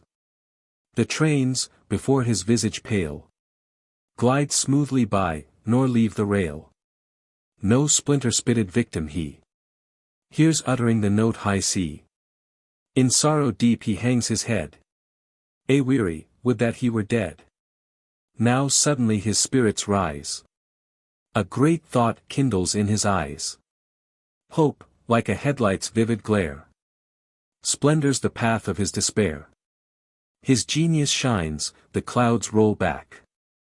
I'll place obstructions on the track. To a professional eulogist.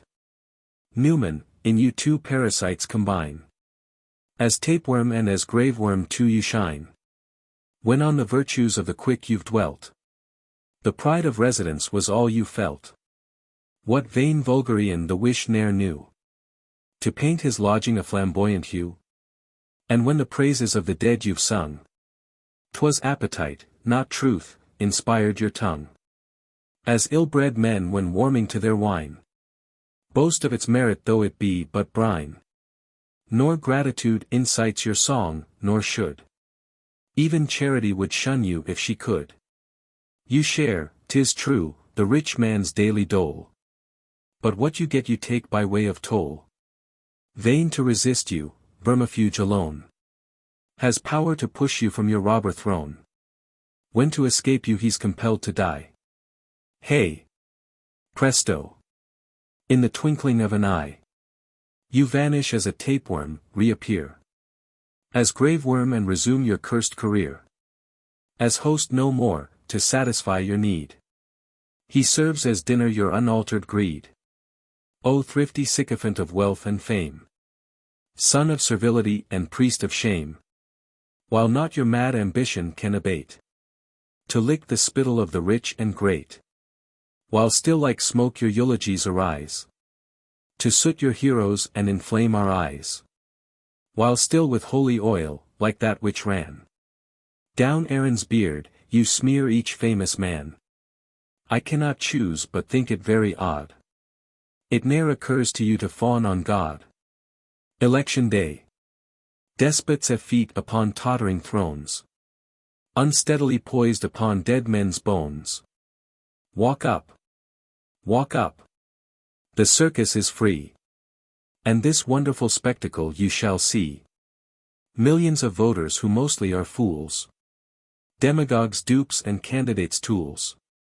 Armies of uniformed mountebanks. And braying disciples of brainless cranks. Many a week they've bellowed like beeves. Bitterly blackguarding, lying like thieves. Libeling freely the quick and the dead. And painting the New Jerusalem red. Tyrants monarchical, emperors, kings. Princes and nobles and all such things. Noblemen, gentlemen, step this way. There's nothing, the devil excepted, to pay. And the freaks and curios here to be seen are very uncommonly grand and serene. No more with vivacity they debate, nor cheerfully crack the dissenting pate. No longer, the dull understanding to aid. The stomach accepts the instructive blade. Nor the stubborn heart learns what is what. From a revelation of rabbit shot. And vilification's flames, behold, burn with a bickering faint and cold. Magnificent spectacle. Every tongue suddenly civil that yesterday rung like a clapper beating a brazen bell. Each fair reputation's eternal knell. Hands no longer delivering blows. And noses, for counting, arrayed in rows. Walk up, gentlemen, nothing to pay. The devil goes back to hell today. The militiaman. O warrior with the burnished arms. With bullion cord and tassel. Pray tell me of the lurid charms of service and its fierce alarms. The storming of the castle. The charge across the smoking field. The rifle's busy rattle. What thoughts inspire the men who wield the blade, their gallant souls how steeled and fortified in battle. Nay, man of peace, seek not to know war's baleful fascination. The soldier's hunger for the foe. His dread of safety, joy to go to court annihilation. Though calling bugles blow not now, nor drums begin to beat yet. One fear unmans me, I'll allow, and poisons all my pleasure. How? If I should get my feet wet. A welcome. Because you call yourself Knights Templars. And there's neither knight nor temple in the land. Because you thus by vain pretense degrade to paltry purposes traditions grand. Because to cheat the ignorant you say the thing that's not. Elated still to sway the crass credulity of gaping fools. And women by fantastical display. Because no sacred fires did ever warm your hearts. High knightly service to perform. A woman's breast or coffer of a man. The only citadel you dare to storm. Because while railing still at lord and peer, at pomp and fuss and feathers while you jeer, each member of your order tries to graft a peacock's tail upon his barren rear.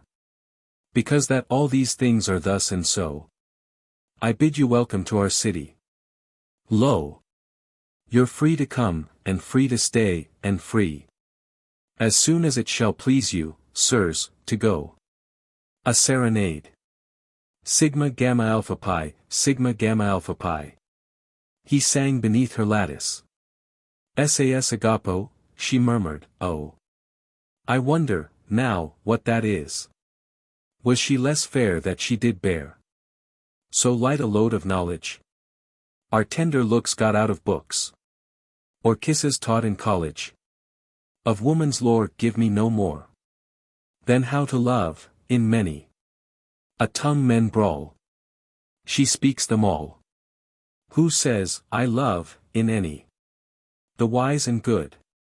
O Father, I saw at the church as I passed the populace gathered in numbers so vast that they couldn't get in, and their voices were low, and they looked as if suffering terrible woe. 'Twas the funeral, child, of a gentleman dead, for whom the great heart of humanity bled. What made it bleed, Father? For every day somebody, somewhere, passes away. Do the newspaper men print a column or more of every person whose troubles are o'er? Oh, no.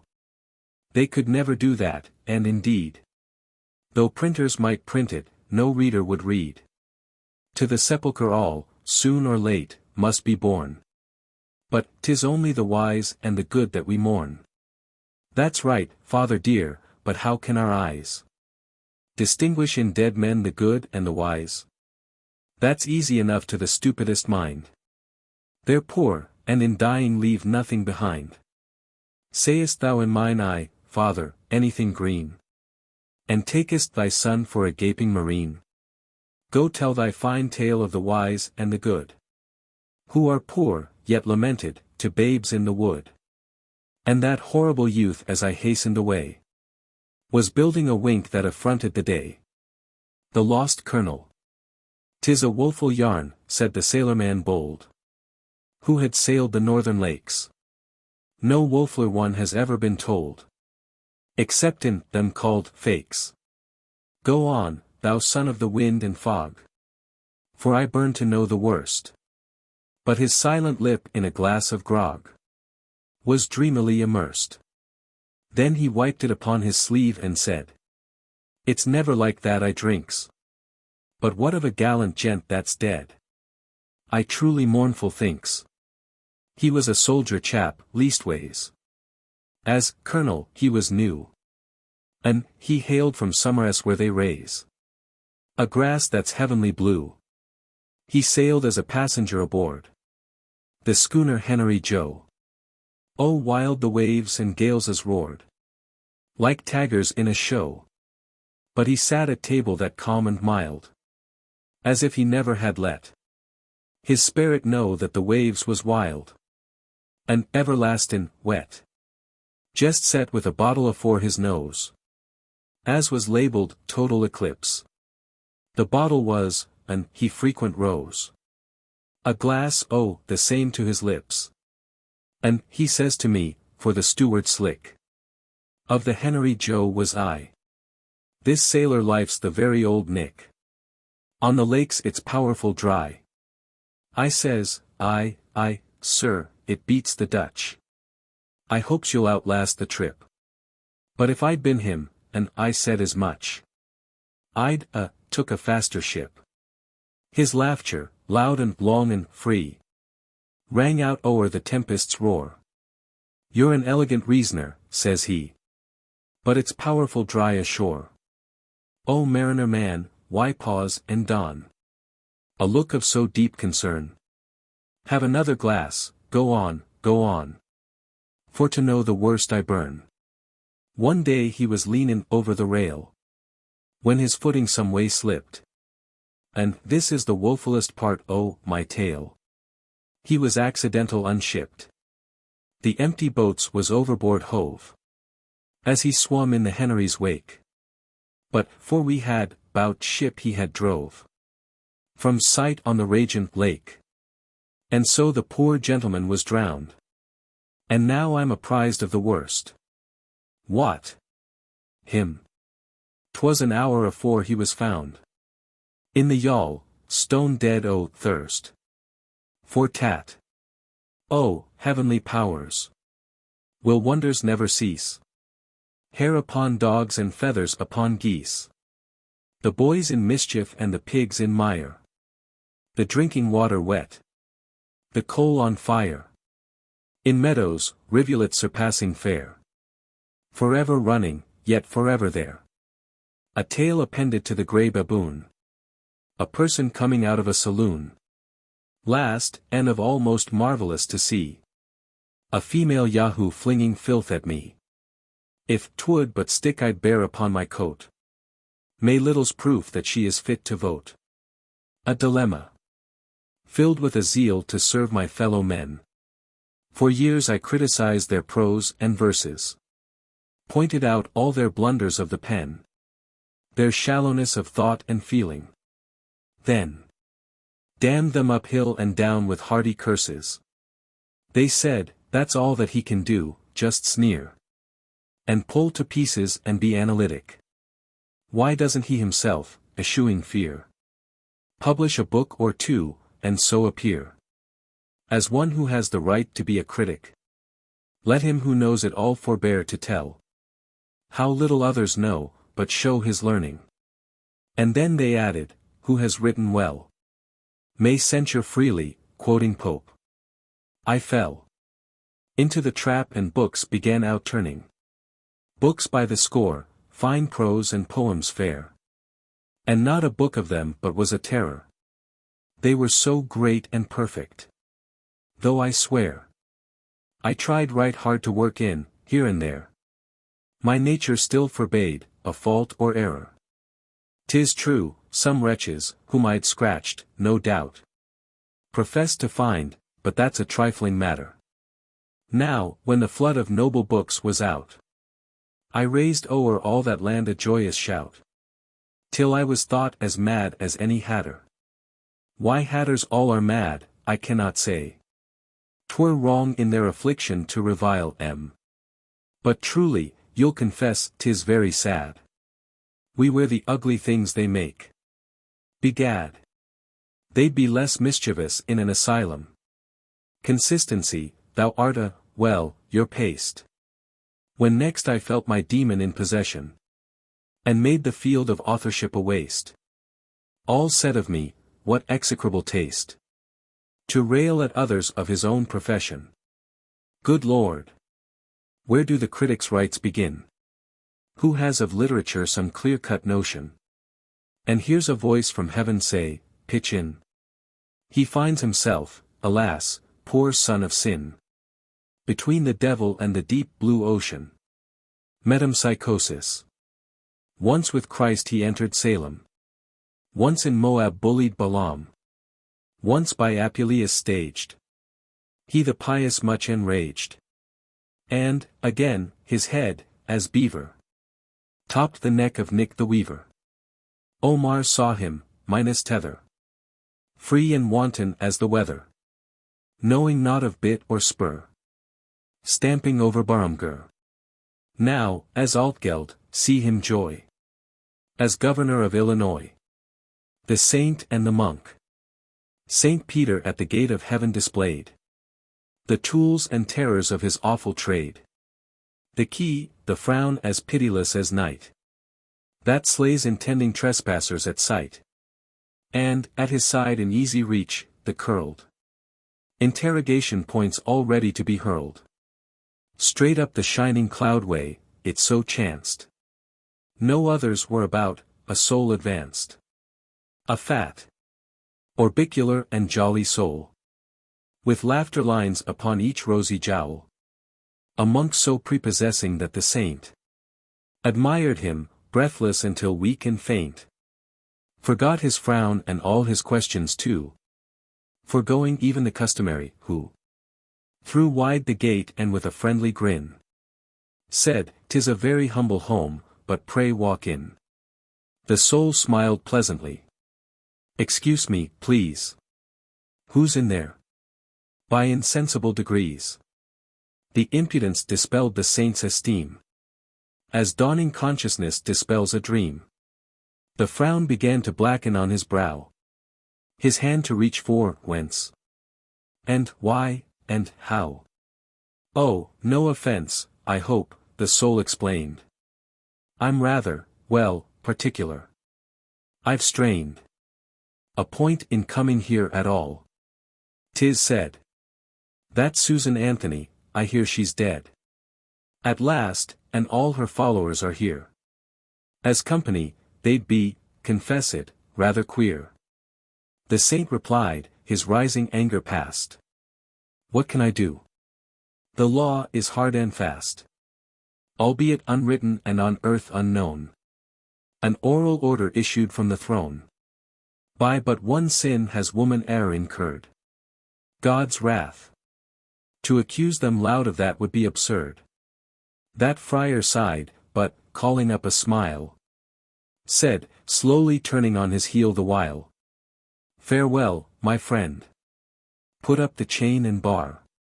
I'm going, so please you, where the pretty women are." 1895. The opposing sex. The widows of Asher are loud in their wailing. No longer the tamasher sees widows of Asher. So each is a lasher of man's smallest failing. The widows of Asher are loud in their wailing. The cave of Adullam, that home of reviling, no wooing can gull him. In cave of Adullam, no angel can lull him to cease their defiling. The cave of Adullam, that home of reviling, at men they are cursing. The widows of Asher themselves, too, for nursing. The men they are cursing. The praise they're rehearsing of every slasher. At men they are cursing. The widows of Asher. In high life, Sir Impiculaquit, from over the sea, has led to the altar Miss Bloody Bondi. The wedding took place at the church of St. Blair. The fashion, the rank and the wealth were all there. No person was absent of all that one meets. Lord Mammon himself bowed them into their seats, while good Sir John Satan attended the door, and Sexton Beelzebub managed the floor, respectfully keeping each dog to its rug, preserving the peace between poodle and pug. 12 bridesmaids escorted the bride up the aisle, to blush in her blush and to smile in her smile. 12 groomsmen supported the eminent groom, to scowl in his scowl and to gloom in his gloom.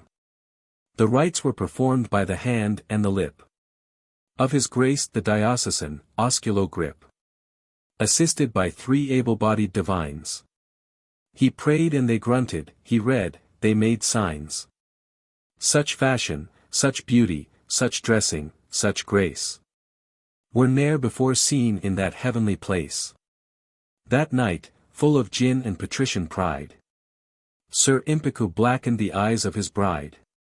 A whipper-in, Commissioner of Pensions Dudley has established a Sunday school and declares he will remove any clerk in his department who does not regularly attend. New York World. Dudley, great placeman, man of mark and note, worthy of honor from a feeble pen, blunted in service of all true, good men. You serve the Lord, in courses, table d'hôte, au naturel, as well as à la nick. Eat and be thankful, though it make you sick. Oh, truly pious caterer, forbear to push the Savior and Him crucified, brochette you'd call it, into their inside, who are all unused to such ambrosial fare. The stomach of the soul makes quick revulsion of aught that it has taken on compulsion. I search the Scripture, but I do not find that ere the spirit beats with angry wings for entrance to the heart, but sits and sings to charm away the scruples of the mind. It says, receive me, please, I'll not compel. Though if you don't you will go straight to hell. Well, that's compulsion, you will say. 'Tis true. We cower timidly beneath the rod, lifted in menace by an angry God. But won't endure it from an ape like you. Detested simian with thumb prehensile.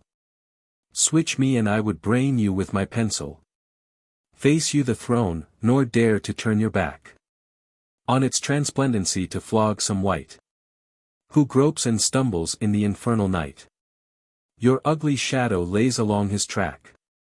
Oh, thou who from the temple scourged the sin, behold what rascals try to scourge it in. Judgment. I drew aside the future's veil, and saw upon his bier the poet Whitman. Loud the wail, and damp the falling tear. He's dead, he is no more, one cried, with sobs of sorrow crammed. No more.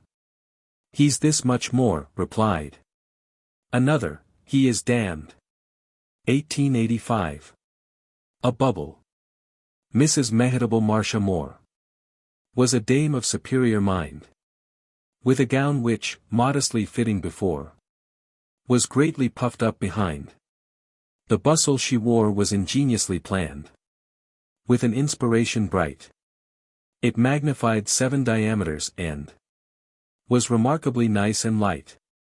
It was made of rubber and edged with lace, and riveted all with brass, and the whole immense interior space inflated with hydrogen gas. The ladies all said when she hove in view, like the round and rising moon, she's a stuck-up thing, which was partly true. And men called her the captive balloon. To Manhattan Beach for a bath one day she went and she said, oh dear, if I leave off this what will people say? I shall look so uncommonly queer. So a costume she had accordingly made, to take it all nicely in. And when she appeared in that suit arrayed, she was greeted with many a grin. Proudly and happily looking around, she waded out into the wet. But the water was very, very profound, and her feet and her forehead met, as her bubble drifted away from the shore. On the glassy billows borne, all cried, why, where is Mehitable Moore? I saw her go in, I'll be sworn. Then the bulb it swelled as the sun grew hot, till it burst with a sullen roar, and the sea like oil closed over the spot. Farewell, O Mehitable Moore. Francine. Did I believe the angels soon would call you, my beloved, to the other shore, and I should never see you any more. I love you so I know that I should fall into dejection utterly, and all love's pretty pageantry, wherein we bore twin banners bravely in the tumult's fore, would seem as shadows idling on a wall. So daintily I love you that my love endures no rumor of the winter's breath, and only blossoms for it thinks the sky forever gracious, and the stars above forever friendly. Even the fear of death were frost wherein its roses all would die. An example. They were 2 deaf mutes. They loved and they resolved to be groom and bride. And they listened to nothing that any could say, nor ever a word replied. From wedlock when warned by the married men, maintain an invincible mind. Be deaf and dumb until wedded, and then be deaf and dumb and blind. Revenge. A spit cat sate on a garden gate, and a snap dog fared beneath. Careless and free was his mien, and he held a fiddle string in his teeth. She marked his march, she wrought an arch of her back and blew up her tail, and her eyes were green as ever were seen, and she uttered a woeful wail. The spit cat's plaint was as follows, it ain't that I am to music a foe, for fiddle strings bide in my own inside, and I twang them soft and low.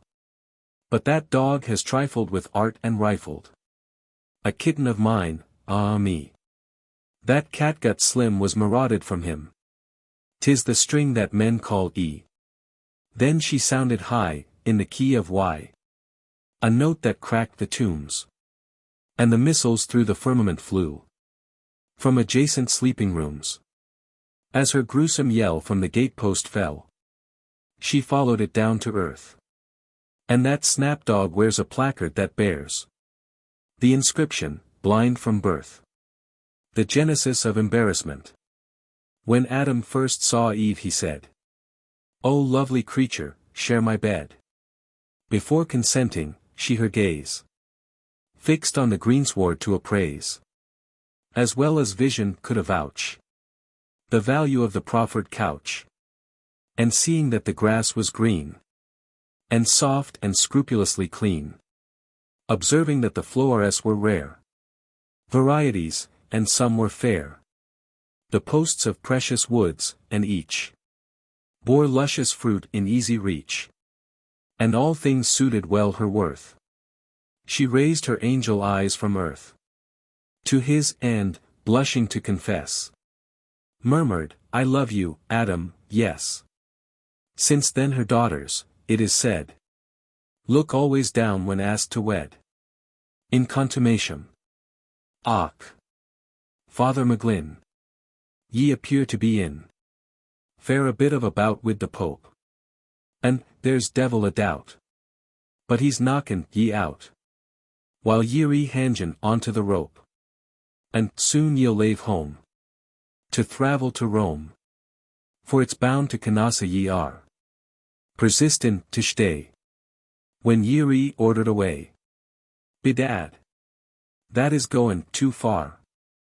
From the minutes. When, with the force of a ram that discharges its ponderous body straight at the rear elevation of the luckless color of simples, the foot of Herculean Kilgore, statesman of surname suggestive, or carnage unspeakable, lit like a missile solid, prodigious, upon the congressional door with a monstrous and mighty momentum, causing that vain ineffective bar to political freedom to fly from its hinges, effacing the nasal excrescence of Dingley, that luckless one, decently veiling the ruin with ready bandana, lamented the loss of his eminence, sadly with sobs as follows. Ah! Why was I ever elected to the halls of legislation? So soon to be shown the door with pitiless emphasis. Truly. I've leaned on a broken reed, and the same has gone back on me meanly. Where now is my prominence, erstwhile in council conspicuous, patent? Alas, I did never before understand what I now see clearly. To wit, that democracy tends to level all human distinctions. A woman in politics. What, madam, run for school director? You. And want my vote and influence? Well, well. That beats me. Gad. What are we coming to? In all my life I never have heard tell of such sublime presumption, and I smell a nigger in the fence. Excuse me, madam. We statesmen sometimes speak like the old Adam. But now you mention it, well, well, who knows? We might, that's certain, give the sex a show. I have a cousin, teacher. I suppose. If I stand in and you're elected, no. You'll make no bargains. That's a pretty go. But understand that school administration belongs to politics, not education. We'll pass the teacher deal. But it were wise to understand each other at the start. You know my business, books and school supplies. You'd hardly, if elected, have the heart. Some small advantage to deny me, part of all my profits to be yours. What? Stealing?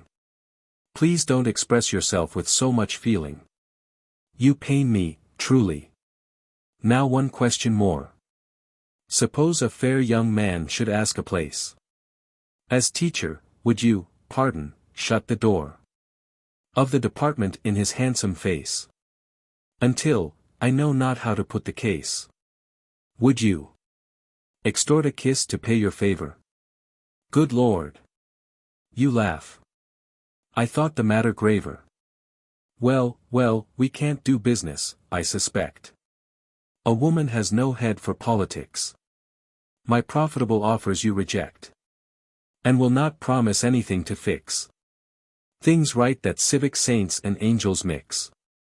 Good morning. Stay, I'm chaffing you, conceitedly. Madam, I mean to vote for you, repeatedly. A ballad of Pikeville. Down in southern Arizona where the Gila monster thrives. And the mescalero, gifted with 100,000 lives. Every hour renounces one of them by drinking liquid flame. The assassinating wassail that has given him his name. Where the enterprising dealer in Caucasian hair is seen to hold his harvest festival upon the village green. While the late lamented tenderfoot upon the plain is spread. With a sanguinary circle on the summit of his head. Where the cactuses, or cacti, lift their lances in the sun. And incautious jackass rabbits come to sorrow as they run. Lived a colony of settlers, old Missouri was the state. Where they formerly resided at a prehistoric date.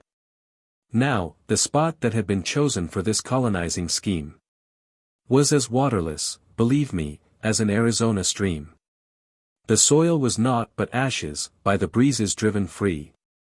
And an acre and a quarter were required to sprout a pea. So agriculture languished, for the land would not produce. And for lack of water, whiskey was the beverage in use.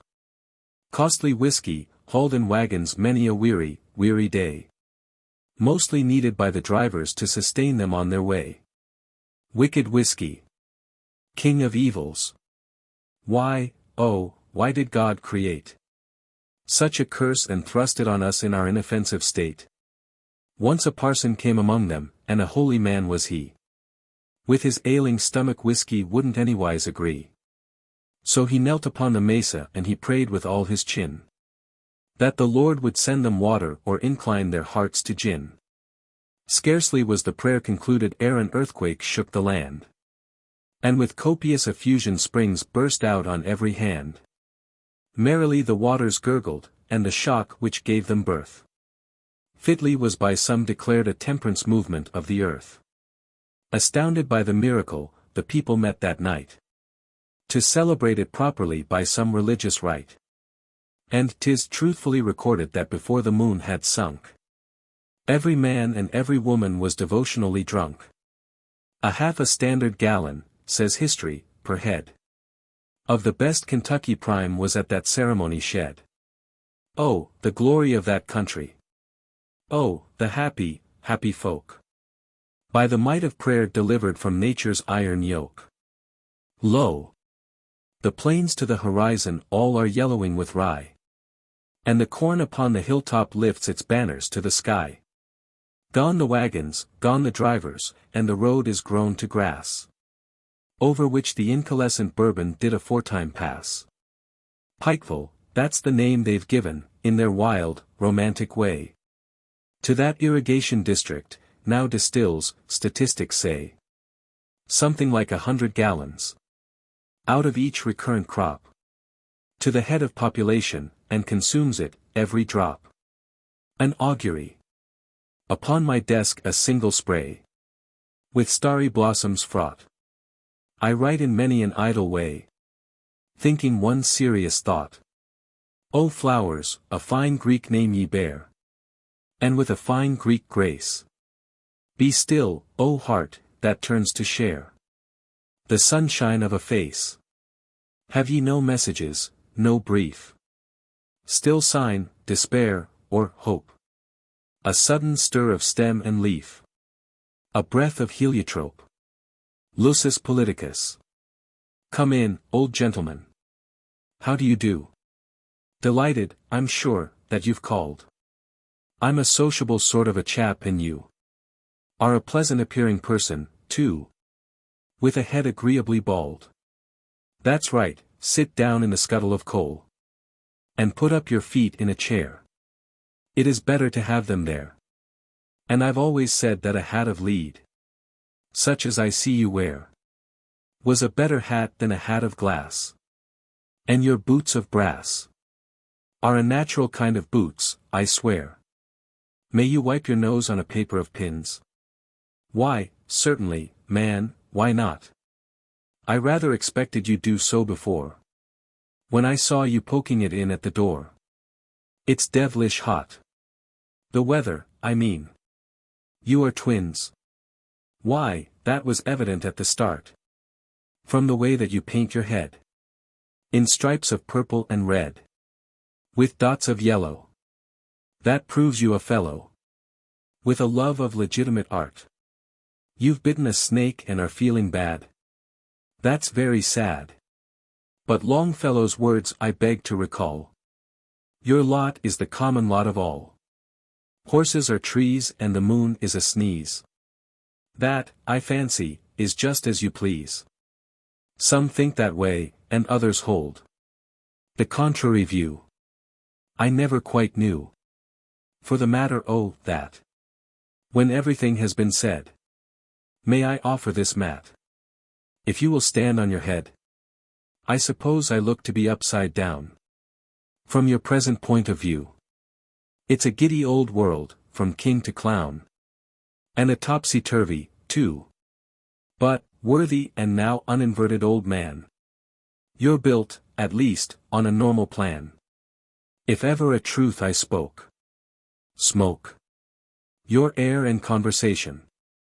Are a liberal education. And your clothes, including the metal hat. And the brazen boots, what's that? You never could stomach a Democrat. Since General Jackson ran. You're another sort, but you predict. That your party'll get consummately licked? Good God! What a queer old man. Bereavement. A countess, so they tell the tale. Who dwelt of old in Arno's Vale. Where ladies, even of high degree. No more of love than of ABC. Came once with a prodigious bribe. Unto the learned village scribe. That most discreet and honest man. Who wrote for all the lover clan. Nor e'er a secret had betrayed. Save when inadequately paid. Write me, she sobbed, I pray thee do. A book about the Prince de Dieu. A book of poetry in praise. Of all his works and all his ways. The godlike grace of his address. His more than woman's tenderness. His courage stern and lack of guile. The loves that wantoned in his smile. So great he was, so rich and kind. I'll not within a fortnight find his equal as a lover. Oh! My God! I shall be drowned in woe. What? Prince de Dieu is dead? Exclaimed the honest man for letters famed. The while he pocketed her gold. Of what, if I may be so bold? Fresh storms of tears the lady shed. I stabbed him 50 times, she said. A pick brain. What? Imitate me, friend. Suppose that you, with agony and difficulty do what I do easily, what then? You've got a style I heartily wish I had not. If I from lack of sense and you from choice, grieve the judicious and the unwise rejoice. No equal censure our deserts will suit. We both are fools, but you're an ape to boot. The naval constructor. He looked upon the ships as they all idly lay at anchor. Their sides with gorgeous workmen gay. The riveter and planker. Republicans and Democrats. Statesmen and politicians. He saw the swarm of prudent rats. Swimming for land positions. He marked each, belted cruiser, fine. Her poddy life-belts floating. In tether where the hungry brine impinged upon her coating. He noted with a proud regard, as any of his class would, the poplar mast and poplar yard. Above the hull of basswood, he saw the Eastlake frigate tall, with quaintly carven gable, hip roof and dormer window, all with ivy formidable. In short, he saw our country's hope. In best of all conditions. Equipped, to the last spar and rope. By working politicians. He boarded then the noblest ship. And from the harbor glided. Adieu, adieu, fell from his lip. Verdict, he suicided. 1881. Detected. In Congress once great Mother shone. Debating weighty matters. Now into an asylum thrown. He vacuously chatters. If in that legislative hall his wisdom still he'd vented, it never had been known at all that Mother was demented by metalism. Ben Bulger was a silver man, though not a mine had he. He thought it were a noble plan to make the coinage free. There hain't for years been sec a time, said Ben to his bull pup. For biz, the country's broke and I'm the hardest kind of up. The paper says that that's because the silver coins is SACE. And that the chaps which makes the laws puts gold ones in their place. They says them nations always be most prosperatin' where the volume of the currency ain't so disgustin' rare. His dog, which hadn't breakfasted, dissented from his view, and wished that he could swell, instead, the volume of cold stew. Nobody'd put me up, said Ben, with patriot galoots, which benefits their feller men by playin' warious roots. But havin' all the tools about, I'm goin' to commence eightenin' silver dollars out with 87 cents. The feller talkin' can't whine no more, likewise, can I. They're better than the genuine, which mostly satisfy. It's only makin' coinage free, and mebbe might augment the volume of the currency a numerous %. I don't quite see his error nor malevolence prepense. But 15 years they gave him for that technical offense. 2 methods to bucks and ewes by the good shepherd fed. The priest delivers masses for the dead, and even from estrays outside the fold. Death for the masses he would not withhold. The parson, loath alike to free or kill, forsakes the souls already on the grill. And, God's prerogative of mercy shamming, spares living sinners for a harder damning. Foundations of the state. Observe, dear Lord, what lively pranks are played by sentimental cranks. First this one mounts his hinder hoofs, and brays the chimneys off the roofs. Then that one, with exalted voice, expounds the thesis of his choice. Our understandings to bombard, till all the window panes are starred. A third augments the vocal shock, till steeples to their bases rock. Confessing, as they humbly nod, they hear and mark the will of God.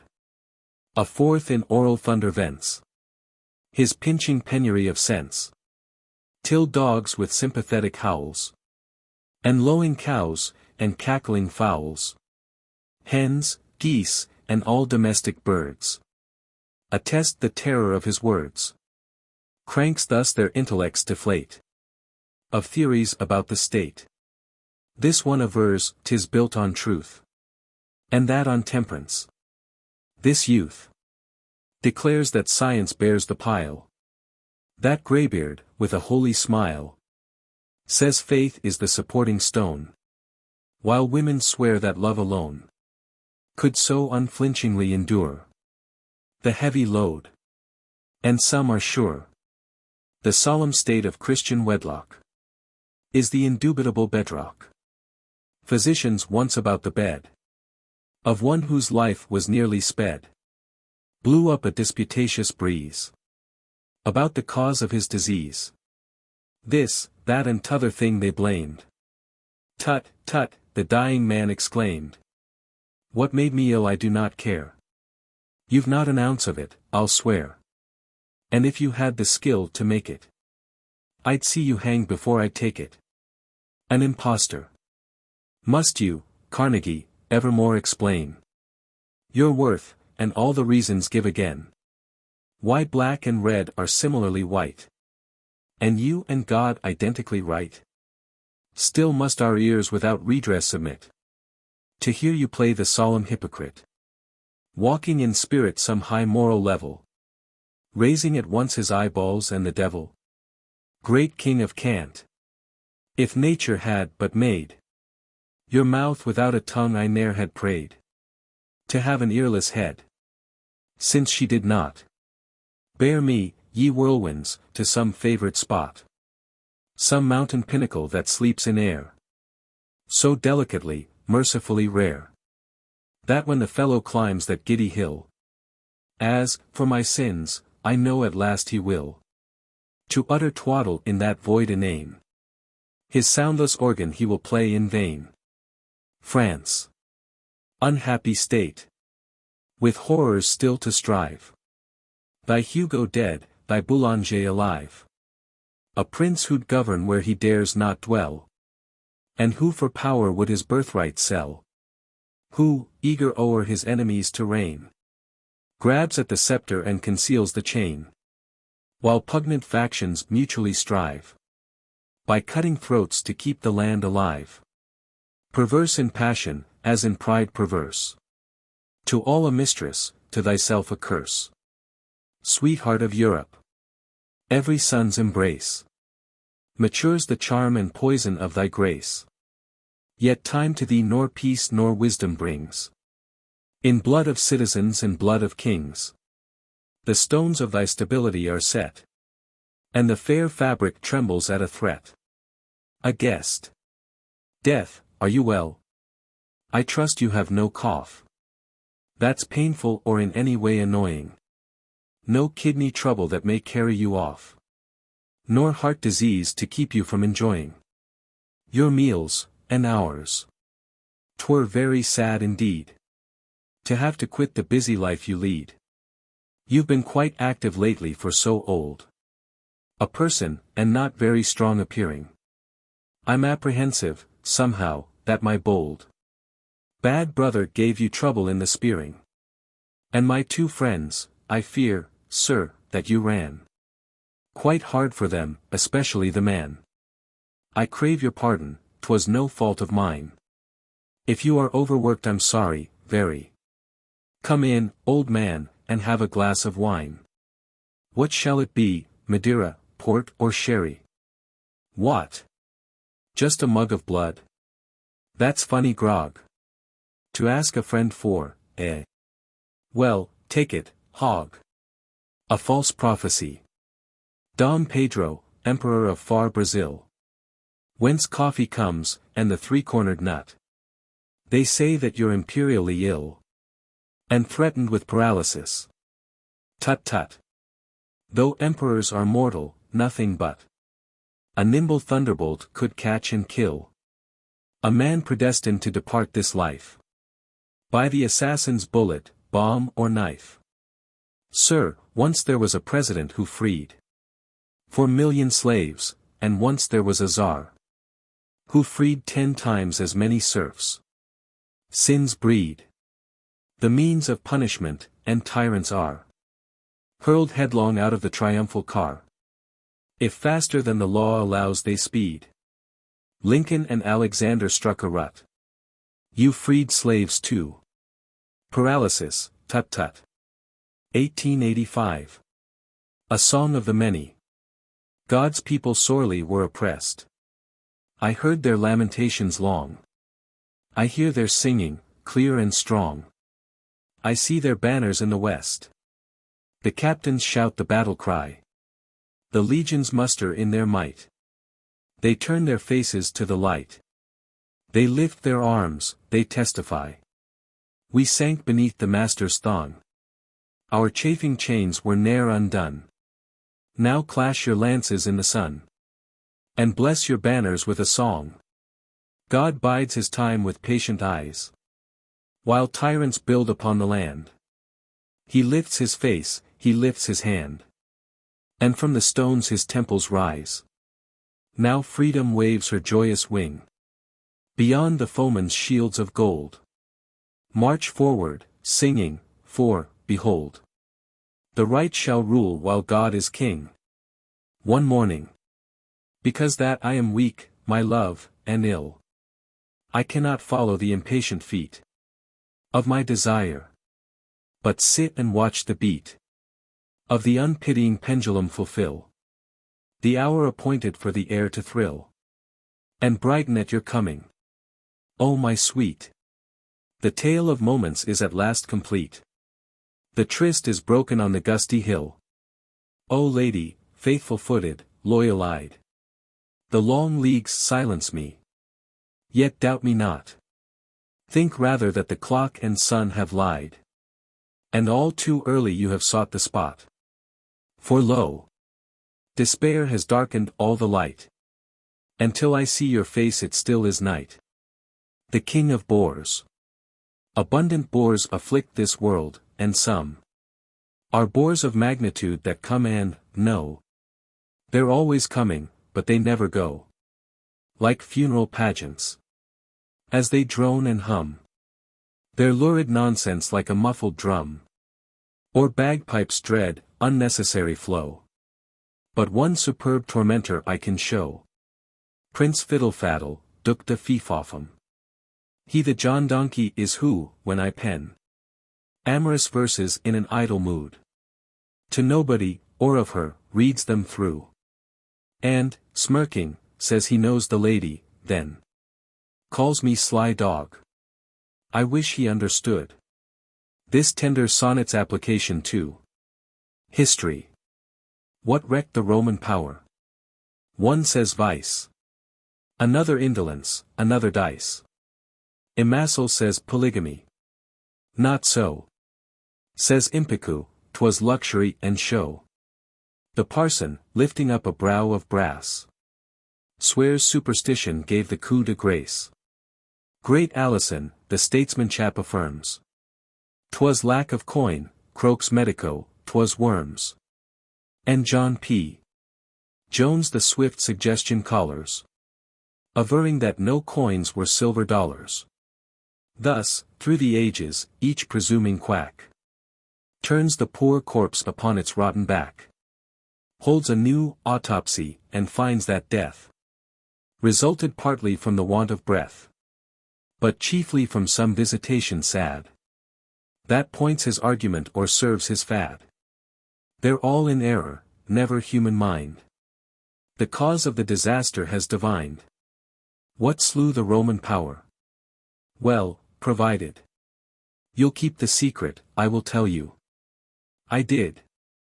The hermit, to a hunter from the city, overtaken by the night, spake, in tones of tender pity, for himself, an aged wight. I have found the world a fountain of deceit and life a sham. I have taken to the mountain, and a holy hermit am, sternly bent on contemplation, far apart from humankind. In the hill my habitation, in the infinite my mind. 10 long years I've lived a dumb thing, growing bald and bent with dole, vainly seeking for a something to engage my gloomy soul. Gentle pilgrim, while my roots you eat and quaff my simple drink, please suggest whatever suits you as a theme for me to think. Then the hunter answered gravely, from distraction free, and strife, you could ponder very bravely on the vanity of life. Oh, thou wise and learned teacher, you have solved the problem well. You have saved a grateful creature from the agonies of hell. Take another root, another cup of water, eat and drink. Now I have a subject, brother. Tell me what, and how, to think. The yearly lie. A Merry Christmas. Prudent, as I live. You wish me something that you need not give. Merry or sad, what does it signify? To you, 'tis equal if I laugh, or die. Your hollow greeting, like a parrot's jest, finds all its meaning in the ear addressed. Why, Merry Christmas? Faith, I'd rather frown Then grin and caper like a tickled clown. When fools are merry the judicious weep. The wise are happy only when asleep. A present? Pray you give it to disarm a man more powerful to do you harm. 'Twas not your motive? Well, I cannot let you pay for favors that you'll never get. Perish the ancient custom of the gift, founded in terror and maintained in thrift. What men of honor need to aid their weal, they purchase, or, occasion serving, steal. Go celebrate the day with turkeys, pies, sermons and psalms and, for the children, lies. Let Santa Claus descend again the flue. If baby doubt it, swear that it is true. A lie well stuck to is as good as truth. And God's too old to legislate for youth. Hail Christmas! On my knees and foul I fall. For greater grace and better gravy call. Vive el humbug, that's to say, God bless us all. An apologue. A traveler observed one day a loaded fruit tree by the way, and reining in his horse exclaimed, the man is greatly to be blamed, who, careless of good morals, leaves temptation in the way of thieves. Now lest some villain pass this way, and by this fruit be led astray, to bag it, I will kindly pack it snugly in my saddle sack. He did so. Then that salt the earth rode on, rejoicing in his worth. Diagnosis. Cried Alan Foreman, Doctor, pray compose my spirit strife. Oh, what may be my chances, say, of living all my life? For lately I have dreamed of high and hempen dissolution. Oh doctor, doctor, how can I amend my constitution? The learned leech replied, you're young and beautiful and strong. Permit me to inspect your tongue. Hum, ah, ahem, 'tis long fallen. Oh, hadst thou died when thou wert great, when at thy feet a nation knelt, to sob the gratitude it felt, and thank the Saviour of the state. Gods might have envied thee thy fate. Then was the laurel round thy brow, and friend and foe spoke praise of thee, while all our hearts sang victory. Alas! Thou art too base to bow, to hide the shame that brands it now. Dies Irae. A recent republication of the late General John A. Dix's disappointing translation of this famous medieval hymn, together with some researches into its history, which I happened to be making at the time, induces me to undertake a translation myself. It may seem presumption in me to attempt that which so many eminent scholars of so many generations have attempted before me. But failure of others encourages me to hope that success, being still unachieved, is still achievable. The fault of many translations, from Lord Macaulay's to that of Gen. Dix, has been, I venture to think, a too strict literalness, whereby the delicate irony and subtle humor of the immortal poem, though doubtless these admirable qualities were valued by the translators, have been sacrificed in the result. In none of the English versions that I have examined is more than a trace of the mocking spirit of insincerity pervading the whole prayer, the cool effrontery of the suppliant in enumerating his demerits, his serenely illogical demands of salvation in spite, or rather because, of them, his meek submission to the punishment of others, and the many similarly pleasing characteristics of this amusing work being most imperfectly conveyed. By permitting myself a reasonable freedom of rendering, in many cases boldly supplying that missing link between the sublime and the ridiculous which the author, writing for the acute monkish apprehension of the 13th century, did not deem it necessary to insert, I have hoped at least partly to liberate the lurking devil of humor from his letters. Letting him caper, not, certainly, as he does in the Latin, but as he probably would have done had his creator written in English. In preserving the meter and trochaic rhymes of the original, I have acted from the same reverent regard for the music with which, in the liturgy of the Church, the verses have become inseparably wedded that inspired Gen. Dix. Seeking rather to surmount the obstacles to success by honest effort, than to avoid them by adopting an easier versification which would have deprived my version of all utility in religious service. I must bespeak the reader's charitable consideration in respect of the first stanza, the insuperable difficulties of which seem to have been purposely contrived in order to warn off trespassers at the very boundary of the alluring domain.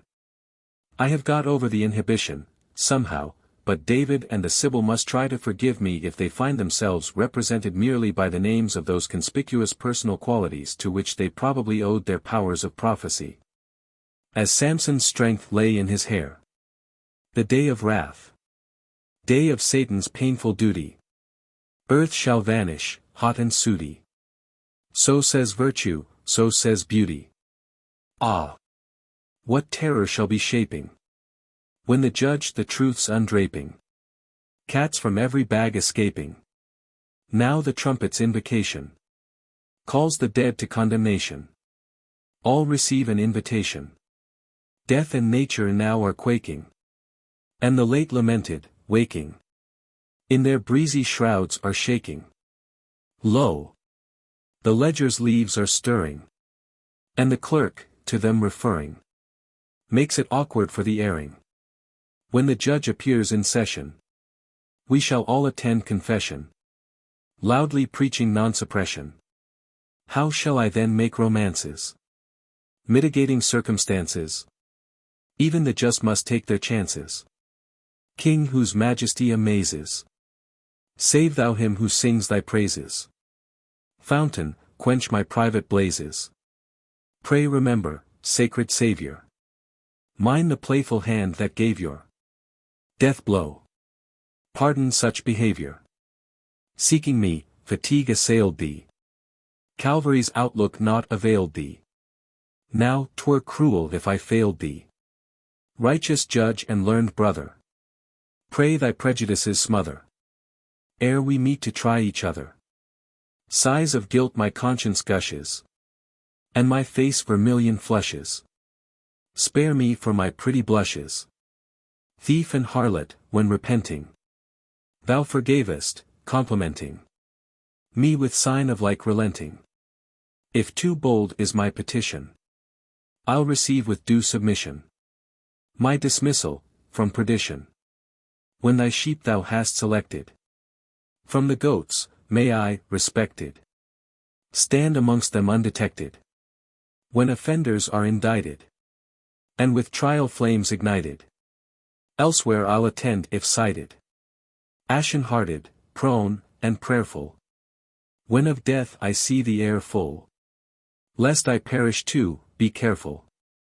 On that day of lamentation, when, to enjoy the conflagration, men come forth, oh, be not cruel. Spare me, Lord, make them thy fuel. One mood's expression. See, Lord, fanatics all arrayed for revolution, to foil their villainous crusade. Unsheathe again the sacred blade of persecution. What though through long disuse 'tis grown a trifle rusty gainst modern heresy, whose bone is rotten and the flesh fly blown? It still is trusty. Of sterner stuff thine ancient foes, unapprehensive, sprang forth to meet thy biting blows. Our zealots chiefly to the nose assume the offensive, then wield the blade their necks to hack, nor ever spare one. Thy crowns of martyrdom unpack, but see that every martyr lack the head to wear one. Something in the papers. What's in the paper? Oh, it's devilish dull. There's nothing happening at all, a lull. After the war storm. Mr. Someone's wife, killed by her lover with, I think, a knife. A fire on blank street and some babies, 1, 2, 3, or 4, I don't remember, done to quite a delicate and lovely brown. A husband shot by woman of the town. The same old story. Shipwreck somewhere south. The crew, all saved, or lost. Uncommon drouth makes hundreds homeless up the river mud. Though, come to think, I guess it was a flood. 'Tis feared some bank will burst, or else it won't. They always burst, I fancy, or they don't. Who cares a cent, the banker pays his coin. And takes his chances, bullet in the groin. But that's another item. Suicide. Fool lost his money, serve him right, and died. Hi-ho. There's Noth, Jerusalem. What's this? Tom Jones has failed. My God, what an abyss of ruin. Owes me 700, clear. Was ever such a damned disastrous year? The binnacle. The Church possesses the unerring compass whose needle points directly and persistently to the star of the eternal law of God. Religious Weekly. The Church's compass, if you please, has 2 or 3, or more, degrees of variation. And many a soul has gone to grief on this or that or t'other reef, through faith unreckoning or brief miscalculation. Misguidance is of perils chief to navigation. The obsequious thing makes, too, you'll mark, obeisance through a little arc of declination. For Satan, fearing witches, drew from death's pale horse, one day, a shoe, and nailed it to his door to undo their machination. Since then the needle dips to woo his habitation. One president. What are those, father? Statesmen, my child. Lachrymose, unparliamentary, wild. What are they that way for, father? Last fall. Our candidate's better, they said, than all. What did they say he was, father? A man built on a straight and superior plan, believing that none for an office would do, unless he were honest and capable too. Poor gentleman, so disappointed. Yes, lad. That is the feeling that's driving them mad. They're weeping and wailing and gnashing because they find that he's all that they said that he was. The bride. You know, my friends. With what a brave carouse. I made a second marriage in my house. Divorced old Baron Reason from my bed. And took the daughter of the vine to spouse. So sang the Lord of Poets. In a gleam of light that made her like an angel seem, the daughter of the vine said, I myself am reason, and the other was a dream. The man born blind. A man born blind received his sight by a painful operation. And these are things he saw in the light of an infant observation. He saw a merchant, good and wise, and greatly, too, respected, who looked, to those imperfect eyes, like a swindler undetected. He saw a patriot address a noisy public meeting, and said, why, that's a calf. I guess that for the teat is bleeding. A doctor stood beside a bed, and shook his summit sadly. Oh, see that foul assassin, said the man who saw so badly.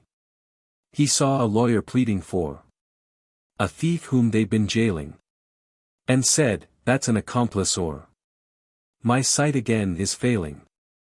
Upon the bench a justice sat, with nothing to restrain him. 'Tis strange, said the observer, that they ventured to unchain him. With theologic works supplied, he saw a solemn preacher, a burglar with his kit, he cried, to rob a fellow creature. A bluff old farmer next he saw sell produce in a village, and said, what, is there no law to punish men for pillage? A dame, tall, fair and stately, passed, who many charms united. He thanked his stars his lot was cast where sepulchres were whited. He saw a soldier stiff and stern, full of strange oaths and toddy, but was unable to discern awound upon his body 10 square leagues of rolling ground, to one great man belonging. looked like one little grassy mound, with worms beneath it thronging. A palace's well-carven stones, where dives dwelt contented, seemed built throughout of human bones, with human blood cemented. He watched the shining yellow thread. A silkworm was a-spinning. That creature's coining gold, he said, to pay some girl for sinning. His eyes were so untrained and dim. All politics, religions, arts, sciences, appeared to him but modes of plucking pigeons. And so he drew his final breath. He thought he saw with sorrow some persons weeping for his death, who'd be all smiles tomorrow. A nightmare. I dreamed that I was dead. The years went by. The world forgot that such a man as I had lived and written, although other names were hailed with homage, in their turn to die. Out of my grave a giant beech upgrew. Its roots transpierced my body, through and through. My substance fed its growth. From many lands, men came in troops that noble tree to view. 'Twas sacred to my memory and fame. But Julian Hawthorne's widow daughter came, and with untidy finger daubed upon its bark a reeking record of her name. A wet season. Hora's non numero nisi serenus. The rain is fierce, it flogs the earth, and man's in danger. Oh, that my mother at my birth had borne a stranger. The flooded ground is all around, the depth uncommon. How blessed I'd be if only she had borne a salmon. If still denied the solar glow, 'twere bliss ecstatic. To be amphibious, but oh, to be aquatic. We're worms, men say, oh, the dust, and they that faith are firm of. Oh, then, be just, show me some dust to be a worm of. The pines are chanting overhead, a psalm uncheering. It's oh, to have been for ages dead, and hard of hearing.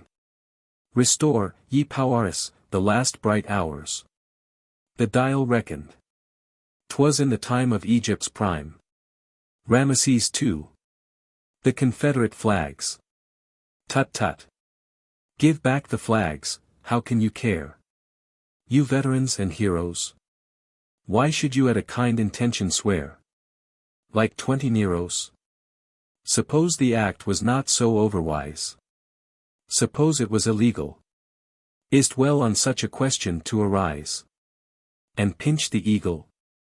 Nay, let's economize his breath to scold and terrify the alien who tackles him, as Hercules of old, the bird Stymphalion. Among the rebels when we made a breach, was it to get their banners? That was but incidental, 'twas to teach them better manners. They know the lesson well enough today. Now, let us try to show them that we're not only stronger far than they, how we did mow them, but more magnanimous. My lads, 'tis plain, 'twas an uncommon riot.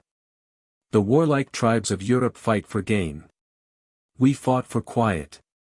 If we were victors, then we all must live with the same flag above us.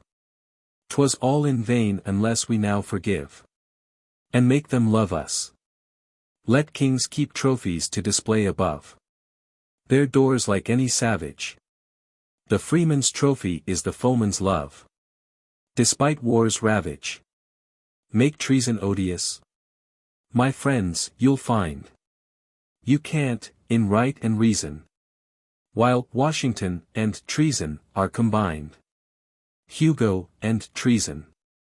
All human governments must take the chance and hazard of sedition. Oh, wretch! To pledge your manhood in advance to blind submission.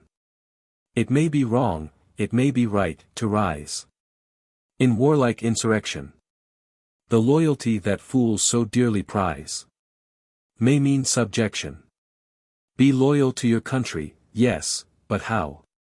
If tyrants hold dominion, The South believed they did, can't you allow? For that opinion. He who will never rise though rulers plot. His liberties despising. How is he manlier than the sans-culottes? Who's always rising? Give back the foolish flags whose bearers fell. Too valiant to forsake them. Is it presumptuous, this counsel? Well, I help to take them. 1891. Hic fabula docet. A rat who'd gorged a box of bane, and suffered an internal pain, came from his hole to die, the label required it if the rat were able, and found outside his habitat a limpid stream of bane and rat. 'Twas all unconscious, in the sun. It ran and prattled just for fun, keen to allay his inward throes. The beast immersed his filthy nose, and drank, then, bloated by the stream, and filled with superheated steam, exploded with a rascal smell, remarking, as his fragments fell, astonished in the brook, I'm thinking, this water's damned unwholesome drinking. Again. Well, I've met her again, at the mission. She'd told me to see her no more. It was not a command, a petition. I'd granted it once before. Yes, granted it, hoping she'd right me. Repenting her virtuous freak.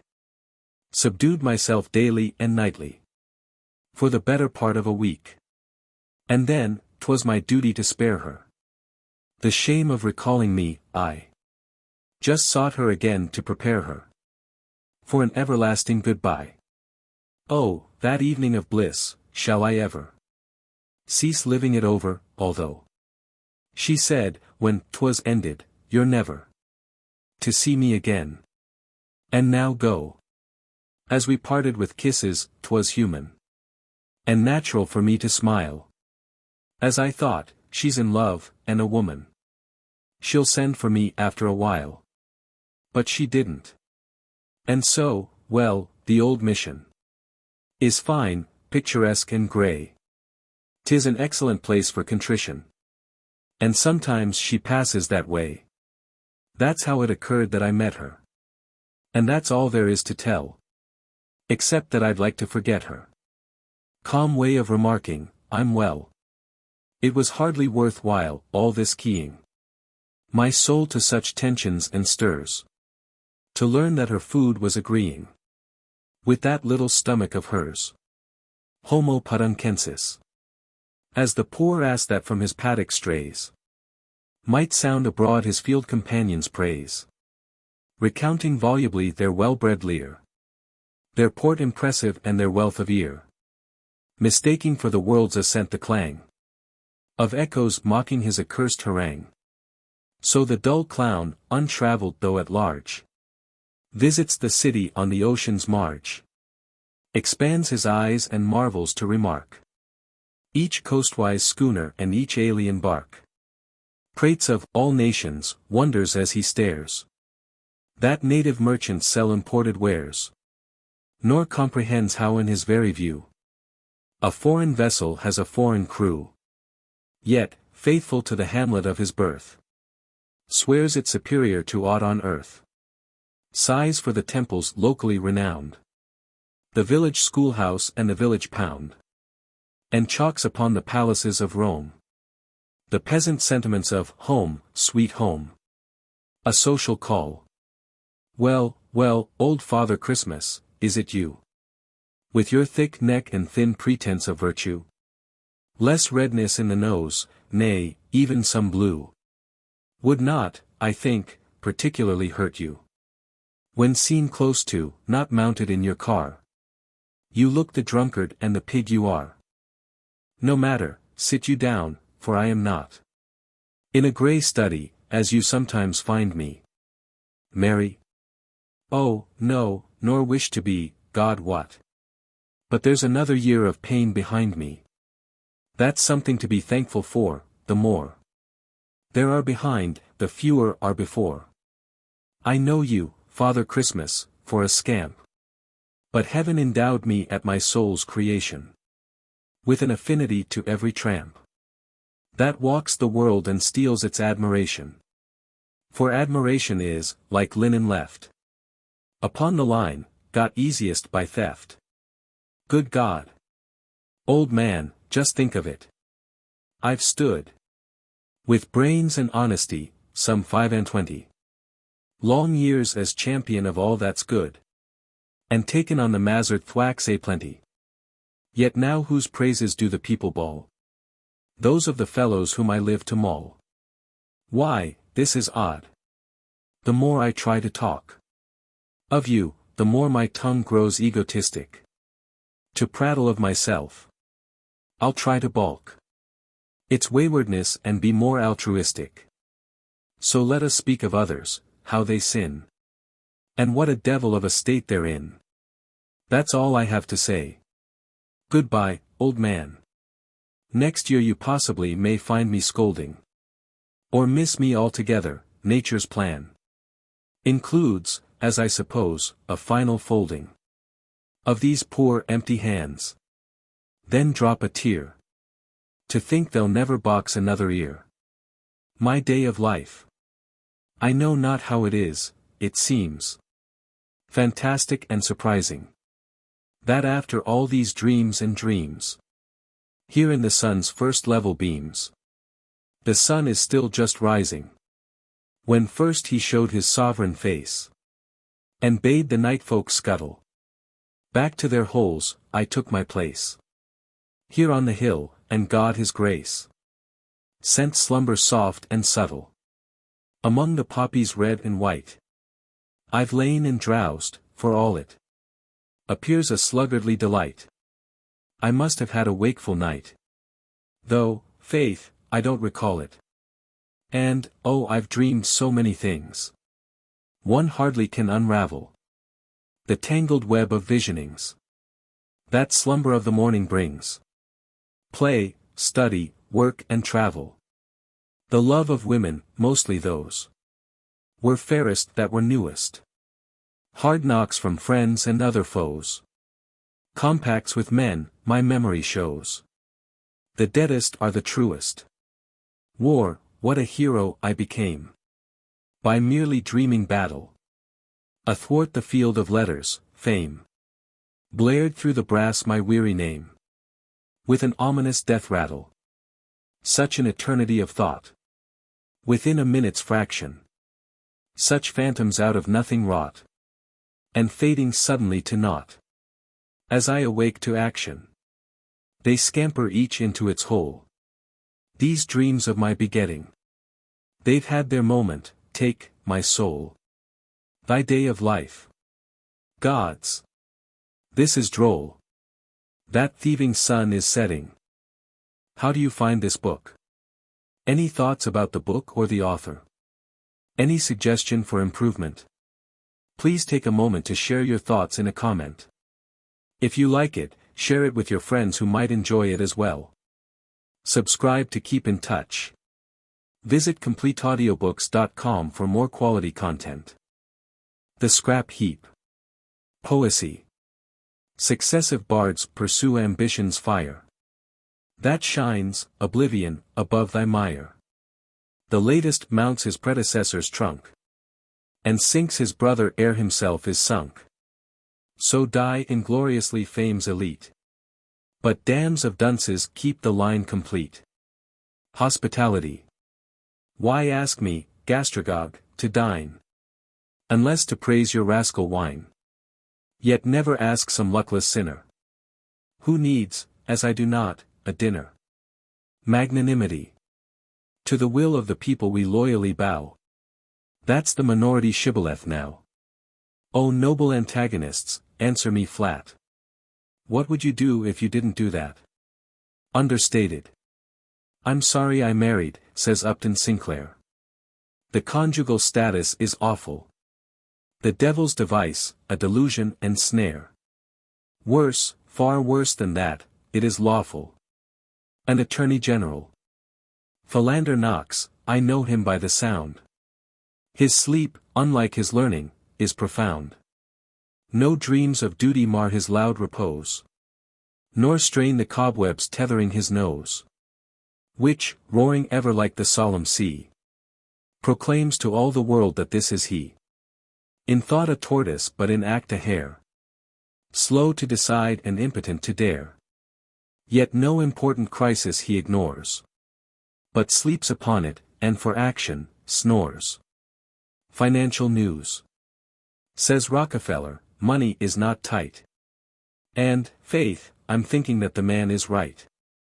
If it were not, at least in morals, loose, he hardly could command it for his use. Aspiration. No man can truthfully say that he would not like to be president.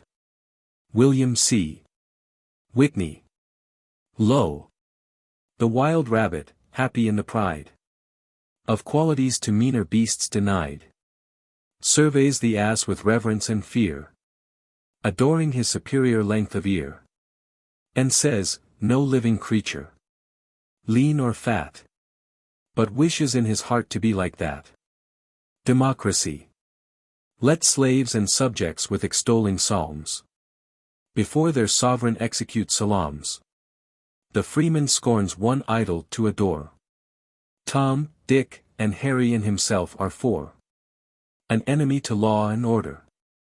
A is defrauded of his land by B, who's driven from the premises by C. D buys the place with coin of plundered E. That A's an anarchist, says F to G. Foresight. An actor's cemetery. Sure. The devil never tires of planning places to procure the sticks to feed his fires. A fair division. Another Irish landlord gone to grass, slain by the bullets of the tenant class. Pray, good agrarians, what Rome requires? Such foul redress between you and the squires. All Ireland's parted with an even hand, for you have all the ire, they all the land. A lacking factor. You acted unwisely, I cried, as you see, by the outcome. He calmly eyed me. When choosing the course of my action, said he, I had not the outcome to guide me. The politician. Let patriots manipulate the tiller of the ship of state. Be mine the humble, useful toil, to work the tiller of the soil. Elihu Root. Stoop to a dirty trick or low misdeed. What, bend him from his moral skies to it? No, no, not he. To serve his nature's need, he may upon occasion rise to it. An error. I never have been able to determine just how it is that the judicial ermine is safely guarded from predaceous vermin. It is not so, my friend, though in a garret. 'Tis kept in camphor, and you often air it. The vermin will get into it and wear it. Vanished at cockcrow. I've found the secret of your charm, I said, expounding with complacency my guess. Alas! The charm, even as I named it, fled. For all its secret was unconsciousness. Woman. Study good women and ignore the rest. For he best knows the sex who knows the best. A partisan's protest. O statesman, what would you be at? With torches, flags and bands. You make me first throw up my hat. And then my hands. A bequest to music. Let music flourish. So he said and died. Hark! When he's gone the minstrelsy begins. The symphonies ascend, a swelling tide. Melodious thunders fill the welkin wide. The grand old lawyers, chinning on their chins. Oniromancy. I fell asleep and dreamed that I was flung, like Vulcan, from the sky. Like him was Lamed, another part. His leg was crippled, and my heart. I woke in time to see my love conceal a letter in her glove. July 4th. God said, let there be noise. The dawning fire of independence gilded every spire. A paradox. If life were not worth living, said the preacher, 'twould have in suicide one pleasant feature. An error, said the pessimist, you're making. What's not worth having cannot be worth taking. Re-edified. Lord of the tempest, pray refrain from leveling this church again. Now in its doom, since so you've willed it. We acquiesce. But you'll rebuild it. A bulletin. Lothario is very low.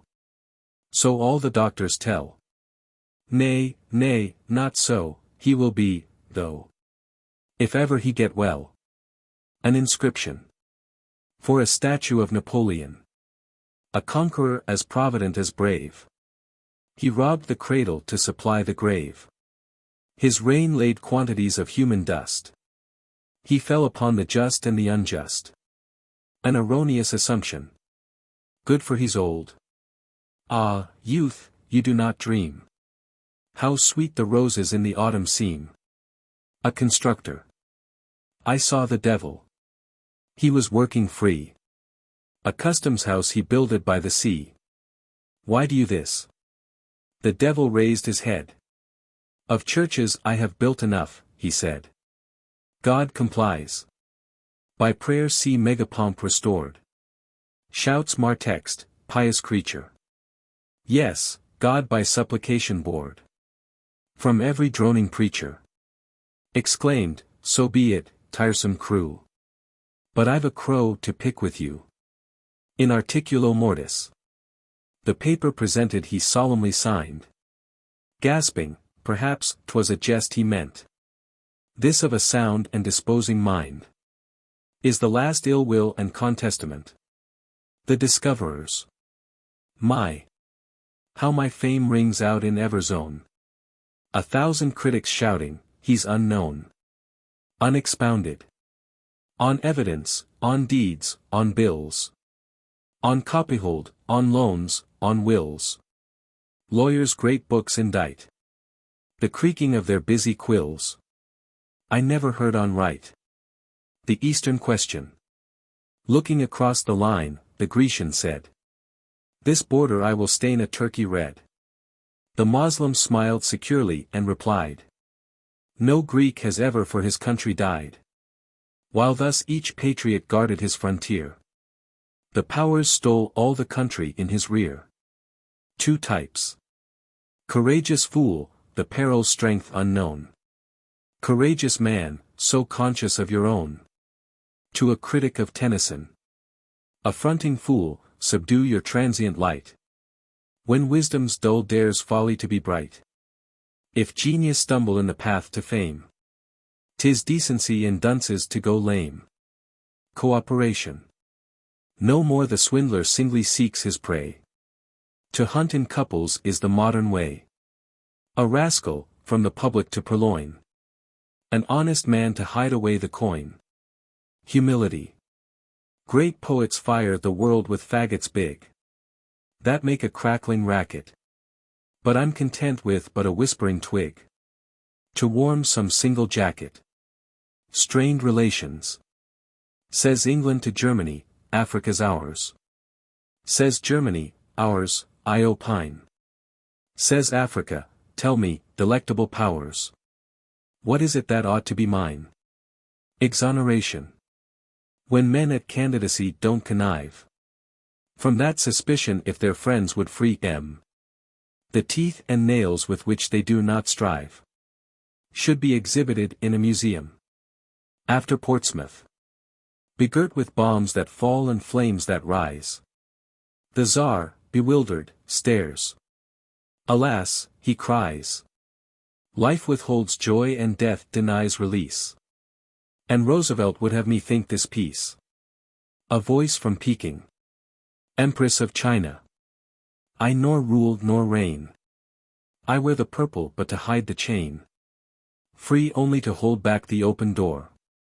For foreign devils drunk upon my floor. A pious rite. On Maunday Thursday, as was good and meet. The Emperor of Austria washed the feet. Of 12 poor men to show how humble he. For 20 minutes of the year could be. O thou, who trackest tenants of the throne. Through moral quagmires, make them wash their own. Justice. She jilted me. I madly cried. The grave at least can hold her. Reflecting then that if she died, 'twould stop her growing older. I pitilessly sheathed the knife, and sternly sentenced her to life. At the beach. List, England, to our words of scorn. For nobleman to title born. Yet be thine eyes awhile depressed. For one has turned his prow to west. And we, to catch his landing line, are pickling all our shins in brine. An infraction of the rules. A duel in France, and the victor pursued. By the dogs of the law, by the multitude. By society's fierce ill will. Oh, what is the matter? The man was so rude that he made an attempt to kill. Conversely, there's grief in Belgrade, for no crown, it is said, is found for King Peter in all of the town. How sad that he's lacking a crown for his head. How sweet were he lacking a head for his crown.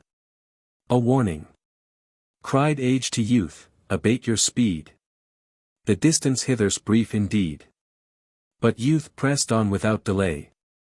The shout had reached but half the way. Psychographs. Says Gerald Massey, when I write, a band of souls of the departed guides my hand.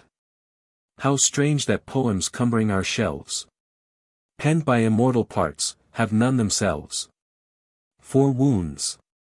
Oh, bear me, gods, to some enchanted isle, where woman's tears can antidote her smile. A literary method. His Hoosier poems, Riley says he writes upon an empty stomach. Heavenly powers feed him throat full, for what the wretch indites. Upon his empty stomach empties ours. Back to nature. Nathaniel, Julian, Hildegardy. Sure the stock is far from hearty. And the name once heard with awe now provokes the loud guffaw. Hawthorne, in the memory dear. Hawthorne, in the ear. Rudolph Bloch. What parallel, neighbor, be pleased to expound? Twixt Belgium's king and you may be found. Why this, if the cable dispatches are true? He lies on his deathbed. So would you. Boycott. This thing's a bomb, said Gompers, lighting the fuse, 'twill blow them all a-kiting.